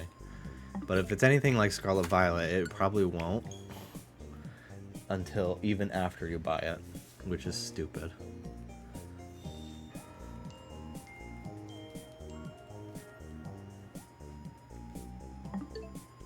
I hope the DLC adds more clothes and hair. They haven't announced that it will, but it would be pretty weird if it didn't.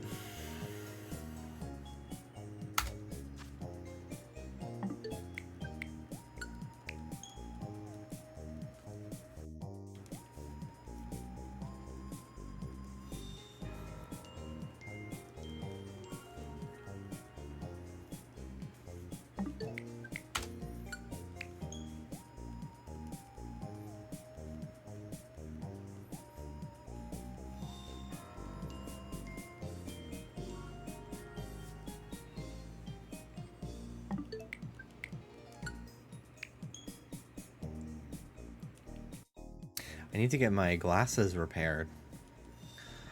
The ones that got fucked up by the sauna at the spa, which I did not know was possible. Because I like those glasses. And I can't wear them. Because it looks worse than my vision without my glasses on at the moment. Because the protective film on it, like the scratch proofing, got all warped. Ruby, hey, come here. Come here, girlie. Ruby. Good job, baby. Good job. Proud of you. See, he's being bad. He's barking. Soda boy. Soda boy, come here. Good boy. Soda, this is for you. Ruby, you just got one.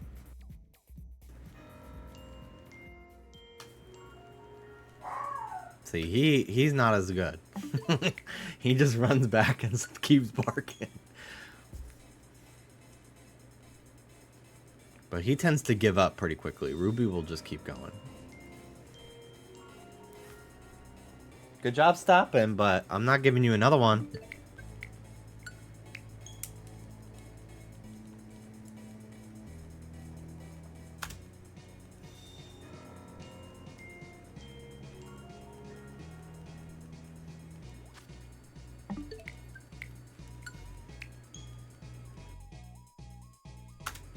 Check if Costco does it, but I've heard the Japanese brand JINS does lens replacement, and they have a store in LA.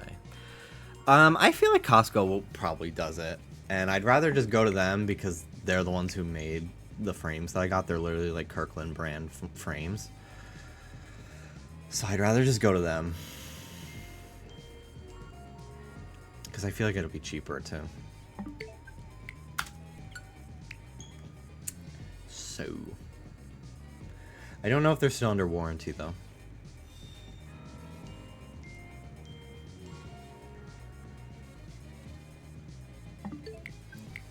Little man, excuse me. What are you doing over there, little buddy?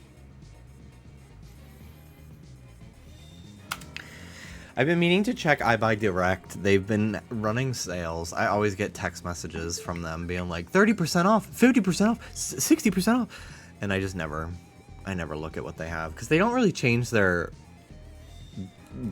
like lineup very often.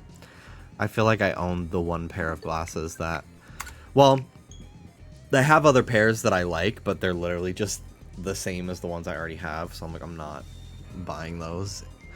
So there's only one pair that I've really liked from them that I didn't already have, and now I own it, so.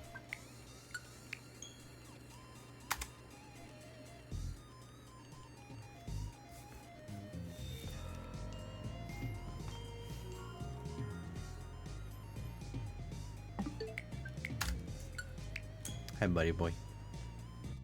Hello, little soda.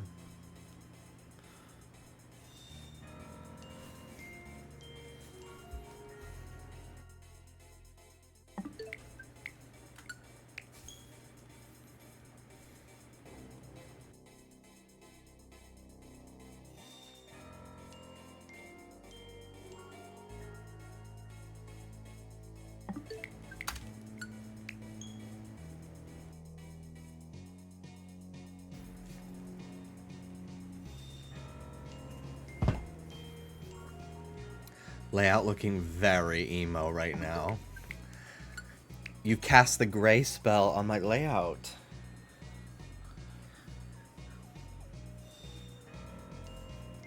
Grandma Aggie.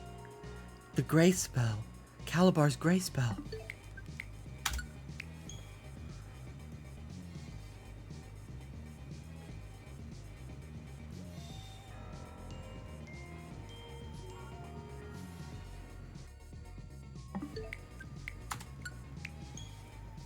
Hello, Soda. Hello.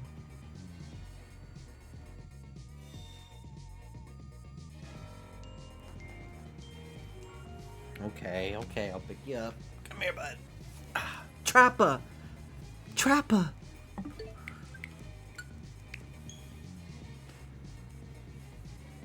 Your Audi can parallel park in under 20 seconds. Wow. That's minus 10 points.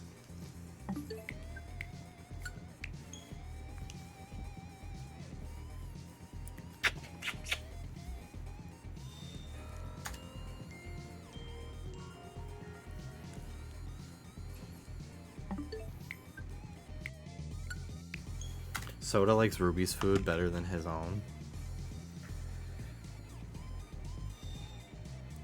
Which is cute, but Ruby's food is prescription, so it costs more than a normal bag, which is fine, but I don't really feel like going through it twice as fast and feeding it to both of them.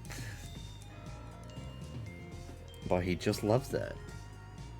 He likes his own food. He will eat his own food, but he loves Ruby's food. Probably because the smell is very strong. And also, dogs always want what the other one's eating. He'll have a toy, and then Ruby will have a toy, and then he tries to steal Ruby's toy. And then when he puts the one he was holding down, Ruby takes his. And they just trade toys like fucking 10 times till they get tired of it and just stick with it. And I'm like, bruh, oh my god.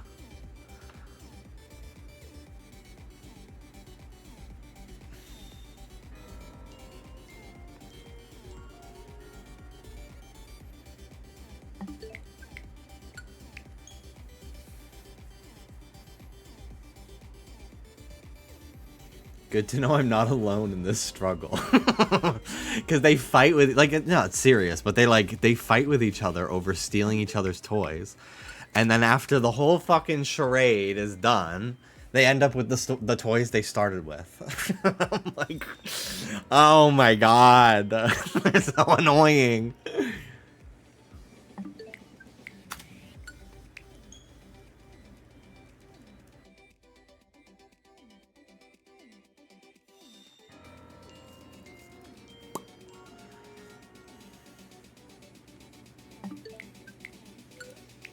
Boy.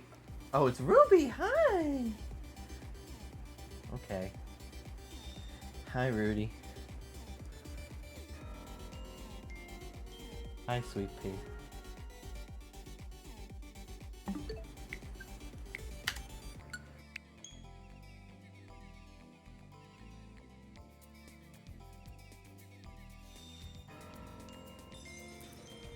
Hello, girly.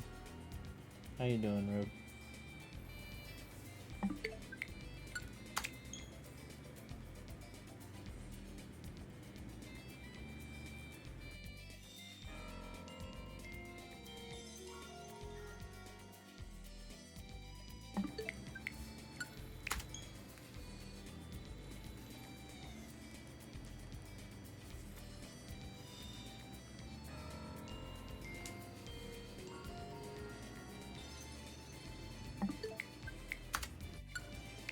I had to keep one of my dogs from stealing the other's ice cube today.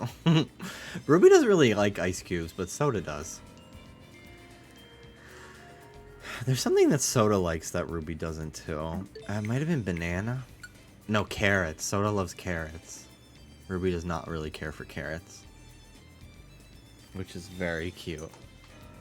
Hi, Ruby. Hi, baby.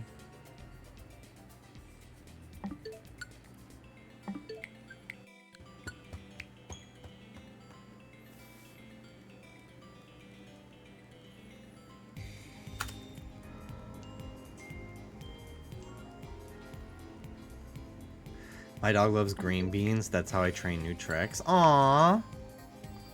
That's so cute. The crunchies they make when they chew on carrots is so funny to me. I just love dogs so much. They're so special. And stupid. That's part of what I love about them. Is they're not always the brightest.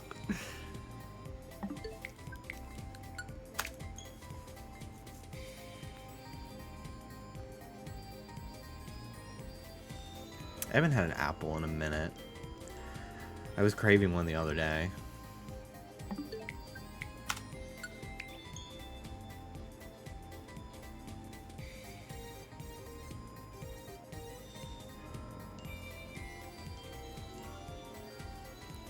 I love pork chops dipped in applesauce so much. That was like one of my favorite dinners as a kid.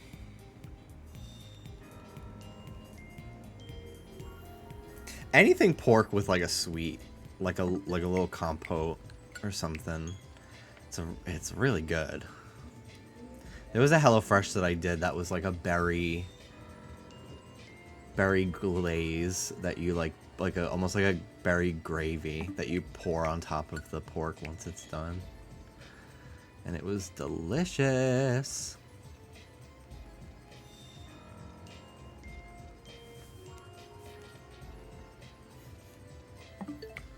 Whenever the Fennekin is an alpha, I get reassured that I'm not wasting my fucking time.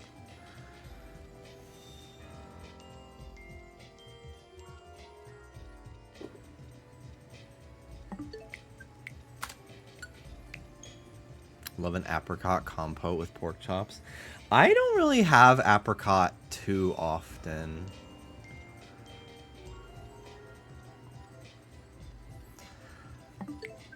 Like at all, really. I've had like apricot preserves before on a bagel, but it's not really a fruit that I consume really ever.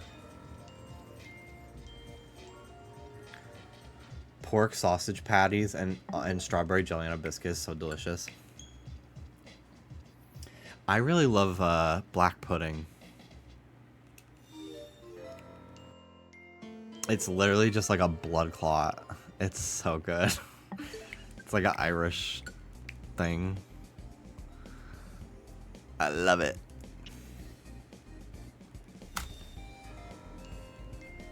I haven't had it in so long. Oh, yeah. If I get a sausage at IHOP, which I typically do because I'm very picky about bacon, so I typically just get sausage, I'll like dip it a little bit in my runny egg. And then I'll dip some of it in my maple syrup. Oh, Mom!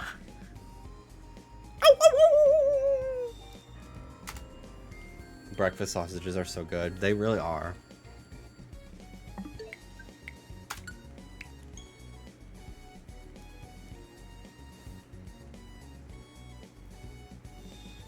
Ruby's rubbing up on my dirty ass laundry to get my scent. Hey, drop the shirt, please. Get back here. Excuse me.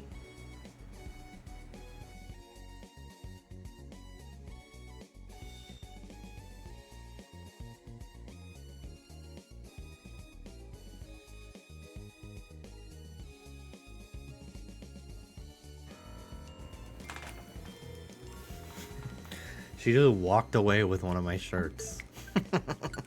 And kept looking back like, yeah, I'm taking it, bitch. She just wants attention. She's tired of us sitting in opposite rooms of each other looking at our screens. She wants us to be in bed and cuddling, which is all she ever wants ever. Which is so cute, but girl, I've got stuff to do. I've got a Finnegan to find. Hello. Don't you get it? I'm too lazy, but baking bacon in maple syrup. When I'm hosting Friendsgiving again this year, and I'm really hoping more than one person comes. Because last year Hannah was the only one that came, and I'm so grateful that she showed up because it was so wonderful, the three of us. But Hannah is busy this year. She's going home to her family this year. So that's our one confirmed guest not coming. And I have some other friends who have said yes, and I'm excited to hopefully see them too. Hopefully they don't get sick this year, because last year one of them was like really sick. And they're roommates, so the other one was like, I don't know if it's a good idea if I come because the other one is sick. So hopefully people show up this year, because I made some banger ass food, and it was fine because it was like, well, more for us, but also like I want other people to eat it. But my turkey last year, oh my god, it was so good. I slightly tweaked, but I followed Tinny Younger, I think is her name, on TikTok. She's that blonde girl. The turkey made me want to Vogue. It really did. I followed her recipe, but then I added like some of my own twists to it. Like in the oven, Dallas's mom always drapes bacon over the turkey, so like the bacon fat soaks into the turkey for flavor. So I did that, and I did like a chive butter, like I rubbed chive butter all over and inside the turkey. It was literally the greatest turkey I've ever eaten. Dallas said the same thing. I was so proud. Because it's my first time ever making a turkey, and everybody was like, it's gonna be hard, I don't know if you're up to it, and I'm like, bitch, just give me the time and I'll figure it out. So I'm excited to do it again this year. Kebby, thank you for the 56 months. Hope you're doing well. Greatly appreciate your streams. What do you want to make for your Friendsgiving? So I made this last year, and I'm gonna make it again this year. Turkey, obviously.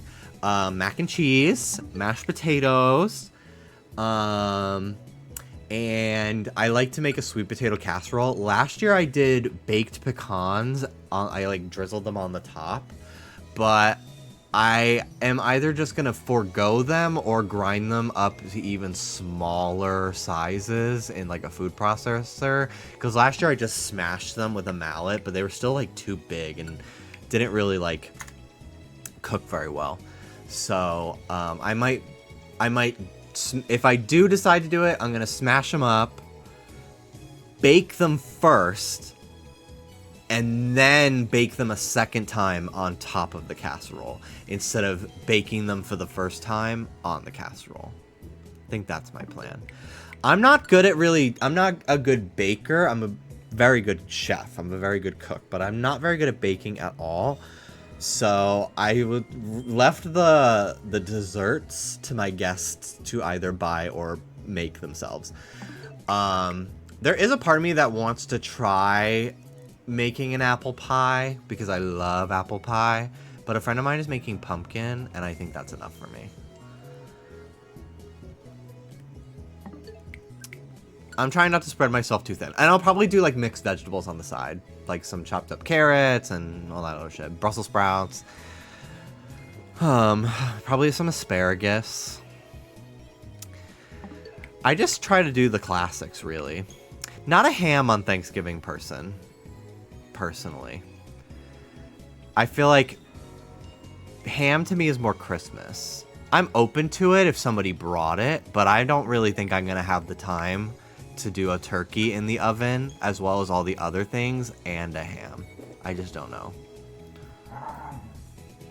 So, probably not a ham.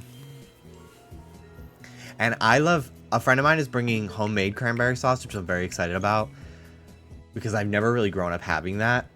I love canned cranberry sauce so much. That on like a biscuit with some butter. Ooh, like those Pillsbury biscuits, which I will probably buy because they're so easy to make. But yeah, I'm very excited. I told all of my potential guests to RSVP by this coming weekend, not tomorrow, but the following, because I was like, I need to know by like the 20th or something like that, so I know what size turkey to buy. Because last year I bought like a 12-pound turkey like 2 days before, and it like just barely had enough time to thaw. But I like to buy it 3 days before this year because I want to buy a bigger one because I want to have more food to go around and have more leftovers this year because it was so good. And I was sad that like by the next morning, Dallas and I were done with all of our leftovers because we helped ourselves to like 4ths and 5ths. So I want to get a bigger turkey this year. I might try 16 pound. You could buy many turkeys like Bob Burger.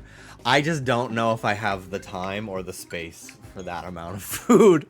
Our kitchen is very tight and the counter space is limited as is. I was really struggling last year to find room for all of our casserole dishes. But thankfully, I won't have to go out and buy, because last year, it was the first year I really ever cooked to that scale. So I had to do a lot of shopping last year for like new utensils and tools, and I had to buy like a bunch of casserole dishes. Now I have everything, so which I'm very excited about, that I don't need to spend an entire day just shopping for materials. But yeah, I'm definitely gonna go to Ralph's again, which is like Publix out here or any other grocery store, because last year I bought like everything I needed for all of my Thanksgiving, and the total was like $450, and then they typed in my phone number for my like Ralph's like free rewards membership card, and just seeing it go with like discounts on everything, it brought it down to $250 for like so much fucking food. It was crazy. I literally felt like I had a fucking cheat code. It was so sick. I could not imagine shopping for groceries at like Target for Thanksgiving. Oh my god. I feel like anytime I've had to go to Target and like I bought groceries from there, it's always like $65. No matter what I'm fucking getting, it always ends up being 60 something dollars. I didn't know it shows when someone is resetting, unless that's a Switch 2 thing. It flashes you going off and online. Oh, is that annoying? Sorry, y'all. If you have me as a friend. I get why people do extreme couponing. It's such a rush to get discounts in this capitalistic hellscape. It really is. Not in the corner, like in the front. Oh, okay. Well, that's good to know then. Every time I shop at Aldi, I spend like 80 something without fail. And I've heard that Aldi is supposed to be like a cheaper option. I actually do find Trader Joe's to be quite a bargain, but the emotional toll that operating a cart in that store takes on me, it's literally everyone's first day on earth. Trader Joe's and Costco, like, how come no one else at Trader Joe's and Costco is weaving through people? How come it's always me? Like, how come I'm always the only one that is frustrated with everybody else? Because everyone always complains about how fucking horrible it is to shop there, because everyone there has zero negative spatial awareness. So how come I'm not running into the other people that do have the spatial awareness? How come I'm always running into a family of 7? Why? Mom, dad, the 2 kids, grandma, and grandpa. Why?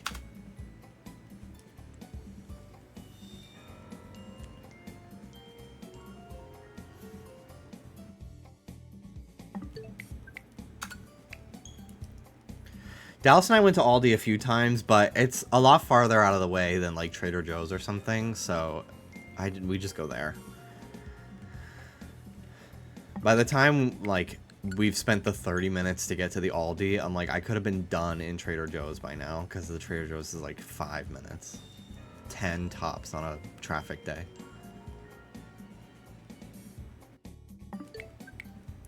That's so crazy that Kroger buy 12 things over 100, because Kroger owns Ralph's out here, and I always feel like I'm getting crazy savings when I go to Ralph's compared to like Target or something.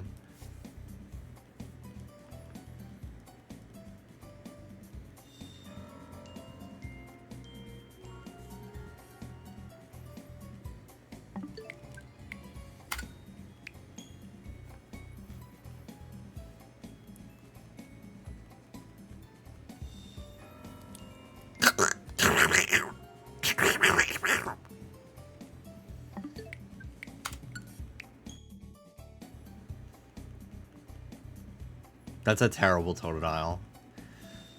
That was like a really bad Donald Duck. Dallas can do a pretty good Totodile. I cannot. I don't know why.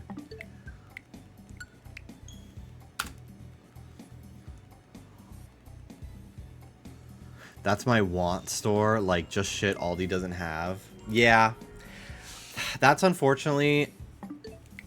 Sometimes we'll go to Petco, but the Petco is pretty far. So, like, if we need, like, dog food...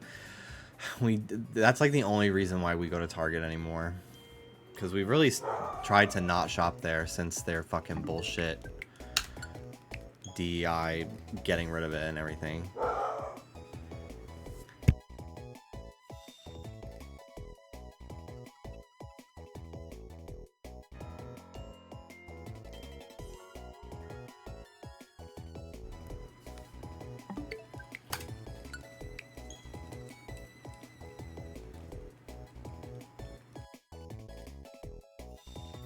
My pets have health issues, and Kroger and Walmart are the only two places that consistently have their food. Yeah, nowadays we just go there for Soda's food. Because Ruby's food we get delivered through Chewy, because it's a prescription food. So our vet like sent a prescription to them, and then it's just on auto ship, which it's been coming not when we need it lately. So I need to set it up to be every like 3 weeks instead of 4. Just so I'd rather have like an extra bag that like we don't open for like a few days after it arrives versus like, all right, we really need that can. Because I get a mix. I get an order of canned food and an order of dry food, and we do half a can of wet and then like a big ass scoop of dry, because the dry is a little cheaper. But Ruby loves the wet food, so we try to mix it. But they don't ship at the same time because we run out of one faster than the other. But then sometimes we run out of the dry, and the only thing we have is the wet because the dry doesn't ship for like 4 more days. So then she gets an entire can of the wet, and it's and that's always a little annoying when the synergy doesn't link up at the way we need it. But for the most part, it's fine.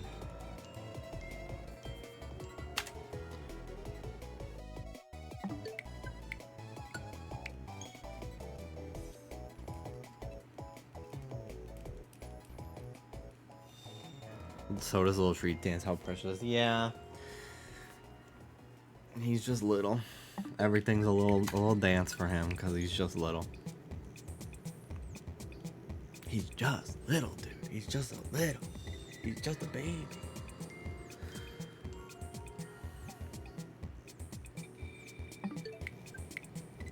Dance for me, dance for me, dance for me. Ooh, ooh. I love that emote in Fortnite. I hate that song, but I love that emote.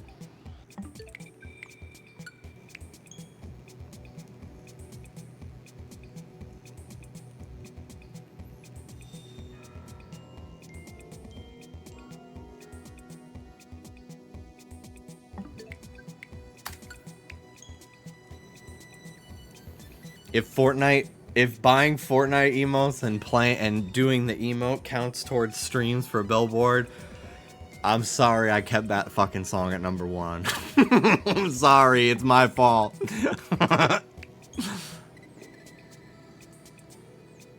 I drew half dry, half wet for my 2 cats, but I heard it's kind of better. It's better to kind of mix it up for cats because they can graze during the day.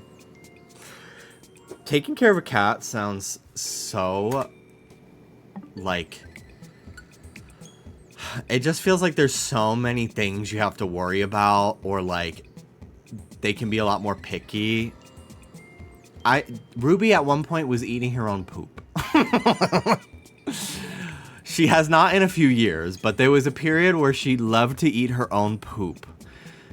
So that really tells you the difference between dogs and cats, I'll tell you that.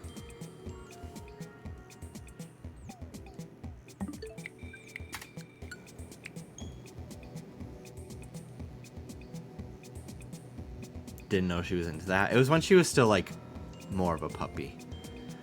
So we started, they have these treats that like basically just make, they taste good on the way down, but they make your dog's poop like bitter or something. I don't know. They make them not want to eat it basically. So we had to give her those treats, and then she stopped eating her own poop. And then we have not had to give her those treats in like 3 years.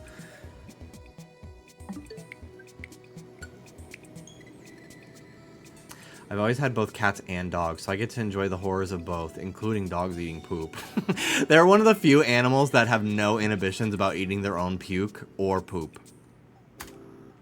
Most animals, no, ew.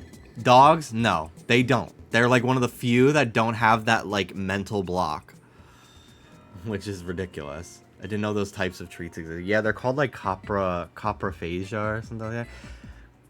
I don't know. Something copra, because it's like the copper light is in Animal Crossing is a poop.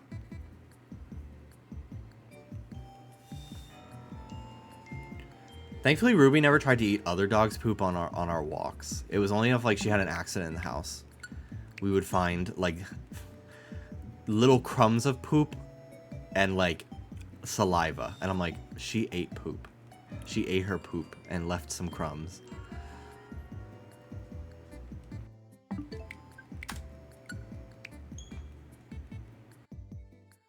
He gets those treats too, but they barely help. He's a freak, but he's been through a lot, so I forgive him.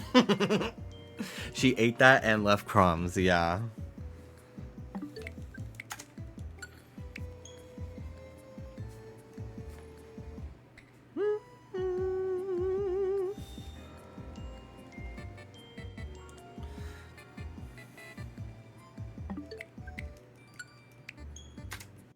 This hunt would make my Switch 1 explode with the buffering times. Yeah, I don't recommend this to anyone that doesn't have a Switch 2.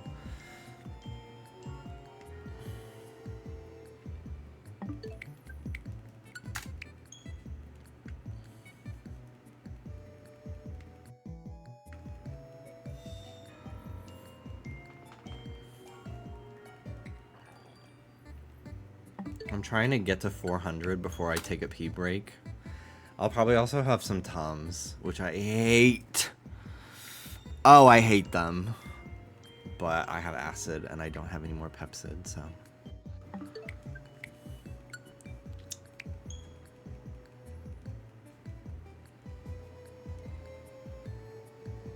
Also, hello, Jimmy. Your arms look so good in this tank. Thank you. Thank you. Thank you. I appreciate that.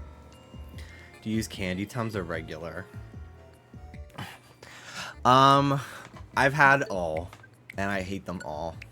Currently, I have like Target brand Tums, because the consistency is a little better than traditional.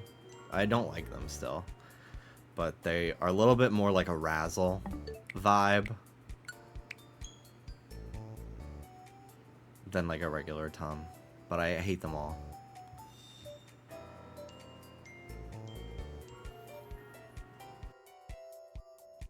I think the chalk ones appeal to the little bit of pica I experience.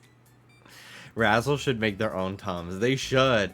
When my sister and I were really little, we were going through we went to the pool and we were going through like the bag that he brought with all the towels and stuff, and we found his thing of Tums and we thought they were Razzles. So my sister and I ate like half the box and my dad started freaking out. We were obviously fine, but we thought they were Razzles.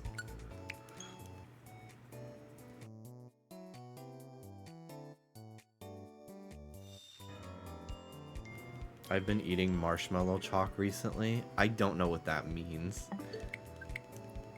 I have convinced myself via placebo that Tums fix literally any stomach pain, even though they're just for, like, acid. Pepto-Bismol is that girl, though. She does literally anything. I always take Pepto-Bismol before I go anywhere.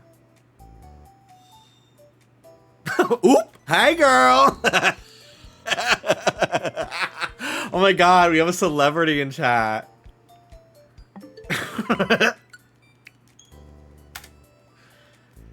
Literally, if I know I'm gonna be somewhere that I don't want to have to poop while I'm there, I will take Pepto before I go. Because sometimes when I'm anxious, I do get like a little bit of like diarrhea. That's like really how my anxiety manifests, is diarrhea. And it's annoying. So if I'm going like to an event where I'm going to be socializing and I'm kind of nervous about it, I take Pepto so I don't have to poop while I'm there.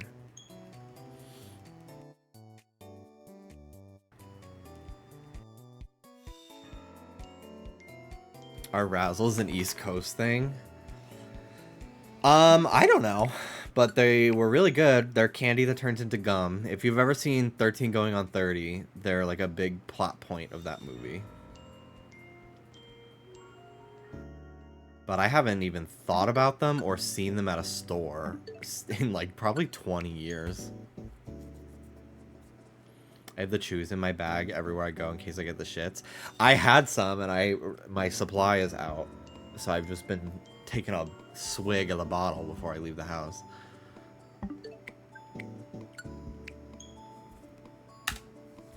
Me, when I was a little kid, my dad bought me Razzles, but then he told me I couldn't finish the whole box, so I snuck into the kitchen to eat them anyway. And then because I was being really sneaky, I startled my really old dog, and he bit my ankle so bad. Oh my god. Damn, your life sucks.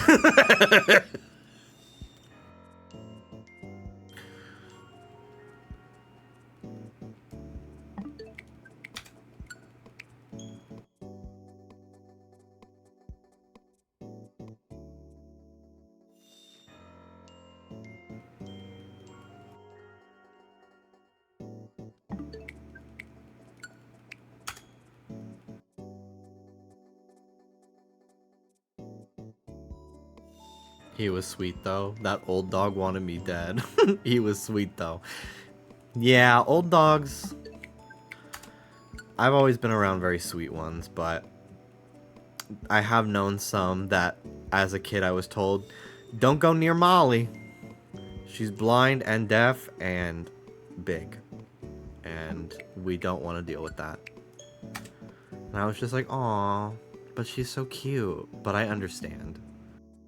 Because I was like, it was my cousin's dog, so like she would not recognize my scent and probably freak out, so.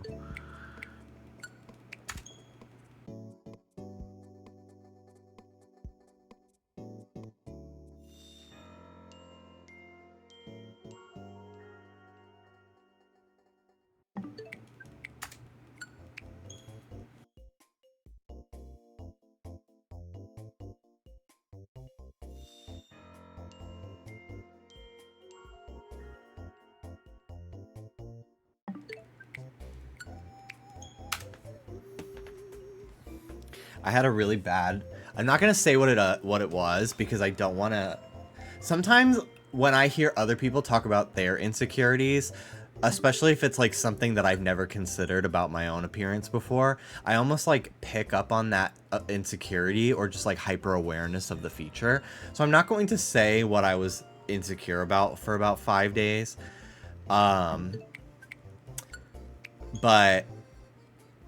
it was something like so minor. Like it was like such like a weird like hyper specific thing. But I was like texting Dallas because I was like in a freak out. And it didn't help that I was on a plane, and those airplane mirrors, don't fucking trust those evil divas. They are fucking terrifying. And also one of the flight attendants was a really like conventionally attractive, handsome guy, so I kept like comparing myself to him, which is not great. And I just was in my own like mental spiral with no one to talk to, so I just kind of kept ruminating. But I like was convinced like I'm gonna come home and I'm gonna book this cosmetic procedure because I'm tired of it. And then like after 2 days, I didn't have the insecurity anymore, and I was just like, "Who was that?" Crazy.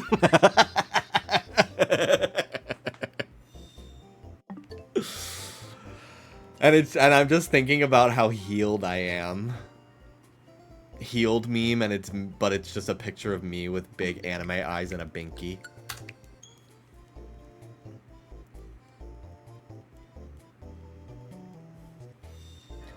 But I was like, wow. It's crazy how like 3 days ago I was literally about to fucking spend money I don't have on a procedure that I didn't need. All because I was alone with my thoughts and looking at a mirror that was fucking warped. This is why I could never live alone. I just could not. I need to have somebody to talk to. Who, when I talk about these things, looks at me like, okay. No. Don't do that.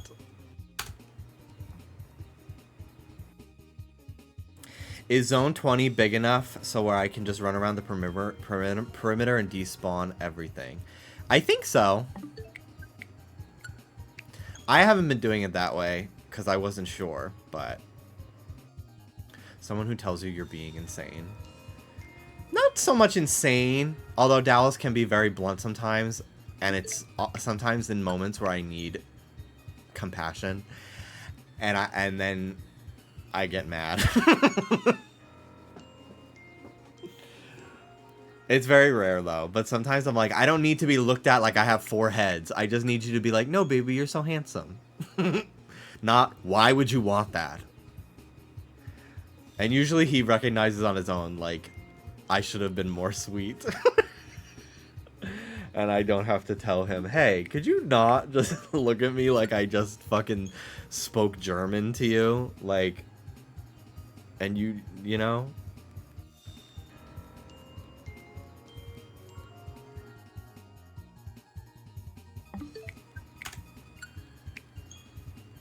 Thank you for responding to me and not being self-centered and just talking about yourself. Fuck you, bitch. Shut the fuck up. That's so crazy. You responded to me. Oh, you responded to me.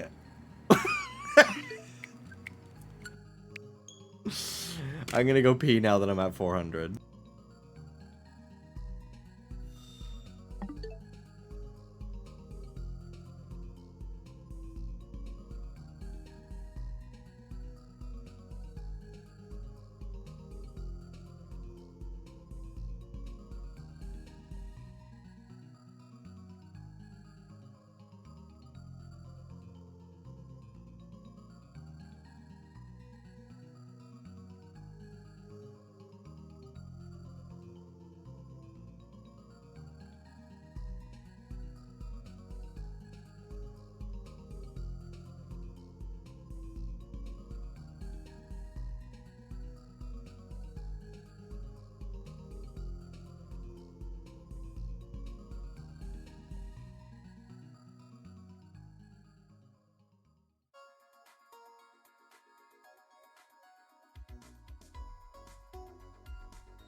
Sometimes when I pee, I can't help but like go like this. Like I just gotta like, especially if I've been holding it for a while, like I just gotta get that out. I often like, whew, after I pee as well. I get like a shiver.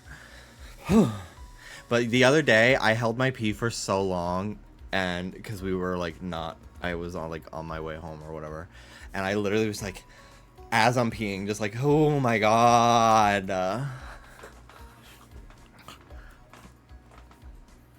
Sleepy Sammy, thank you for the 16 months. Thank you, thank you. You said that in the wrong tone twice. Okay, well, I've given up on that. I've moved on. Why haven't you? La boo boo.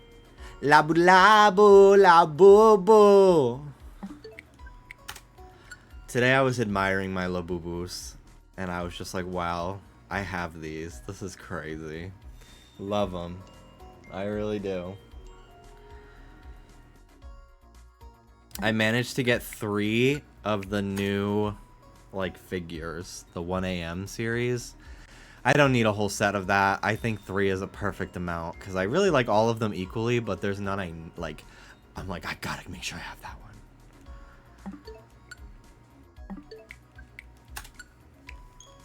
I took Clown Boo Boo to work and my coworkers are very impressed. I was carrying my Clown Boo Boo around, but then it got a little scuff on the vinyl. Which I think I can get out with my Celiar water or whatever the fuck it is, but I don't have that, so it is no longer leaving my house.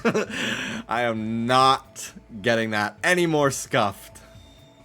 Also, some of his toes got scuffed as well, which is strange, because usually the toenail polish on like the Big Into Energies, which I imagine is the same type of paint, doesn't really chip, scuff very easily. Thank you, Chibi Psycho. Thank you. No, I still haven't. I have the demonic baby Labubu is on a cross, but I haven't hung it up yet because I have to move the other ones around so it can. And I also want to just move them lower so you can actually see them in my webcam. Because my webcam is higher up now, but tilted down. Because I raised my monitor so I don't like slouch as often.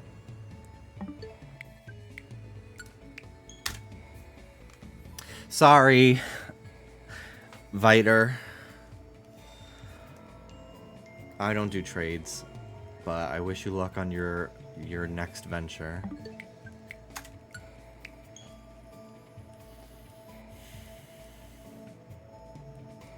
The bow tie on mine is crazy off center. One of mine's ears is higher than the other, and I think it's only because the hat kind of pulls it to one side. Oh my god. Yesterday I was sitting on the couch and I realized that if I go like this and it like pulls my head. It was more so when I was sitting down, but like I must be like really tense.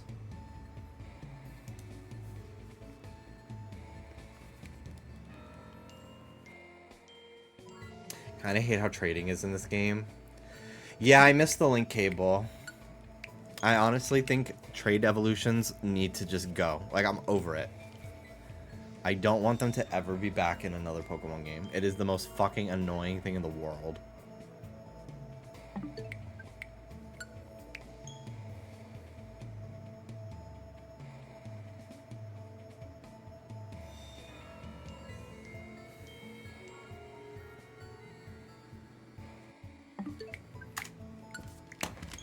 I don't know why Mario Wonder is so high up on my homepage. I have not played it in forever. What the fuck? Donkey Kong, go away. Do you ever force your hand closed by pressing on your wrist tendon?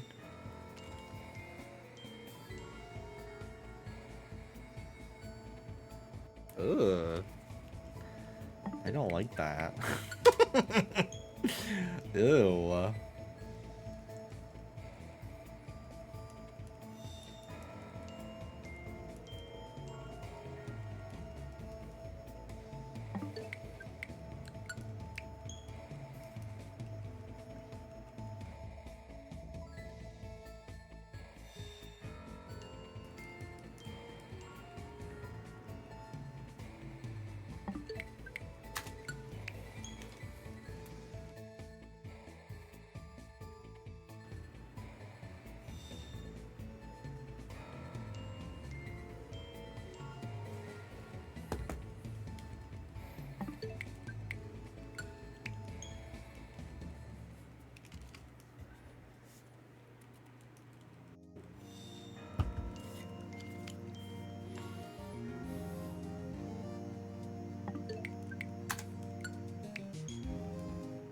We're like action figures.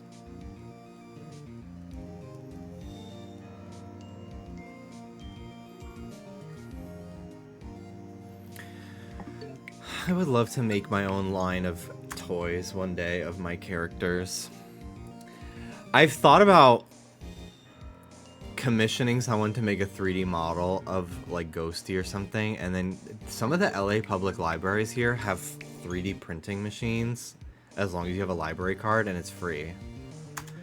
And I'm like, ooh, maybe I go there and then I just like hand paint them for myself.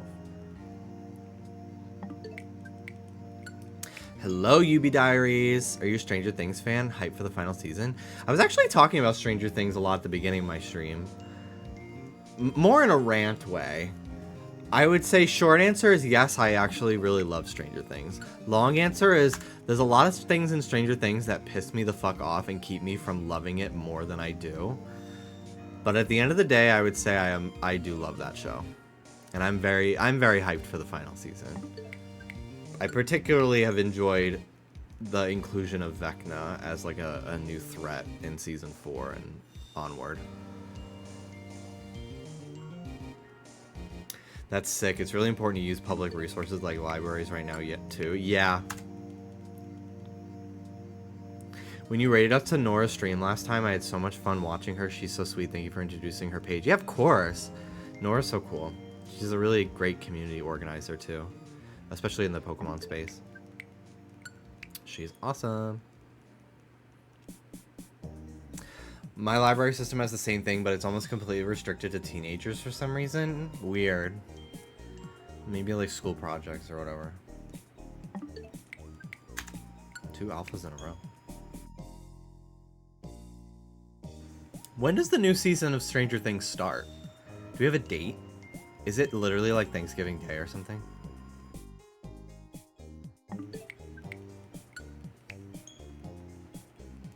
Yeah, that could be kind of fun to watch on Friendsgiving if my friends that show up are interested in watching that. Otherwise, I'll just watch it when they go home.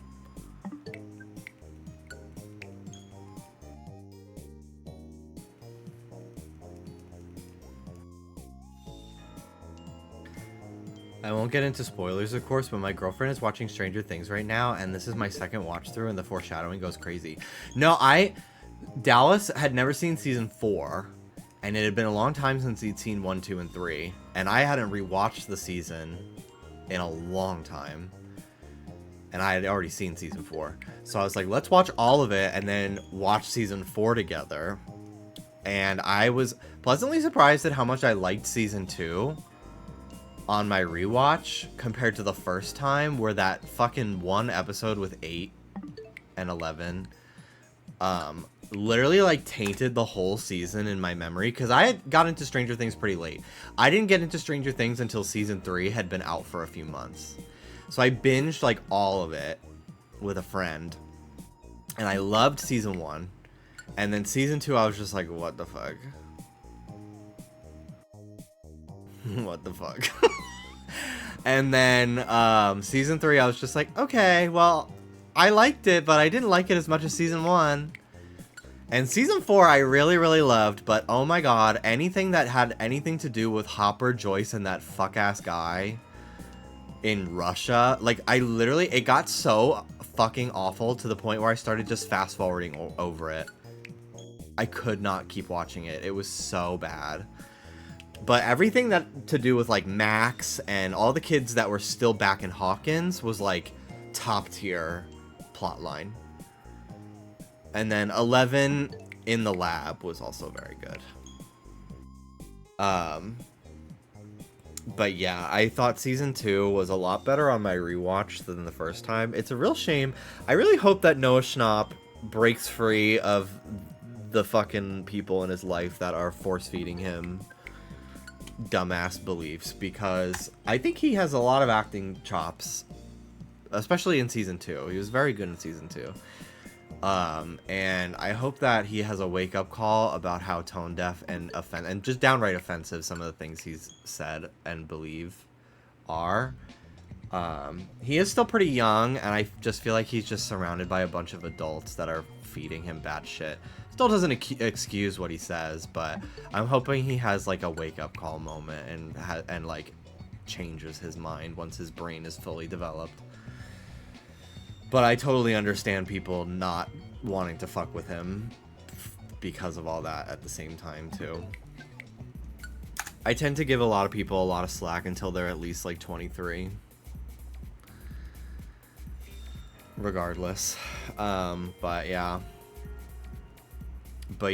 Season 2 is actually pretty great. Season 3 I really liked a lot the first time, and I actually liked it less the second time I watched it, because I was just like, wow, it's actually really hard for me to suspend my belief that these children are infiltrating a Russian secret base. I think this is actually really almost like jumping the shark level cartoonishness, and I can't deal with it. So I was really happy that Season 4 was back to sort of like, outside of like 11 in the lab and stuff, I guess, outside of the Russia plot where it just was like, wow, Joyce and that fucking guy like crashed a plane in the fucking Siberian wilderness in the middle of the winter, and they not only survived the plane crash but also survived in the wilderness despite not being prepared for it at all, and then also broke into a Russian prison. Like, really? Like, it was so, I hated it. But I found that like Max and Nancy and Steve, like all the kids that were back in Hawkins like trying to solve the Vecna stuff, was like, that really tapped back into what I loved about season 1 of Stranger Things, was like kids like solving a mystery that seems like feasible for them to actually figure out. Like, it didn't feel like they all had like plot armor and like super fucking human abilities to survive crazy ass shit. Like, if I see any of those kids, if I see Dustin firing like a machine gun in season 5, I'm gonna lose my mind. I'll never forget, before I was like really into Stranger Things, I didn't really understand like that the show focused on literal like fucking 10-year-olds, like at the oldest like 6th graders. I did not understand that for like years because I just didn't watch it. I didn't really know anything about it. So I remember I was with a friend one time, and this was like 2017. The show had just come out, and like she did some like press for the show, like interviews with the cast. She was like, yeah, I like did the red carpet for this show, and that Millie Bobby Brown girl who plays 11, what a bitch. And I was just like, oh damn, that's a real shame. And then years later I watched the show, and I was like, were you talking about this literal child? Like, I didn't actually ask that to that person because I didn't know them very well, but I was like, what the fuck do you mean that you thought this child was like a bitch? Like, what? That was so crazy to me. Once I actually learned the person she was talking about was a literal like middle schooler, I was like, holy shit, that's a crazy thing to say about a child. It's so wild. I just feel like these kids really grew up with like such a spotlight and such like a parasocialness, I think, because it's like a show that's like it's more like targeted, I would say, towards like high school and college kids and older. Like, it has like a huge adult audience, whereas like say like an iCarly or something is like clearly a children's show.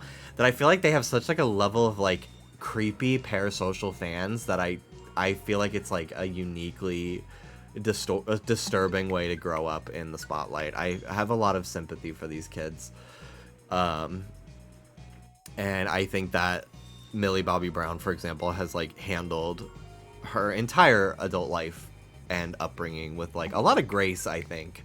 I don't obviously know everything she's ever said and done because I just do not keep up with the fucking day-to-day lives of, for a long time, a child star. But I just think it's like really fucking annoying how the paparazzi and the media especially treats like young female and older female actors and singers and stuff, but it's like they literally just do the same fucking shit to all of these women and try to break them, and then once they actually have like a psychotic break, it's like, oh my god, I wish people were there for her. It's such a cyclical cycle, and you'd think after it happened with Britney all those years ago, we'd like learn something from it, but it just doesn't seem like that'll ever be the case. I mean, we've literally watched it happen to people like Chapel Roan, like right before our eyes, multiple times over the last few years.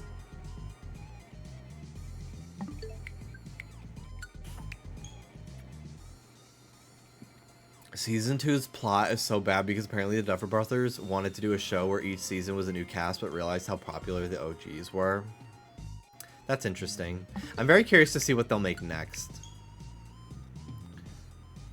Because I do think that they tell some really cool stories and build some really cool mysteries, but I also think that they incredibly inflate how big their cast is to a detriment that, like, some characters have literally never talked to each other.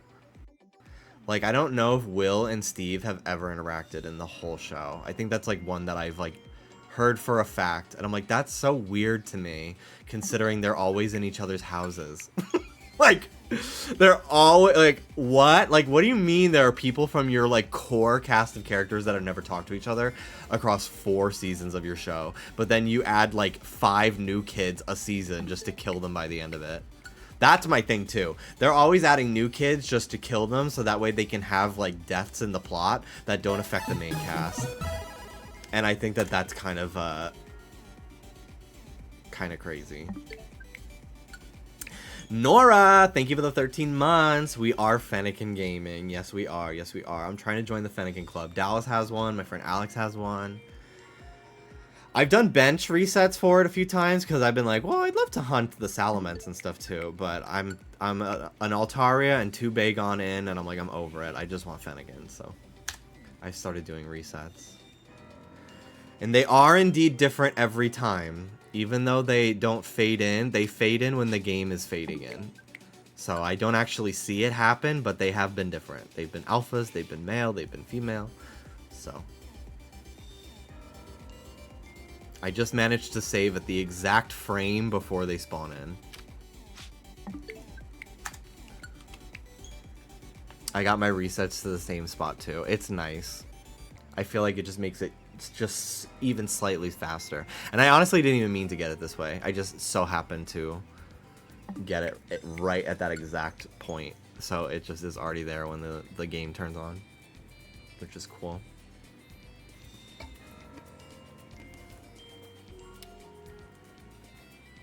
You replying congrats in the replies of my gym selfie the other day had me and Dallas cackling.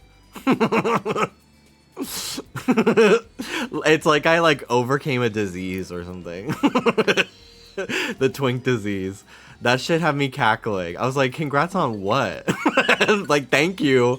But I was also like, that's so funny to me. I like totally understand what you mean, and I like was very appreciated of it. Like, congrats on your like your accomplishments. But it also was just like, congratulations, you survived the disease, you survived the plague or whatever. That was where immediately where my mind was going. Like, you beat it.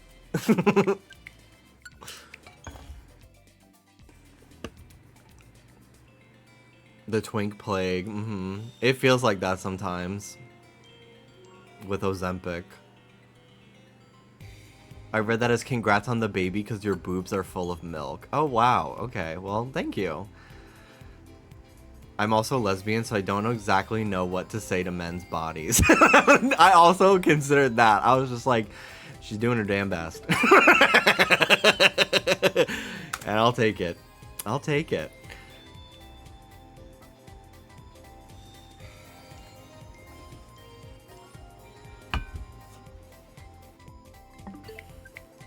Damn, Nikki, you're Bobby S.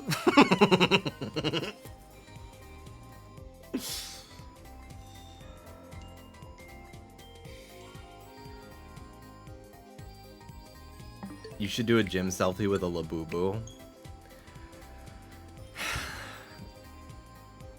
The level of... I don't know if I'm that gay to walk to the gym at my apartment with my purse. I don't know if I'm that gay. Mega Malamar got that Fifi. Yeah, exactly. Not you noticing her wig and not her brain. Please acknowledge women for their intelligence, thank you. But do you want to be? Honestly, I actually feel incredibly masculine when I carry a purse. For some reason.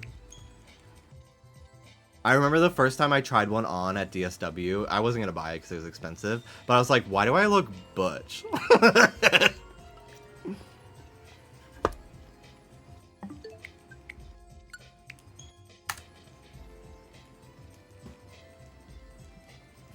Glad someone thinks so, because, okay, yeah, whatever, you know.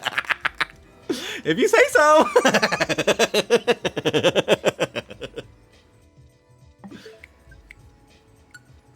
Did you listen to that recent sibling rivalry episode where Monet admitted one of her hear me outs was the large Labubu's? Like, she wants to fuck Zmomo? That's so crazy. I did not hear that. I honestly haven't listened to a podcast of anyone in like months, weeks, like maybe 2 months. Just because we haven't been like driving anywhere, and so you know I listen to podcasts like 5 days a week when I'm editing Just Trish and Not Loveline. When I have the chance to listen to something that isn't work related, I typically now choose music. Whereas before, I loved a podcast. I was listening to a lot of Trixie and Katya, though, on YouTube when I would play City Skylines a few months ago. Because Dallas doesn't like to listen to them as much as I do. So, I usually, I'm like, okay, I'll listen on my own. But also, it's nice. We did listen to some podcasts when we drove to Tahoe a few months ago. Because, like, it was a long car ride and we just needed... Honestly, the entire way up, we just talked the entire ride. For, like, all 9 or 10 hours.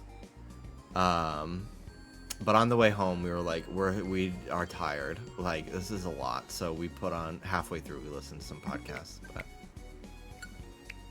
people love to ask what podcast you're listening to when you're a podcast editor, and it's like, I don't have time to listen to other ones. True. And also, for me, I'm like, what other podcast is going to randomly mention how much they love me? Like, I get to edit one where, like, I randomly get jump scared with love you, Jimmy. Like, why would I listen to any other show? This one pays me. I get paid to listen to this one.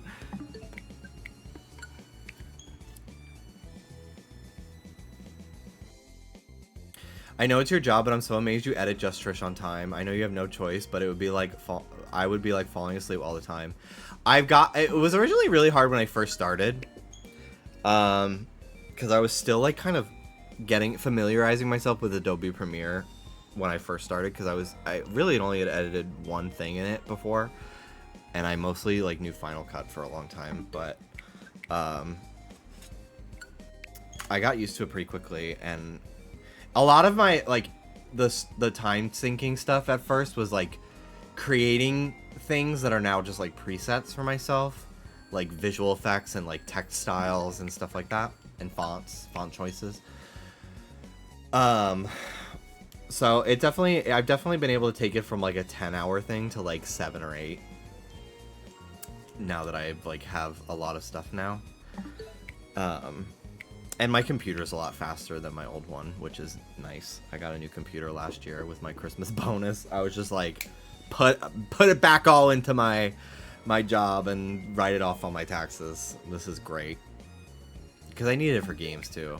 For those who remember, it like almost feels crazy to me that I used to have my computer freeze to the point where it would crash my whole fucking screen. And I'd have to reboot at least like 3 times a stream for like 5 years. And it would go... It would fucking like screech at me.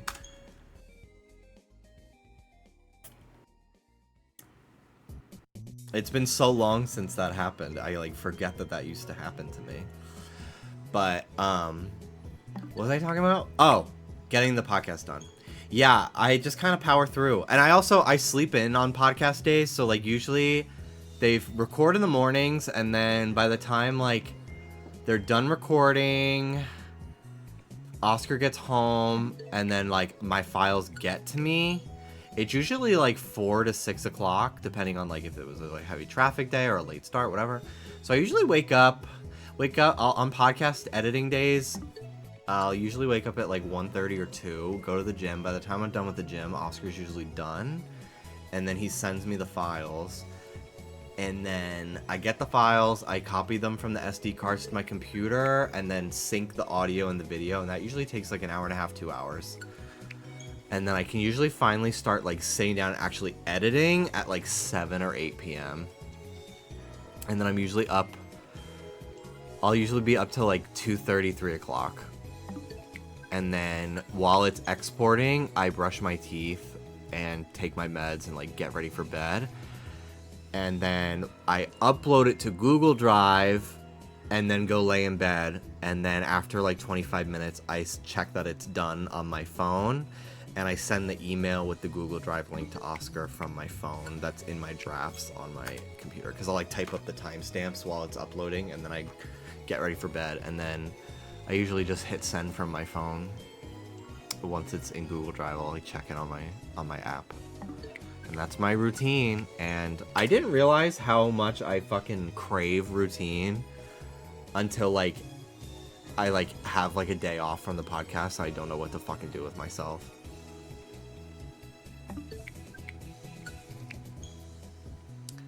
I'm like, wow, I actually, even though sometimes it can be kind of tiring, I like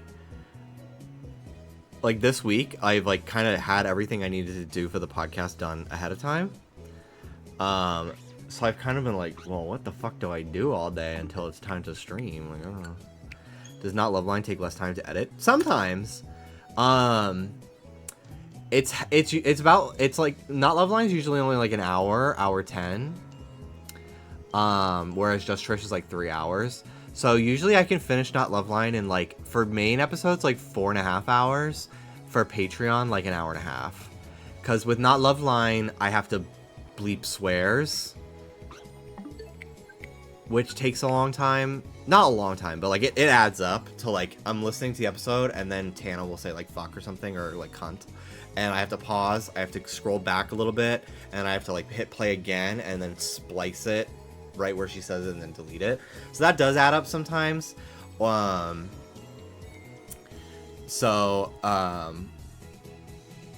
That like will sometimes add time. Typing if it's an episode that has like a lot of phone calls, that will also take up time because I'll listen to the phone call and then I go through the spreadsheet of like all the phone calls that they've taken, that they've selected for the show, and then I like try to find which one they're talking about from like a batch of episodes, because they film in batches, and like sometimes it's like it'll be episode 42, but like the call, the link to the file and the transcript is in like episode like 38, because they like just didn't get to it and they saved it for later. So I gotta like find it, so that takes some time. And then I listen to the phone call, and then I'll have like Adobe Premiere like auto transcribe it, and then it'll usually be like full of a bunch of mistakes, but for the most part it's like it's in there enough that like I just go back in and I like fix a lot of it. And Adobe is so fucking frustrating about like editing text. For a while it was like fully blue screening my computer editing captions on the podcast for some fucking reason, and it would like corrupt my project file. But I found a method around it. Instead of like editing this is like so boring, but instead of now creating the captions and then editing them as like a text layer, I correct them in the transcript first and then create the captions from the corrected transcript, so I don't have it's not as taxing on my computer, and I haven't, knock on wood, I haven't had it crash since I started doing it that way instead. But that, depending on how many calls they answer and how long the calls are, and like, if like, if the call, like if the person's like driving, or if there's like other people in the background talking, it makes it really hard for me to like hear what they're saying for the captions. So that can sometimes make it take a longer time, because I try to have it transcribed on screen, so that way, like, if the phone call quality is like not great, people still can like look at the captions and know what the question is. Because sometimes the question has like a lot of important details if like they're asking a story related question. So I try to make sure I get everything correct. Yeah, so that can sometimes make it take a while. That's why I kind of love when they have like a Yap episode, because I get through it a lot faster and I don't have to type up captions, which is really like not that big a deal. It's really just Adobe Premiere is so fucking annoying and like glitchy that's like really the only frustrating part. But I've now like managed to work around the glitchiness, and it doesn't bother me as much anymore. Yes, I also do have to cut away when Tana vapes, so sometimes like I'll be like watching and then I like see her reach for her vape, and I have to like, I switch the camera to just Trish. So sometimes Trish is like holding, like if the camera's on Trish for a while, for like a really long time, I cut Tana vaping and then puffing the smoke as well. Because YouTube is so strict on that. For a while I was like even cutting when she would even say the word vape. But I don't actually think I need to. I think it's just the act of doing it will get the video demonetized, which is just, I get it, but like, oh my god, you get over it. Do you listen at a faster speed? No, because I'm always afraid I'm gonna miss something, whether it be like a swear that I have to bleep, or like something Trish asked me to cut. I'd rather just like not have the anxiety of like thinking I missed something. Plus, like, I don't know. I don't think it's wrong if other people do, but for me, I kind of like, well, Trish is paying me to listen to this. I'm not going to half-ass it ever. Because she really treats me right and respects my time, so I'm not going to ever, like, half-ass what I'm doing. Now, if I was working for some, like, just fucking random influencer who doesn't fucking talk to me and doesn't pay me enough and kind of treats me like shit, yeah, I don't care. But I am treated very nicely, and I deeply care about the person I work for, so I'm more than happy to listen to it at its normal runtime and not make any mistakes.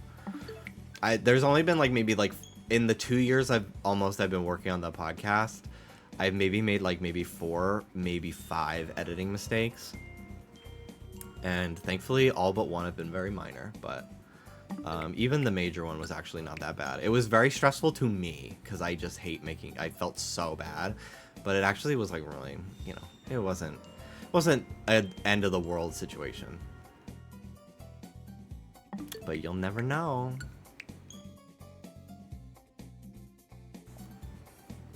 Does YouTube also demonetize cigarettes? I think so, yeah.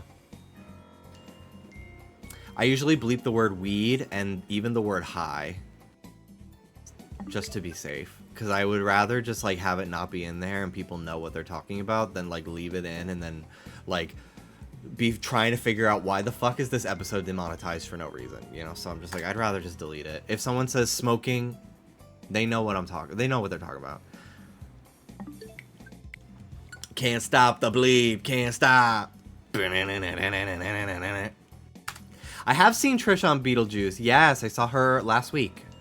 When I went to New York, I saw Beetlejuice, and then the next day we filmed a Hot Topics, and it was so fun, and I literally just felt like on top of the world. I'm like, damn, if I feel this good just fucking knowing someone on Broadway, I can't imagine how good it feels to be her. This is crazy.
This Tepig hunt kind of ass.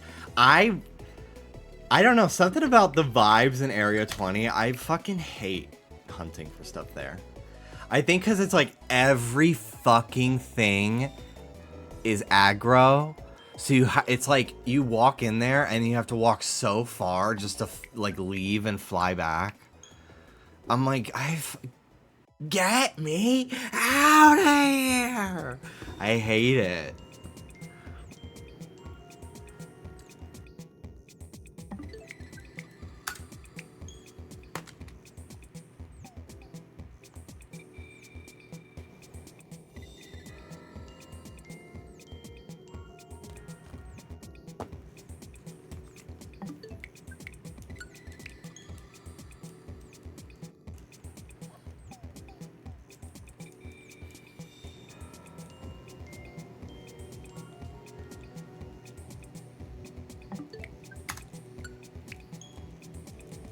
I honestly feel like there was probably like 15 to 20 encounters that I didn't even end up counting after I passed 400 because I was just so into the chat.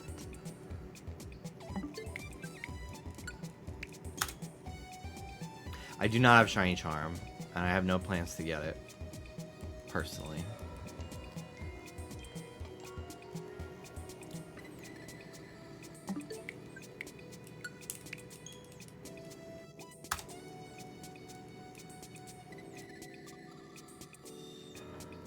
Hi, Ruby.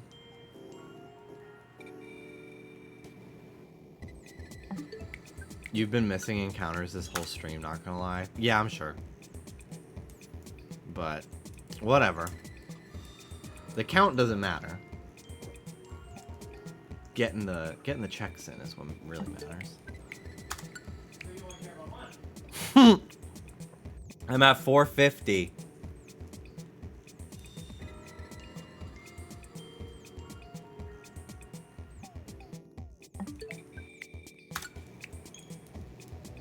Me when I'm anti the vampire count.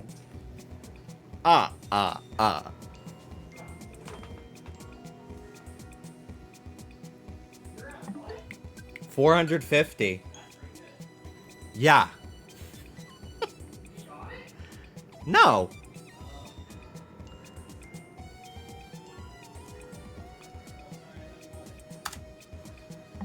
Oh, sorry. I'm being a bitch. Huh? Nothing. Cruella. Nothing. Cruella.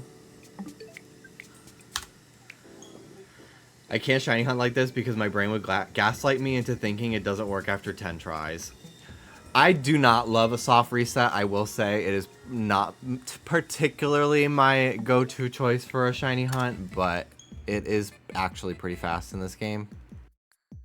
For on Switch 2 at least. But yeah, I've done a few of them in my life. Some I've gotten very fast. Like, I got Dialga in like under 300 in BDSP.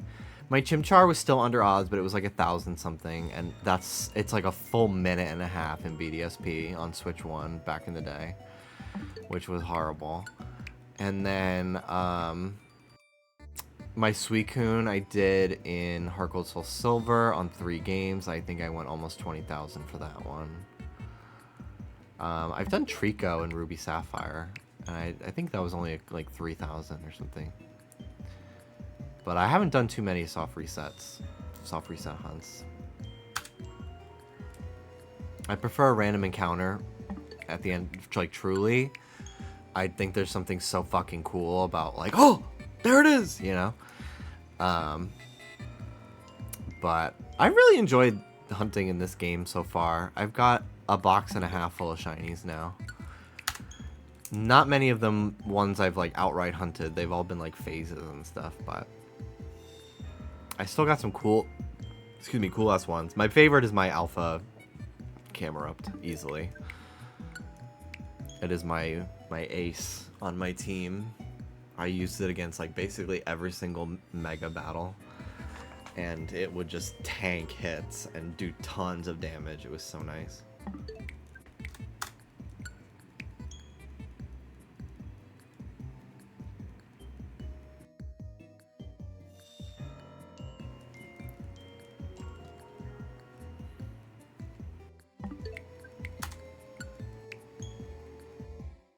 You want to be Maxie so bad.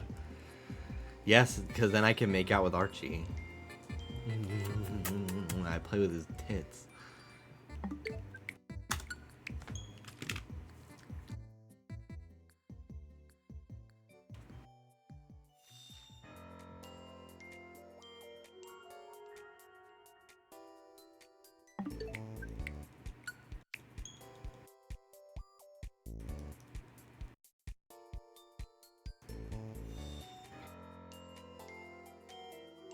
Excuse me, mister.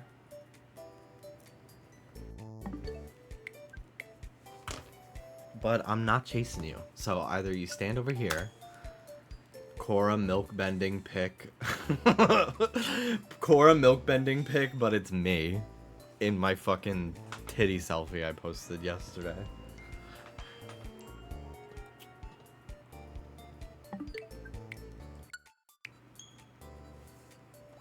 That was the most viewed any of my Instagram stories have been in years. That was crazy.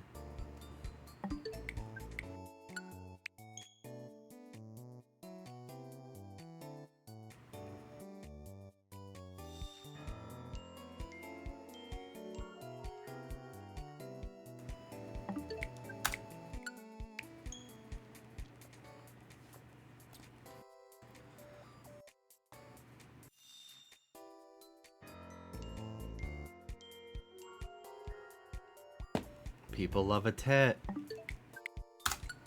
Whore members. Whore members.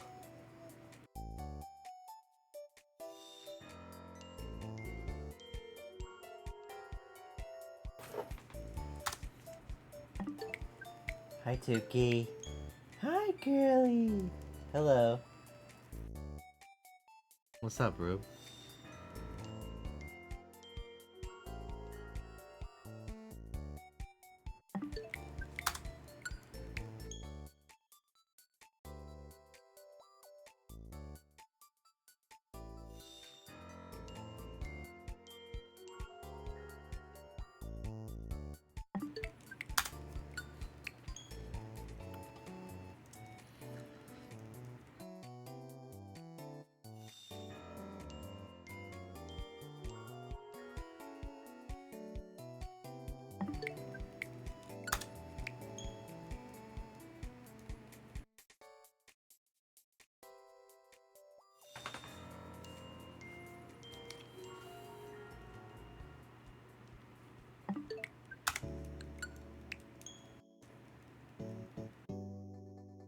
I wish I could have a button on this controller synced to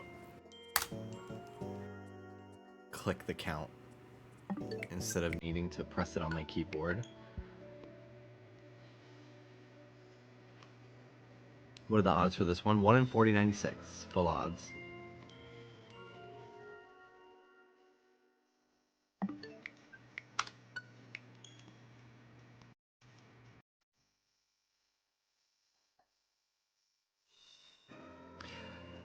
I wonder when Spotify Wrapped is going to come out this year. It's usually sometime in December. I have a feeling that it's going to be very Deltarune heavy this year. It's going to be like Lady Gaga, Deltarune, and honestly, probably one of the fucking Danganronpa trial themes. Because I was working out to that like every day for like 4 weeks straight. And I'm going to feel like a loser.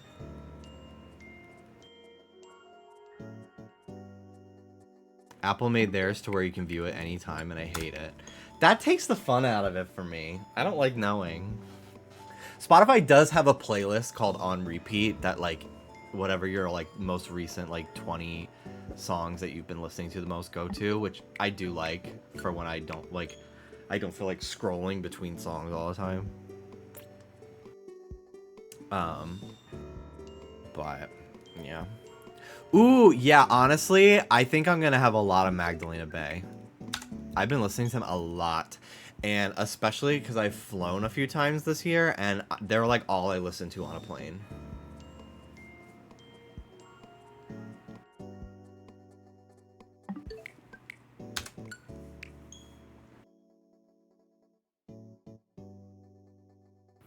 I listened to them a lot in New York too, because it was like good music to like keep a good pace to while I was walking. There's this song that I honestly think it might be my most streamed song this year because it's not that long, and I listened to it so much in New York. It's called Party by Planet 1999.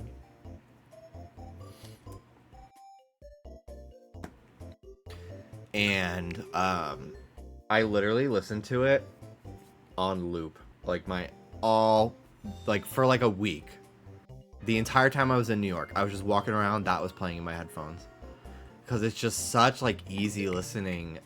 It's just such a good song, and it's just like so easy listening, and it was like giving me a lot of like inspiration for some reason in like my world building for Ghosty's world. I don't really know why, but it just was. The rhythm, the BPM was just right that I entered a flow state. It was crazy. I'm gonna play it. I love that song. Ah, the drop.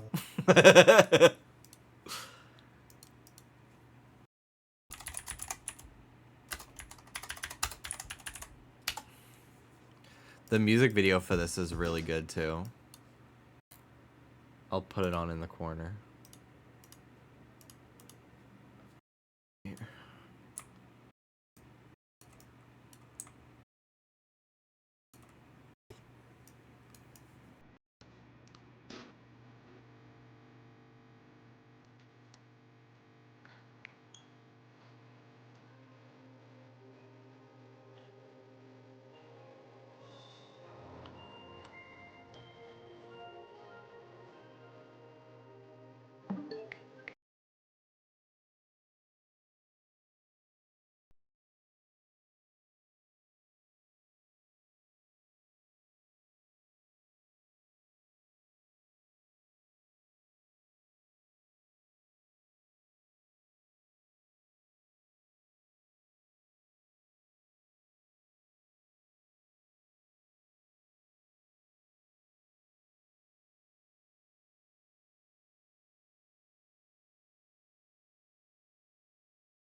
My faves have been dead for decades. It's fine.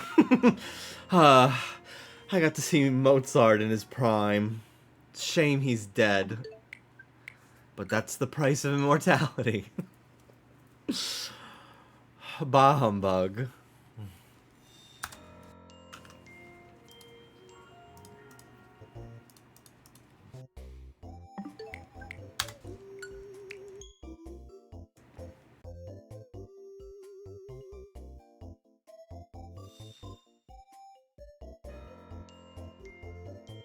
Sorry, I had a nose hair tickling me, as usual. I want to just take tweezers and just fucking rip them all out, but I don't want to get an infection and die. But I still pull them anyway.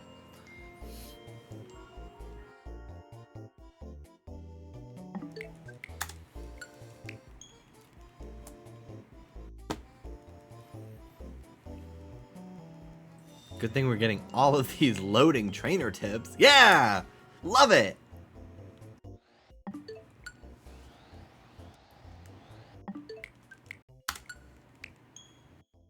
Hi, Soda. Ruby! Miss Doggy. Restrain yourself. Don't forget who you are. You're better than this. You don't need to bark. Please.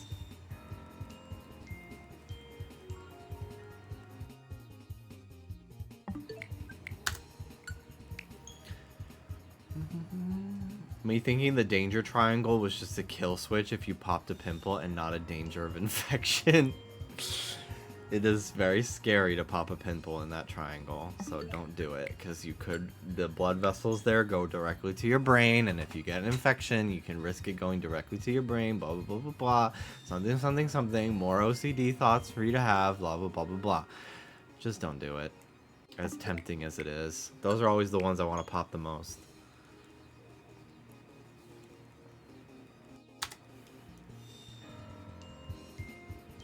I had one on my cheek for a few days that I really resisted popping, even though it was annoying me.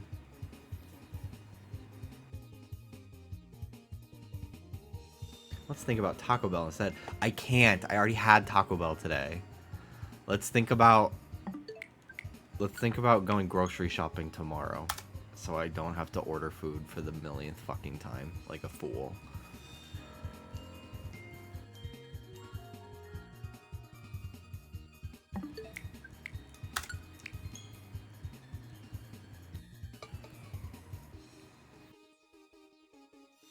I will simply keep my danger triangle peroxided up and I won't die.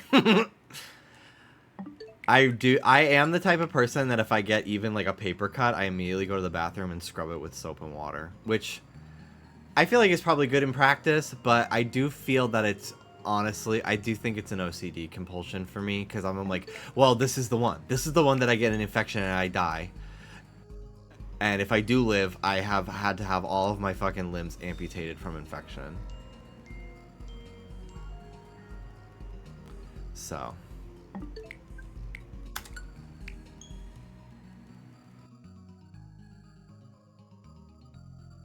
Honestly, that's kind of, aside from like the germ part, which I actually am not that big of a germaphobe. I always tried to carry, hand sanitizer in my purse or pocket or backpack, because if I accidentally get a cut, I don't care if it burns, I'm scrubbing the fuck out of that thing with hand sanitizer to disinfect myself if I get hurt out, like a little scratch outside of my house and I don't have immediate access to a bathroom to clean it.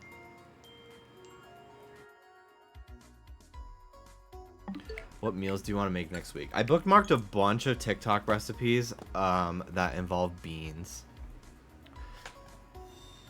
So probably some of them. I'll have to make some substitutions because a lot of them involve cherry tomatoes, which are a lot. I'll have to take all the seeds out of them, but I still think I can make it. Because Dallas can't have seeds. He has diverticulitis. Look it up if you don't know what that is. But, so I try to make sure nothing I make has seeds in it. which is actually a lot harder than it sounds because so many good things use tomatoes. So many things that we like to eat involve tomatoes. Excuse me.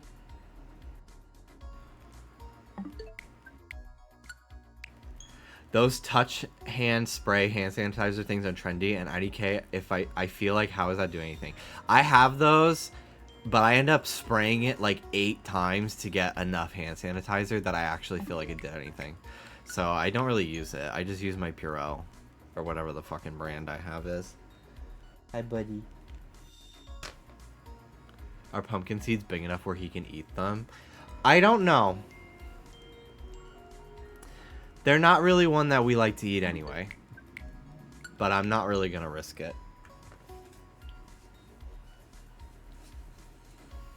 Hi, buddy. Hello. You wanna sit here?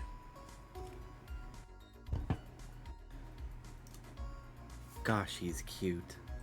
You're cute, and you weaponize it. You really do. My little man.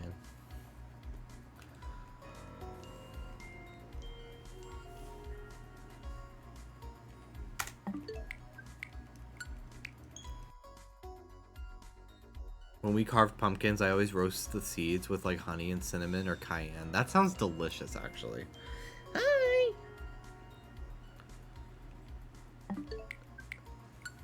Is Soda named after the Danganronpa 2 character?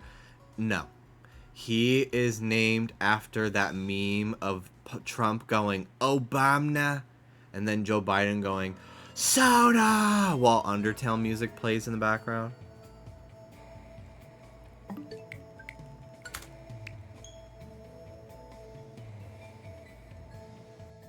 I'm being dead serious. That is what he's named after.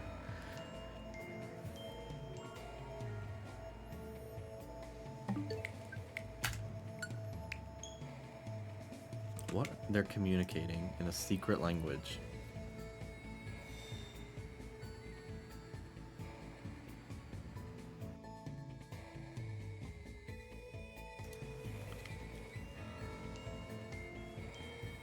Hi.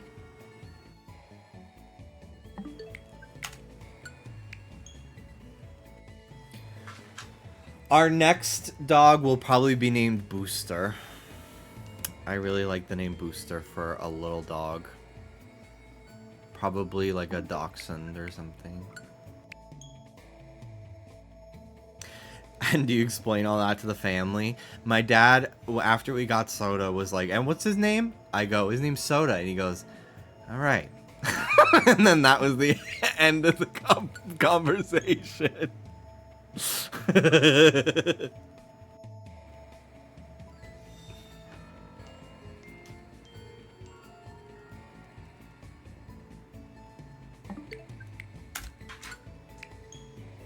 Hey, Ruby. Stop. I'll probably end soon. It's getting late. I've been live for 6 hours. Holy shit. Okay, maybe I'll just go to 500. I think that's a good idea.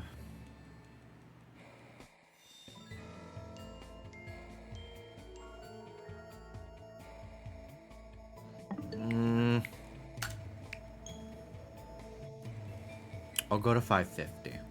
I'll go to 555.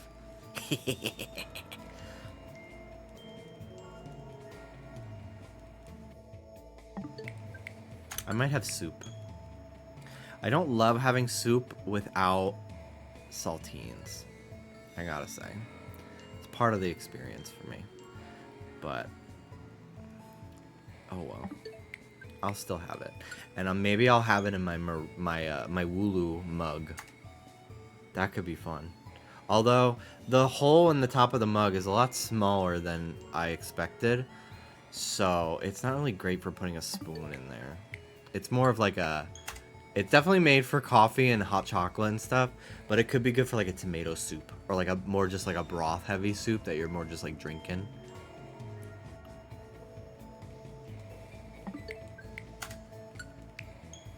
Hi, babies. I know. You want to sit on the couch with me. I know you do.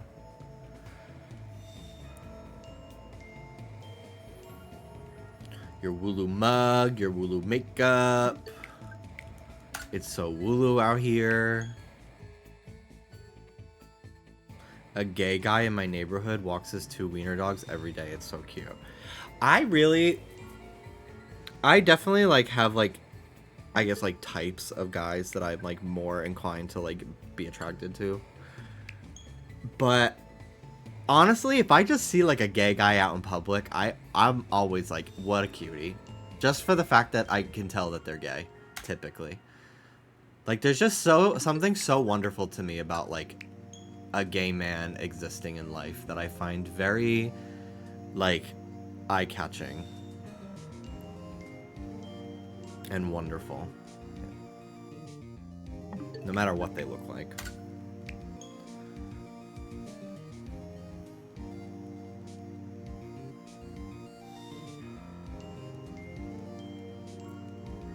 Ooh, I do love an oyster cracker.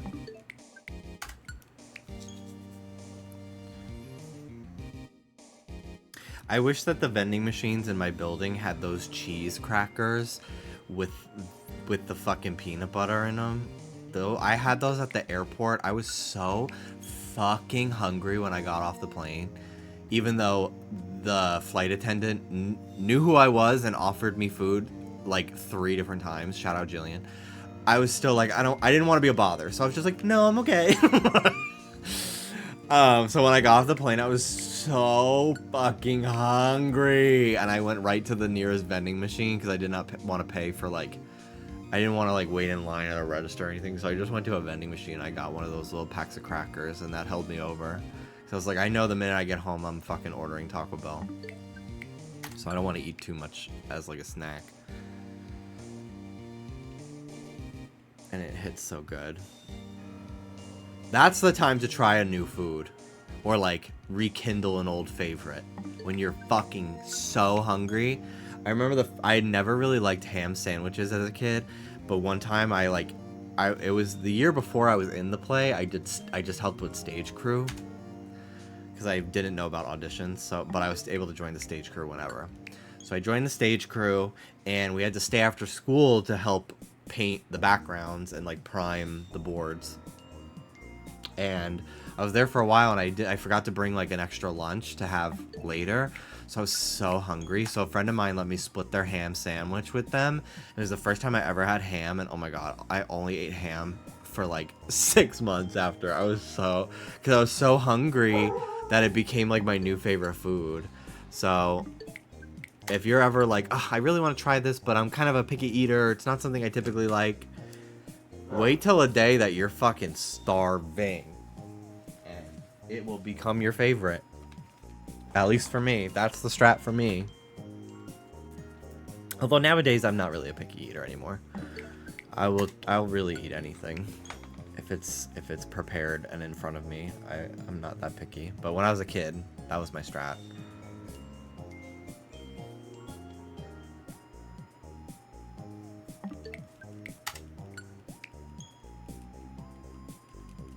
Vending machine honey buns do the job every time. I'm not like into like super sweet like that. I don't even like Cinnabon. I love a cinnamon roll when it's like the Pillsbury ones with like the cream cheese frosting or whatever. But if I accidentally get the ones that are like with Cinnabon cinnamon, ugh, no. So fucking sweet. I don't like it.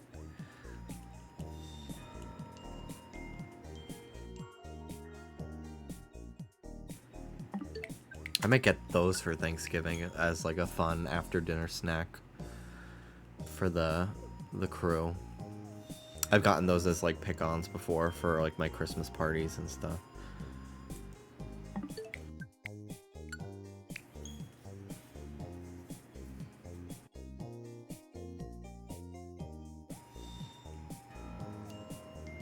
I love putting on moisturizer. But I do feel like sometimes it like leaves like a layer on my skin, and then I'm just like rubbing it off, and like it's like pilled up. I don't know. I put on moisturizer today, and I feel like I've maybe just put too much on or something. I don't know. I use a little Roche-Posay like mattifying one because I have very oily skin, so I like the matte feel afterward. But I think I just accidentally put on too much today. I used to use like a seaweed one that was like really mattifying, and it was like the best moisturizer I've ever used in terms of like texture, but it did have a slight seaweed smell to it that I did not quite enjoy. So I haven't used it in years.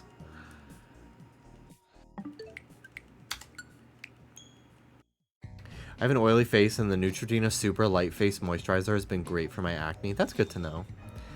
I really want to be better about like skincare and stuff. I put on tretinoin pretty much every night. But I just don't like the feeling of shit on my face. Like, I wash my face pretty regularly in order to get the oil off. And I hate it. I hate the feeling. Like, it overstimulates me. Like, I feel like I can't think straight until my face is, like, clean. Like, sometimes I've literally gotten up midstream because I, like, forgot to wash my face before my stream, and I'm, like, irritable. And I go and I wash my face, and I feel like I can think again, and I can formulate thoughts and stuff. But I'm, like, I don't want to be, like, wrinkly as fuck and look really old sooner than I should. Not that there's anything wrong with aging, but, you know. It's important to moisturize. It's very helpful for your skin, so.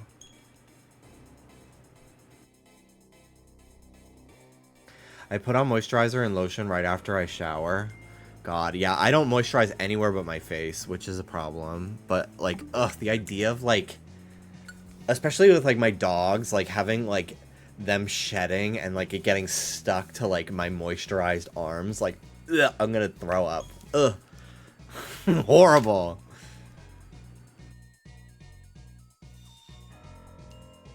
I do use a Dove soap. I use the Dove bar for my body. And I think that has some moisturizing in it, I would assume.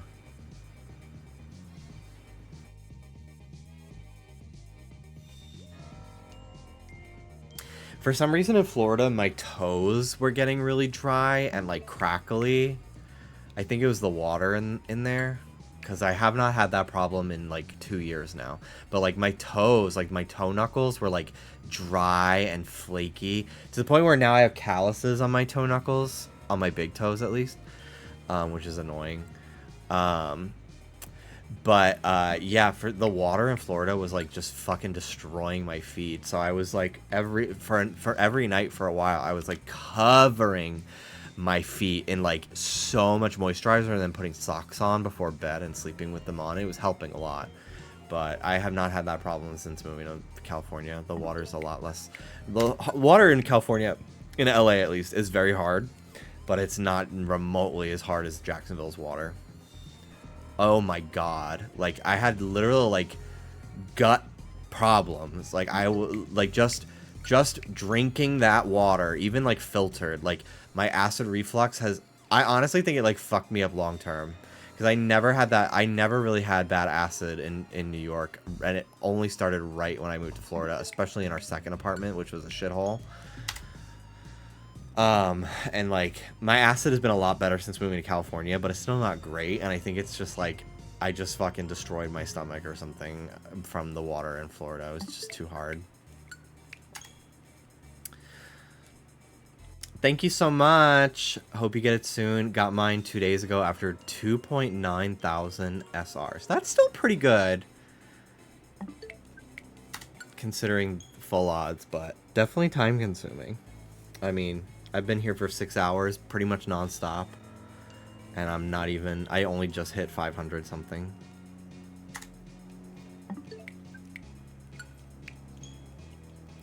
I have been using a CeraVe that I don't normally use that's honestly been kind of drying, and I need to go back to the old CeraVe I was using. It's like the clear one with like blue accents on it, and I need to go back to using the semi-opaque plastic with the green. If anyone knows what the fuck that means. But I used a Cetaphil when I was in New York, and it fucked up my moisture barrier on my face so bad. Like, my face was like burning after I got out of the shower. It was horrible. I really did not like it, so I did not keep using it. I just used water.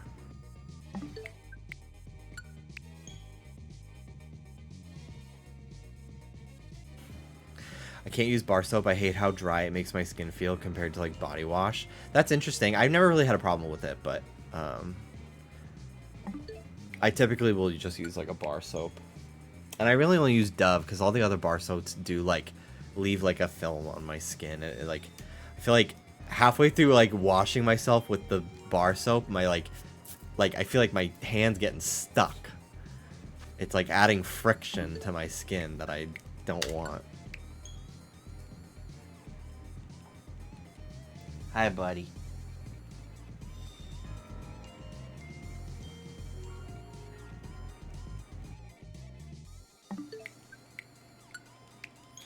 Hotel bar soap is always awful like that. Oh yeah, I never used the hotel shampoo. Or I did use the hotel's body wash, actually, while I was there. It was actually pretty nice. But, hey, stop. Stop it. Get out from there. Excuse me.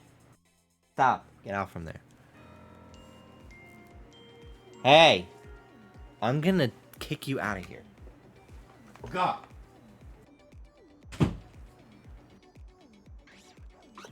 He's picking at the carpet. There's probably like a crumb or something stuck in it. But it's annoying me. Because it's too close to my extension cord for comfort, so. I want to get a net sponge. I'm sick of buying loofahs. I have like a silicone exfoliating like gripper thing that I use for my keratosis pilaris, but it doesn't really work that well. I've tried these. and sent me these like a link. I bought them myself, but she's recommended these like Korean like exfoliating like it's like a square mitten, and like it really wasn't as effective as I'd like, but maybe I bought like a fucking fake. Cause like the fucking pictures was showing like it pilling dead skin in people's hands, and it did not do that for me. So I must have bought like a shitty one, a shitty fake. I'd be willing to try again from like an actual like Korean skincare store out here or something. I'm sure they exist. There's so many cool places like that here in LA.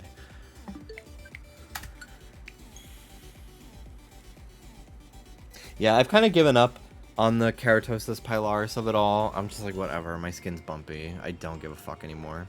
From lifting weights, I have a lot of like, you can't really, I don't know if you could really tell on camera because of my lighting, but maybe if I lower the brightness here. I have like strawberry skin or whatever. It's like all like I have just a bunch of red dots all over. And it's basically just from lifting weights, like heavy weights. So it is what it is. I'm not going to stop. But I think it's like very tiny like blood vessel pops or something. I don't fucking know what it is. But I only noticed it once I started working out a few years ago. But yeah, they only really show up in person. Oh well. They honestly just look like freckles, but they are pink and like red.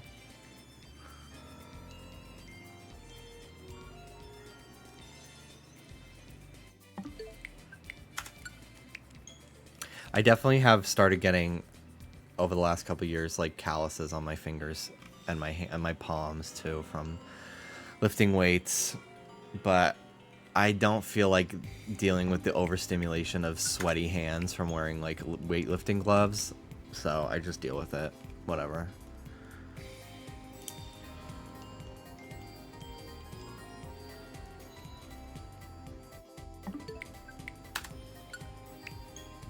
I really only get acne on my back too nowadays. And I didn't notice until very recently that like all around my lower back are like a ton of like huge just like acne scars from like huge like cystic acne I've had over the years. And I don't take steroids. Backne is like a huge side effect of steroids, and I don't even take steroids and I get backne, so I can't imagine what it would be like if I did. But it's really, yeah, the only place I get like acne, it's mostly because like I'm wearing clothes all the time and I'm sweating, so it's just like, it's just fucking stewing back there. It's so gross. But yeah, like if you look at the back, my back is pretty scarred up from acne from when I was like a teenager into adulthood. It is what it is. Whatever. I stopped caring about it years ago. What's your dumbbell max? So I typically do lower weight, higher reps at the moment, just so I can make sure like my form is good for each one. But I can do a couple curls of like 40 in each arm pretty easily now, which is cool. But typically I stick to like 20 to 25 just so I can do more without hitting like fatigue. But I might start switching to high rep, low or high weight, low reps soon, now that I've built up a lot of strength. Like yesterday, I usually keep my bench pretty low when I'm bench pressing, just because I'm afraid of tearing a muscle. I'm pretty prone to like muscle tears in my shoulder, so I'm very careful about anything that involves like that part of my body, because even like reaching wrong, if it's like particularly worn out, like I can really do some damage. And I've been pretty good, knock on wood, for a few months now. The problem with my shoulders has been the back. It's always this whole area of my body. It's just a problem area. But yeah, so I take it very my incremental increases on my bench I take very, very, very slowly. So typically for a while I was doing like 90 pounds, 12 reps, 4 sets. That was like my go-to when I was working out a few weeks ago. And then I didn't get to work out for a few weeks, so I've been very slowly getting back into it. But yesterday, the gym at my apartment only has 45 plates. They have 125 and 110, and then the rest are 45. And I'm like, this is ridiculous. So I was like, well, I guess I'm benching 115 today, and I just did like low reps, high weight instead. But yeah, I was able to do. I did, I think, 4 sets of 8 at 115 yesterday, which is pretty good. How long do you spend in the gym? Usually an hour 10. I use an app called Strong. Yes, I use an app called Strong to track my workouts. I create templates and then fill in the numbers, so it keeps me on track of like not feeling aimless in the gym. You can create up to 3 templates for free, but I have the paid version where I get like as many as I want, just because I'm like, I need to have multiple based on my routine that my friend made for me. But it's really useful, and you can track like your rest time in between sets, which is really great for me, because like sometimes I just like get distracted on my phone, and like I will just sometimes go like 5 minutes in between sets, and it's just not smart.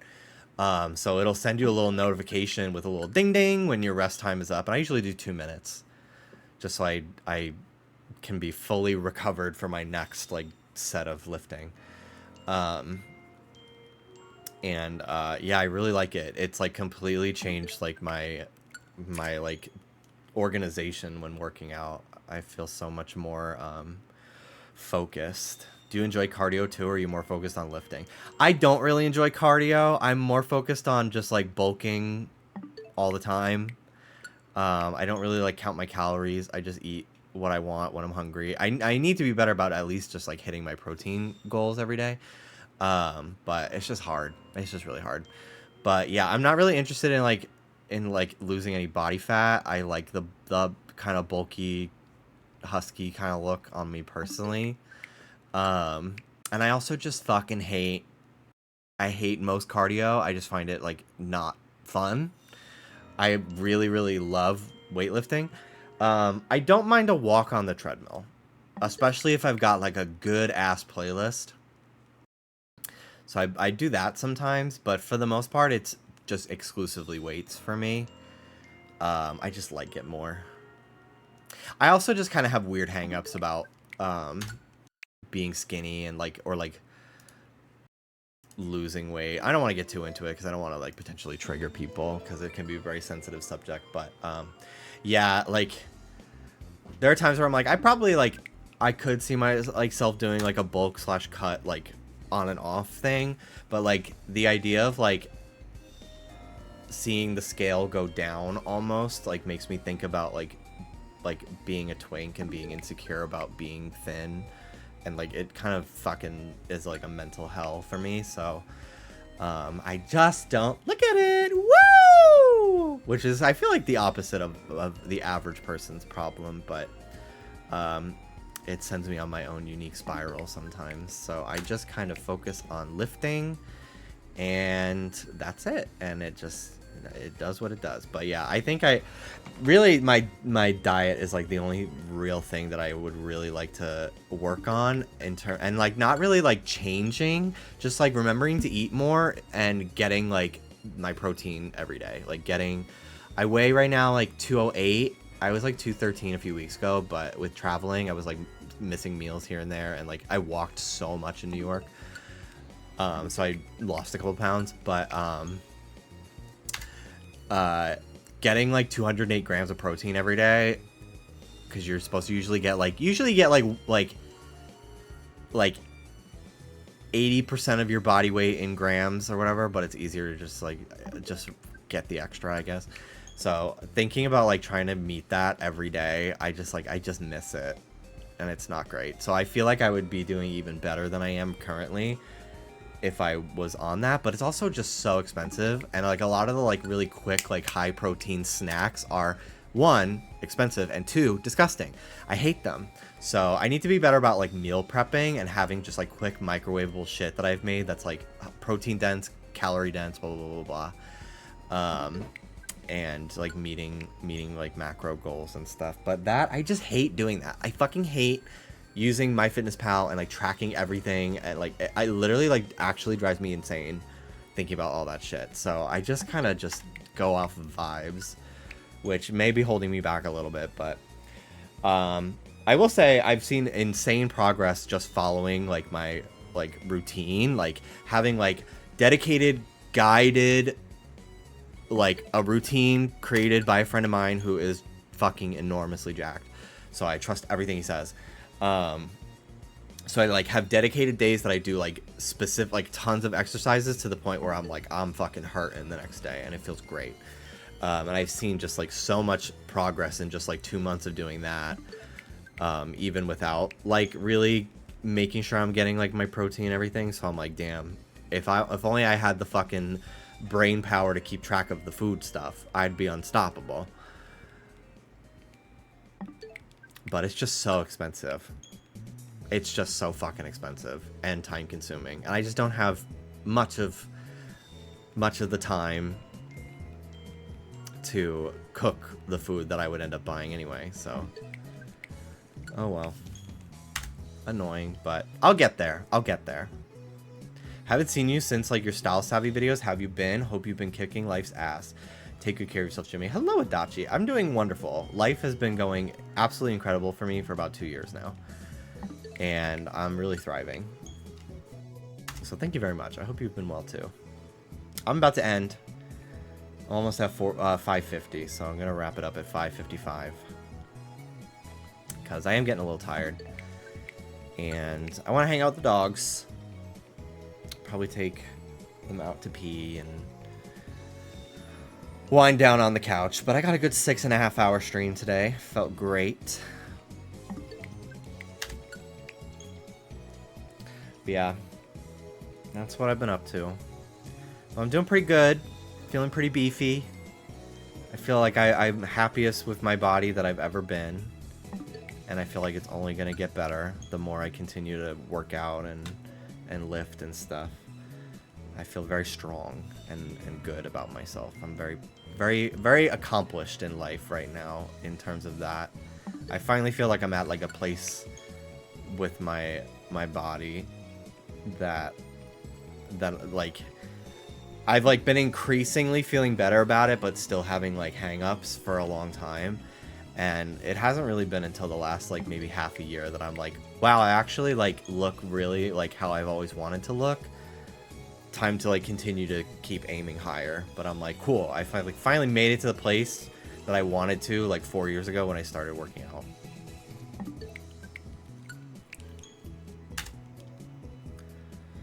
Honestly, same. I'm actually in my ideal BMI for a change. Not happy about how it looks. I still have to like build muscle, but I'm actually not overweight anymore. That's amazing. That's really great to hear.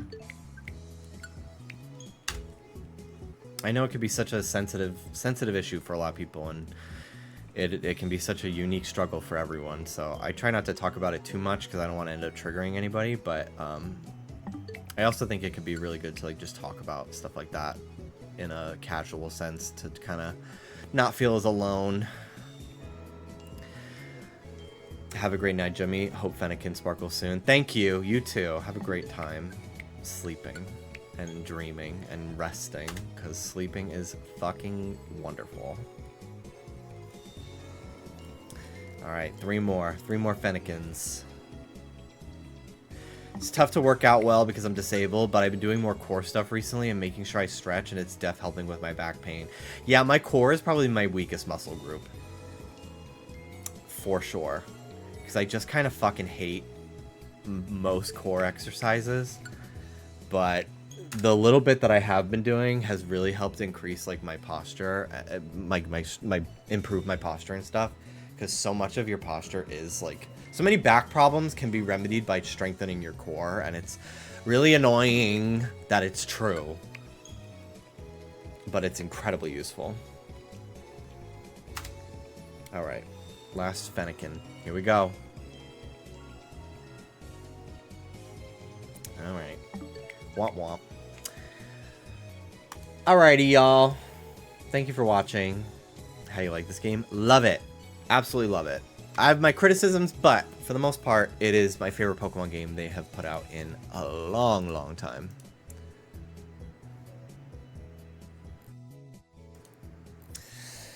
Alrighty, guys. I don't know how much longer Dallas is going to be live, but I will raid him.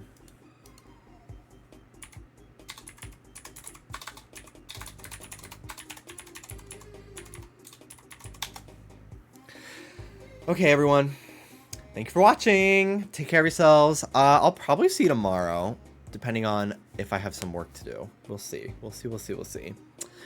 But yeah, take care of yourselves. Thank you for watching. Have a wonderful evening, and good luck if you're shiny hunting. Bye!